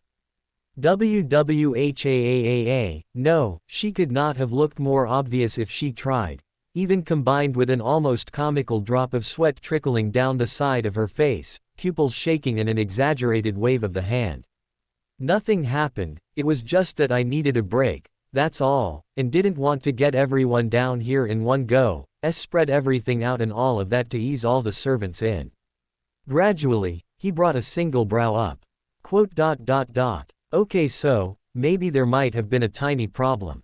She pinched her fingers together, or he assumed at least. He couldn't see on account of the fact her hands were still hidden up her large sleeves. Which might have caused me to focus less on the rest of you, for a while, so I had to wait for you all to show up instead. Silently, he folded his arms over his chest and shifted his weight onto one leg. A small glance upwards, he met the eyes of Chris, with the stone-faced servant shifting her own weight once again as though to match his posture. Though she didn't say anything to discredit the goddess this time around, he couldn't help but figure that her silence was the most telling about it. Like she was just content to let this all play out. Looking back at Hanlith, the goddess kept her hands up for a few short moments, then dropped them back down with a light thud and exhaled. Alright, fine, I made a big invite across the throne for my resort and some people showed up who aren't all that interested in relaxing. I mean, I don't see what the problem was. I just sent them a little ad and then they showed up and started fights with everyone for some reason. And she was back to whining again, literal whining at that, completely with the flapping of her arms. Not that he could really criticize her for it, yeah, so I'm going to assume that they took up all the attention so you needed to focus on defending the park, right? Would explain why you have Solaire acting as a guard around here and all those big golems, and the berserker. Yeah, Hanleth calmed down, sniffling for a moment. So I had to wait for you to show up, so I could ask for help, she pointed upwards. Chris is very good but I'm working her too hard and I want her to have a break. He waited for more. He didn't get anything else. I have told you before. Chris remarked stoically from her perch. I am most comfortable. No way. Hanleth sounded aghast at her words, whipping her head up and then pointing an arm towards her. I'm not having you walking around my resort with your only positive memory being cutting things up. That's way too savage. You should be taking the time to kick up your feet or something, or just think of it as hibernating. She sounded rather strained at that, like she was just searching for the word. A faint sigh from the direction of Chris, their head turned to the side ever so slightly but otherwise they said nothing else. Right, never mind all of that. Shaking his head, he brought his attention once more to the goddess. So all this was just you making up a resort for people to relax in and then some troublemakers showed up and started to spoil the fun for everyone else. So you now need us to sort them out so people can get back to relaxing again, right? The goddess raised an arm and opened her mouth, then paused and blinked twice, lowering her arm and nodding her head up and down. That is, actually it, yes. Wow, I should get you to speak for me, it doesn't sound nearly as long and saves lots of time. A pause, the woman shifted and moved slightly closer, leaning forwards almost as though there were stars in her eyes. Say, would you? I'm not becoming your spokesman. He answered in the flattest voice he could manage, all but ignoring the pout he got from her. I've acknowledged this place but right now, pausing, he brought his hand up to rub his temples, something he was finding himself doing with increasing frequency at this point in time. Listen, I get the idea behind it but you can't just go around kidnapping people and then turning others into children on the spot. That's just, no one is going to be relaxed if that happens to them. A tilt of the head. The others got over it very quickly though. Even the rude tree spirit is quieter now that he's gotten all those documentaries to watch. What? He blinked once, then twice. Sullivan. She couldn't mean. Yeah, him. She actually did. Wah, how? I mean, he was really mean at first. Hanleth frowned. Not a lot of polite comments and talking about things that I won't repeat but he calmed down when I gave him a little movie theater with loads of documentaries on it. I mean, if that's what he likes but I found it a little boring but that's better than nothing, right? He traded glances with Boudica at that. The writer looked just as bewildered as he currently felt with the two of them looking back at the goddess. All right then, they can leave any time they want. Hanleth frowned at his words. I mean, yes. But are you really going to come down and take them all away now? They've been working really hard and some of them have a lot of stress, doesn't that seem a little cruel to you? She accused him with narrowed eyes. They get a moment of respite and then you come down to steal it away from them without a word of warning. Hang on. Do not try to turn this around onto us. Boudica was quick to respond to that, folding her arms with a stern frown. We were not summoned to play party games and there is no denying that this singularity cannot be allowed to exist permanently.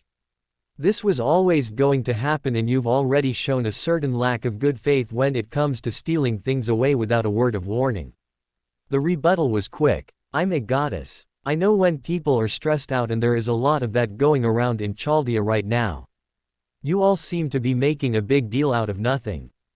A frown, she brought her arms up and waved them around. There's a lot of nasty things I could have done with a Holy Grail but I choose to make up a nice resort for you all to relax in and all you do is complain about it. Where is the honest harm in making it so that people aren't overworked? You know you can die from that. This was seriously getting out of hand. She might be right about that. Gareth muttered, he shot her a bemused glance as the Lancer cupped her chin. Agravain looked worse and worse every time I saw him, He would always send me these really weird looks when I told him to take a break though. I guess he was just really worried about what everyone would do without him. The comment by Gareth wasn't as quiet as she might have thought, or maybe they just had good hearing, but either way, Hanleth took that as a vindication as she swung her arm up and pointed towards the direction of the Lancer. See, that just means that this is good work that I'm doing, so really I don't see what the problem is. Bringing his hands up, he waved them down and silenced the room. Right, this isn't about whether or not taking a break is a problem. You literally just kidnapped people just so they could enjoy a holiday. I would be less upset if you had just, I don't know, made the singularity and then waited for us to find it in the first place. He shrugged his shoulders as he offered the suggestion, then gestured towards Ash. And trusted him not to go ballistic the second he laid eyes on it because he's really been trying. Ash turned ever so slightly, the corner of their eye slit fell onto him while the saber remained oddly silent. This is a pointless discussion based on what-ifs. Chris's voice shifted, turning slightly more intense. We are trapped in a loop. You do not approve, the director will not change her stance. You have different opinions, accept it and move on. Move on. This wasn't just great. A short breath, then he dropped his arms to his side and lowered his voice. Just change him back to the way he was, please. No. Ritska gave a slow blink as he stared at the goddess. She didn't even so much as hesitate when she shot down his suggestion. Rather, she was now looking somewhat offended that he had even asked in the first place, folding her arms over her chest and giving him a determined gaze. No. Parroting back to her, he pursed his lips and slowly raised a brow. What do you mean, no? I mean I'm not changing him back while you're here. She simply explained, then sighed. Trying to change isn't the same as changing, and I know how stubborn my siblings can be, so I'm not going to take the chance, and besides, this is him being the most accepting of this resort in the first place. Not only would his older self spoil the fun for himself, but it would also extend to everyone else. She made it sound as though she was doing him some sort of favor. So you're just going to keep him like that? He gestured to the little saber, taking a step forward only to pause at the intense wave which passed over him. His body locked up and his eyes snapped up a second later.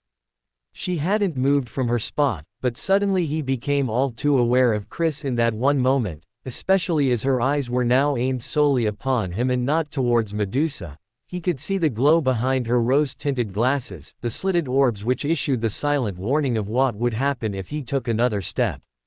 Neither one of them blinked as they stared at the other. For what felt like eternity there was nothing. Then he slipped back, and just like that, the feeling vanished. Hanleth raised an eyebrow at him, clearly oblivious to what had transpired but soon dismissing it. Yes, I am. I'm going to leave him like that because sooner or later he is going to understand that this is a good thing while his older self is way too biased about everything related to the family. She paused, then frowned lightly as she stared him in the eye. Or are you going to tell me that he would welcome me with open arms when he found out about our relationship? You don't know that. Of course I do. She rolled her eyes. Even if I wasn't his sister, I am the goddess of relaxation. When was the last time he did anything relaxing that wasn't somehow related to being useful somewhere else? Her eyes snapped down and narrowed on him. Just go and think it over, then come back and let me know. The very least you can do is just take him around and explore the park before you come barging in here and demanding I undo it. Being a kid is supposed to be when you're most free. She brought her hand up, then pointed towards Ash. What freedoms did he have as a kid? She really did go from looking lazy and bored to hitting every single nail in his heart, huh? Now he felt rather conflicted, glancing to the back of the saber's head and then towards the goddess once more. I need to relay this anyway. He muttered to the goddess, taking another step away from the chair and turning ever so slightly, looking her up and down for a few short moments before he closed his eyes. Look, I can tell that you at least mean well, and the idea behind it is, I get it, alright. Just unsure of what else he was supposed to say, he turned his head away from her and started to walk back the way he came, stepping over the pillows and through the trash. The headache he had felt grew even heavier as he moved, his mind cycling through her words and the fact she had something of a minor point. Minor. None of which justified the kidnapping. He paused only for a moment as he realized something, turning and looking over his shoulder towards the goddess with furrowed brows. By the way, who is actually attacking the resort? The expression of Hanlith shifted into a grimace. Chaos demons. She slumped into her chair when she finally felt them return to the elevator and begin their return down towards the main resort. Her expression kept thin before she lowered her eyes and stared down towards her legs, pulling them up closer and wrapping her arms about them. Hugging them tight. A crinkle of chains, the weight atop the chair vanished and she caught a blur of movement in the corner of her eye as the saber jumped down from their perch and returned to ground level. Their back facing her for a few short moments, they turned around slowly to face her, keeping their expression devoid of judgment. Not great first impressions, right?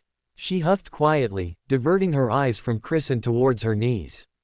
The saber remained silent, prompting her to continue on. Just figured that most of them would have said no if I asked them. I don't like seeing them like that, all worked up and stressed. I hate it. I hate seeing them like that. More silence. I know you'd just tell me that I should have just approached them or gotten pharaohs to do it for me, but what was I supposed to say? A mirthless scoff, she buried her face into her knees and let out a long sigh into them. Please just put aside a couple of weeks from your important mission to enjoy some rest and relaxation because I'm worried that you're all overworked. Also please ignore the Holy Grail that I've got. You should have known they would disapprove. The quiet comment from Saber gave her pause. She flinched at the words but otherwise kept silent. Instead she hugged her knees closer to herself. Oh, I see. That was all the confirmation she needed for them to realize they did know. Are you getting upset over something you knew was going to happen? He's my little brother. Her voice was muffled, drawing her head up and looking towards Chris with a tilt of the head and a small sniffle. Is that so bad of me to try and make sure he and his friends actually have a good time somewhere? I can't just not act when I see humans like that. It's just not in my nature to let something like that slide without making an attempt. Even if they don't understand it, especially if they don't understand it, I can't let that happen. Chris kept silent, their eyes locked onto her own, then their head turned away from her and towards the door. What if they return? I think they'll give it a try at least, just for the sake of it. A shrug of the shoulders, she wasn't certain of that but she knew what human nature was like.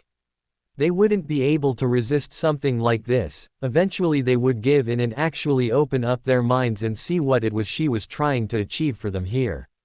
She wasn't expecting it immediately but she hoped that they could move past this less than stellar first meeting.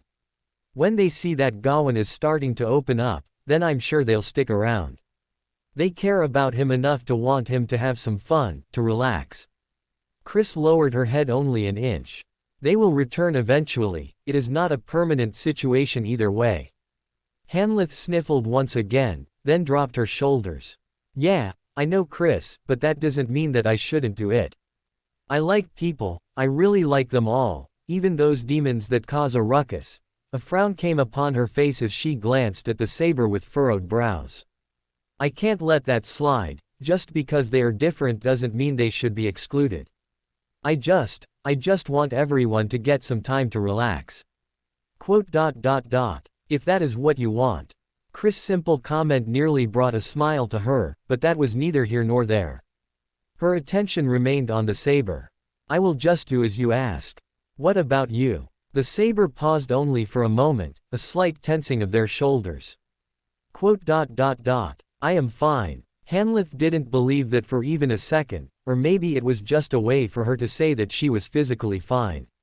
She'd call that a truth if nothing else, claiming she did answer the question. That was something funny with Chris, avoiding the question with another truth.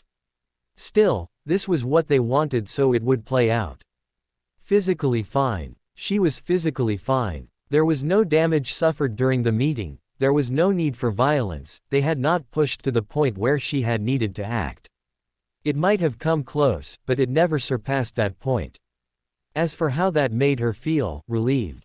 It wasn't that she didn't want to kill them, she cared nothing for whether the human and his servants lived or died, but it was, she did not wish for a fight to be what decorated their first encounter with one another. One that would lead to one or possibly both of them being killed. That would be something she did not want. Her feet carried her forwards, the world turned to a blur of shapes and color and a hum of the air as she pulled herself from the lair of the director and into the outside world. She had not lied. She was physically fine, though with how she felt in her heart, she did not know the answer to that. There was no way she could have known the answer to that. A faint crack, she halted atop the battlements and stared down onto the park, keeping her eyes fixed on the distant figures of the human and the others leaving the base and starting their march further into the park. She kept her eyes on them, the incredible distance meant nothing between her and her target. Easy to spot, almost too easy, but maybe that was the point of it. So simple now where it was impossible before. Snake watching, are we?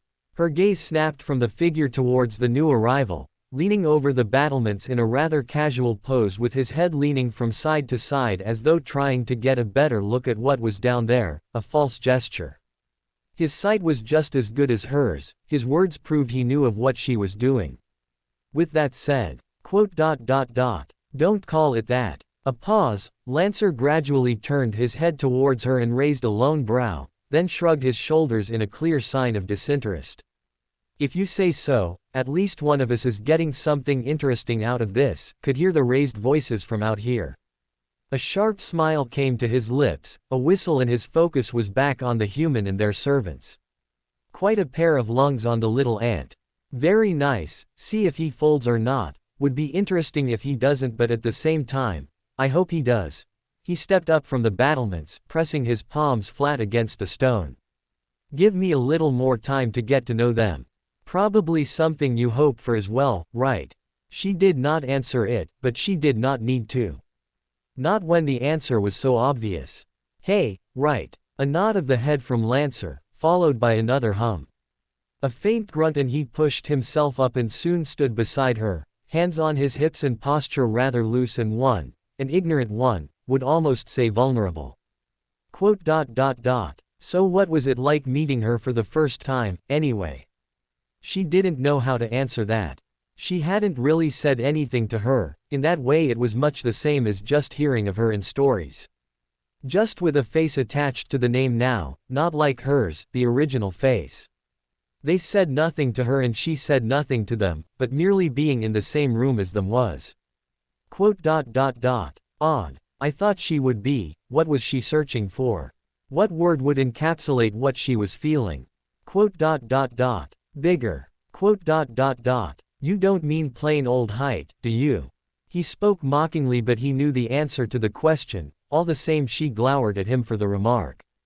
She could feel the smile on his lips even if she could not see it. He kept his head turned from her and his sight aimed down, not once having moved away from his own target of interest. But yes, I can empathize with that. A shallow sigh. It seems as though we were both a little spoiled by the tall tales, and now when we stand before the sight before us, all we can say is, oh. The mystery is more tantalizing than the answer, years searching for something that when it stands before you, the possibilities all come to a single end. The imagination, the thoughts and hypotheticals are done.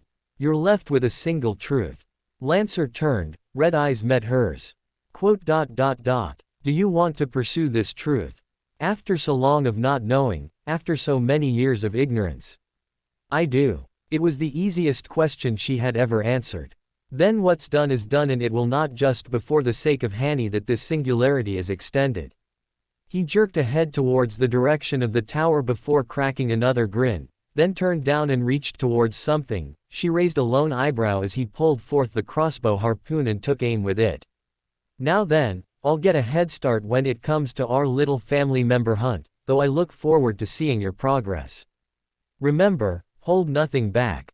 Her eyes crinkled at his words, but he shot off, rather literally, before she could offer a rebuttal for him.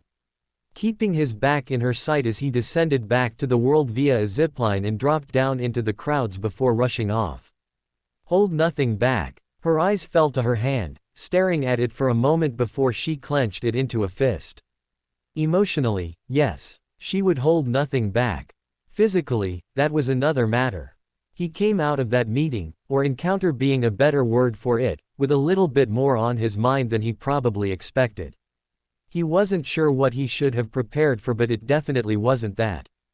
Placing his hands on his hips, drawing his lips thin and turning his head up to stare for the clouds. Well, that was a thing. Not exactly the best first impressions, no. Gareth agreed with him rather quickly, drawing a raised eyebrow from him. The Lancer quickly brought her hands up and waved them from side to side. Oh no, that's nothing against you, Master. Just that the first impressions weren't very good all the same.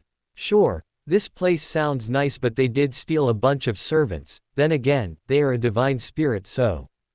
Yeah, and if they were one of Guinevere's kids, then they were probably not used to people telling them that something was bad. They probably would just go ahead and do it all the same. He'd come to expect the same thing from pretty much all of the divine spirits at this point. Going ahead and doing what they want and then letting others pick up the pieces, not that it was behavior limited to divine spirits. He'd met plenty of people like that in the past. I was more bothered about just turning Gawain into a kid, to be honest. He remarked, gesturing towards the direction of the saber and grimacing, briefly noting that they didn't react to being called out. That seemed to be, well, she seemed to know a lot about him and then just jerks him back to this point in his life on the spot without consulting him, which seemed a little, yeah, I'm not a big fan of that. Why? He blinked, then turned to the saber and tilted his head. Ash slowly turned to face him, the helmet covering his expression as they spoke again. Why did she say she didn't approve of me?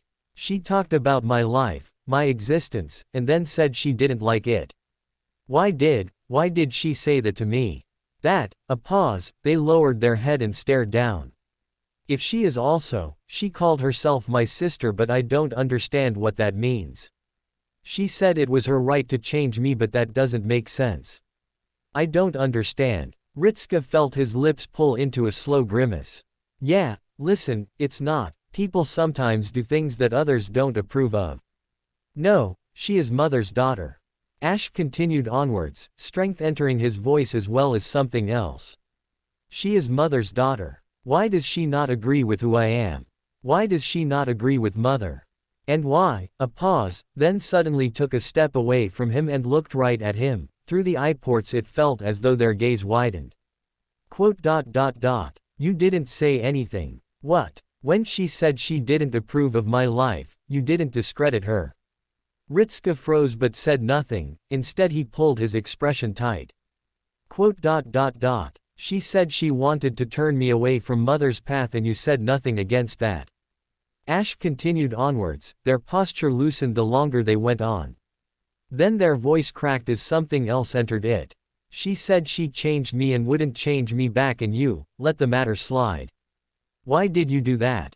I didn't let it slide. The reply was slow, bringing up his hand a little. I just took a step back so we could approach the conversation at a later date. What conversation? Where I'm pulled away from my duty. Why don't you want me to do that? It's not, he grimaced and turned his head to the side, gritting his teeth. That's not what it's about. Just that. It's because I'm small now, right? He was left rather surprised by the waver in Ash's voice as they clenched their hand into a fist. Their sword arm dropped down with the blade still in their grasp, clattering against the stone floor and chipping the path with the tip of the weapon. Why, you don't think I can do it anymore, right? That's why you're fine with leaving me like this, isn't it? No, Ash, listen. And why do you keep calling me that? They cut him off, taking a step forwards and slamming a fist into their chest. An echoing crack as the gauntlet bounced off the breastplate with all the force of a gunshot. You keep calling me Ash, but my name is Gawain. It has always been Gawain. They talk about my older self and then they say they don't like him, but what's wrong with him? I just want to fulfill my duty, but you don't. Do you not want me to? Is it because you don't believe I can? Because I'm not like I was before. Because I can't remember. No. He stepped forwards, raising his voice. Look, it's not about whether I think you can or can't but. You said that I didn't need to ask you to be patient, was that because you found someone else? Their voice wavered, suddenly sounding very small and very frightened, like the child they were at this very moment. Their heads snapped around, looking to each of the different servants assembled before it whipped back to him. They took another step away, having come to some conclusion. Is that why they're here? So that you don't need me anymore. So that because I'm not as good. What? Ritska was now horrified, gaping at the saber. No. They're here to help. Because you don't think I can do it anymore, right? You don't think I can. They paused, then clenched their hand and swung it down, clasping the handle of their sword and bringing it up. I can still do it. I can still fulfill my duty even when I'm like this. You don't need to replace me with them. You don't need to get rid of me because all, their voice hitched. Swinging the blade around, they pointed it towards everyone present, though the rattle of the shaking arms was soon drowned by their quivering words. You can't take it from me because, I'll get it back. You'll see that I can still do it. I can still do my duty so you don't need to replace me. I promise I can still do it so. The sword, whether it was by Ash's real feelings or not, ignited with bright orange flames.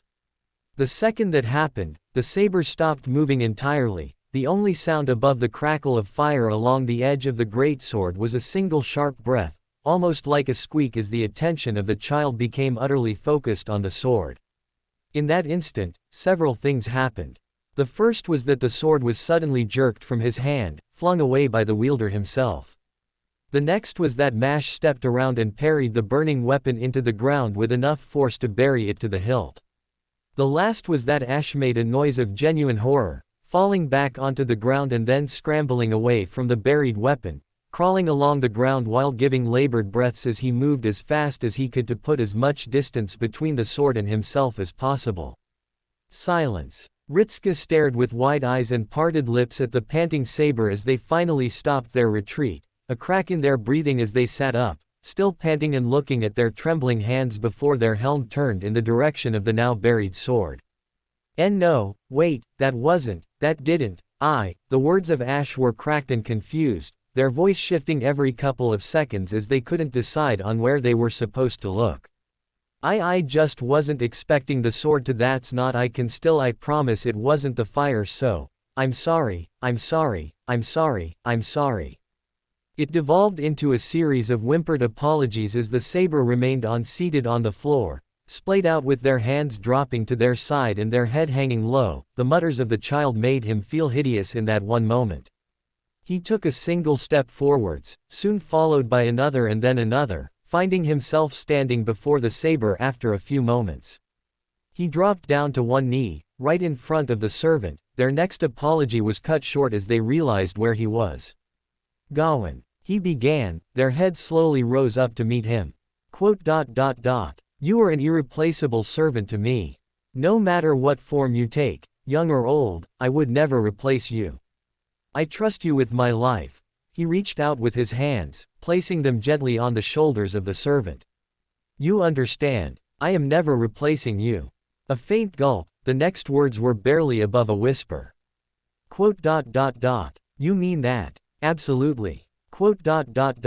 Sorry. Not your fault, Gawain. Shaking his head from side to side, he slowly pushed himself back up to his feet. The helm tracked his movements as he did so. Rough day for all of us, best we get back on track, yeah. Get your missing height back. Right. He extended a hand towards the child. They stared at the outstretched limb for a few seconds in silence, then brought up their own to clasp it. All right. With their hand firmly in his grasp, he gave a brief tug and pulled them back onto their feet. Sorry for the unsightly display. Again, not your fault. He dismissed the apology quickly. He was never going to accept an apology for something like that in the first place. Moving his other hand around and resting it atop the helmet and giving it an echoing pat, then turning around and pausing as he once again found himself staring into the eyes of Boudica, this time the eyes being those that demanded answers. Yeah, he figured he wasn't getting away with leaving it there. For more thrilling fanfiction stories like this, check out my channel Fanfic Audiobook. Dive into epic adventures, mysterious realms, and legendary journeys brought to life through immersive storytelling. Don't forget to like, share, and subscribe for more amazing audiobooks.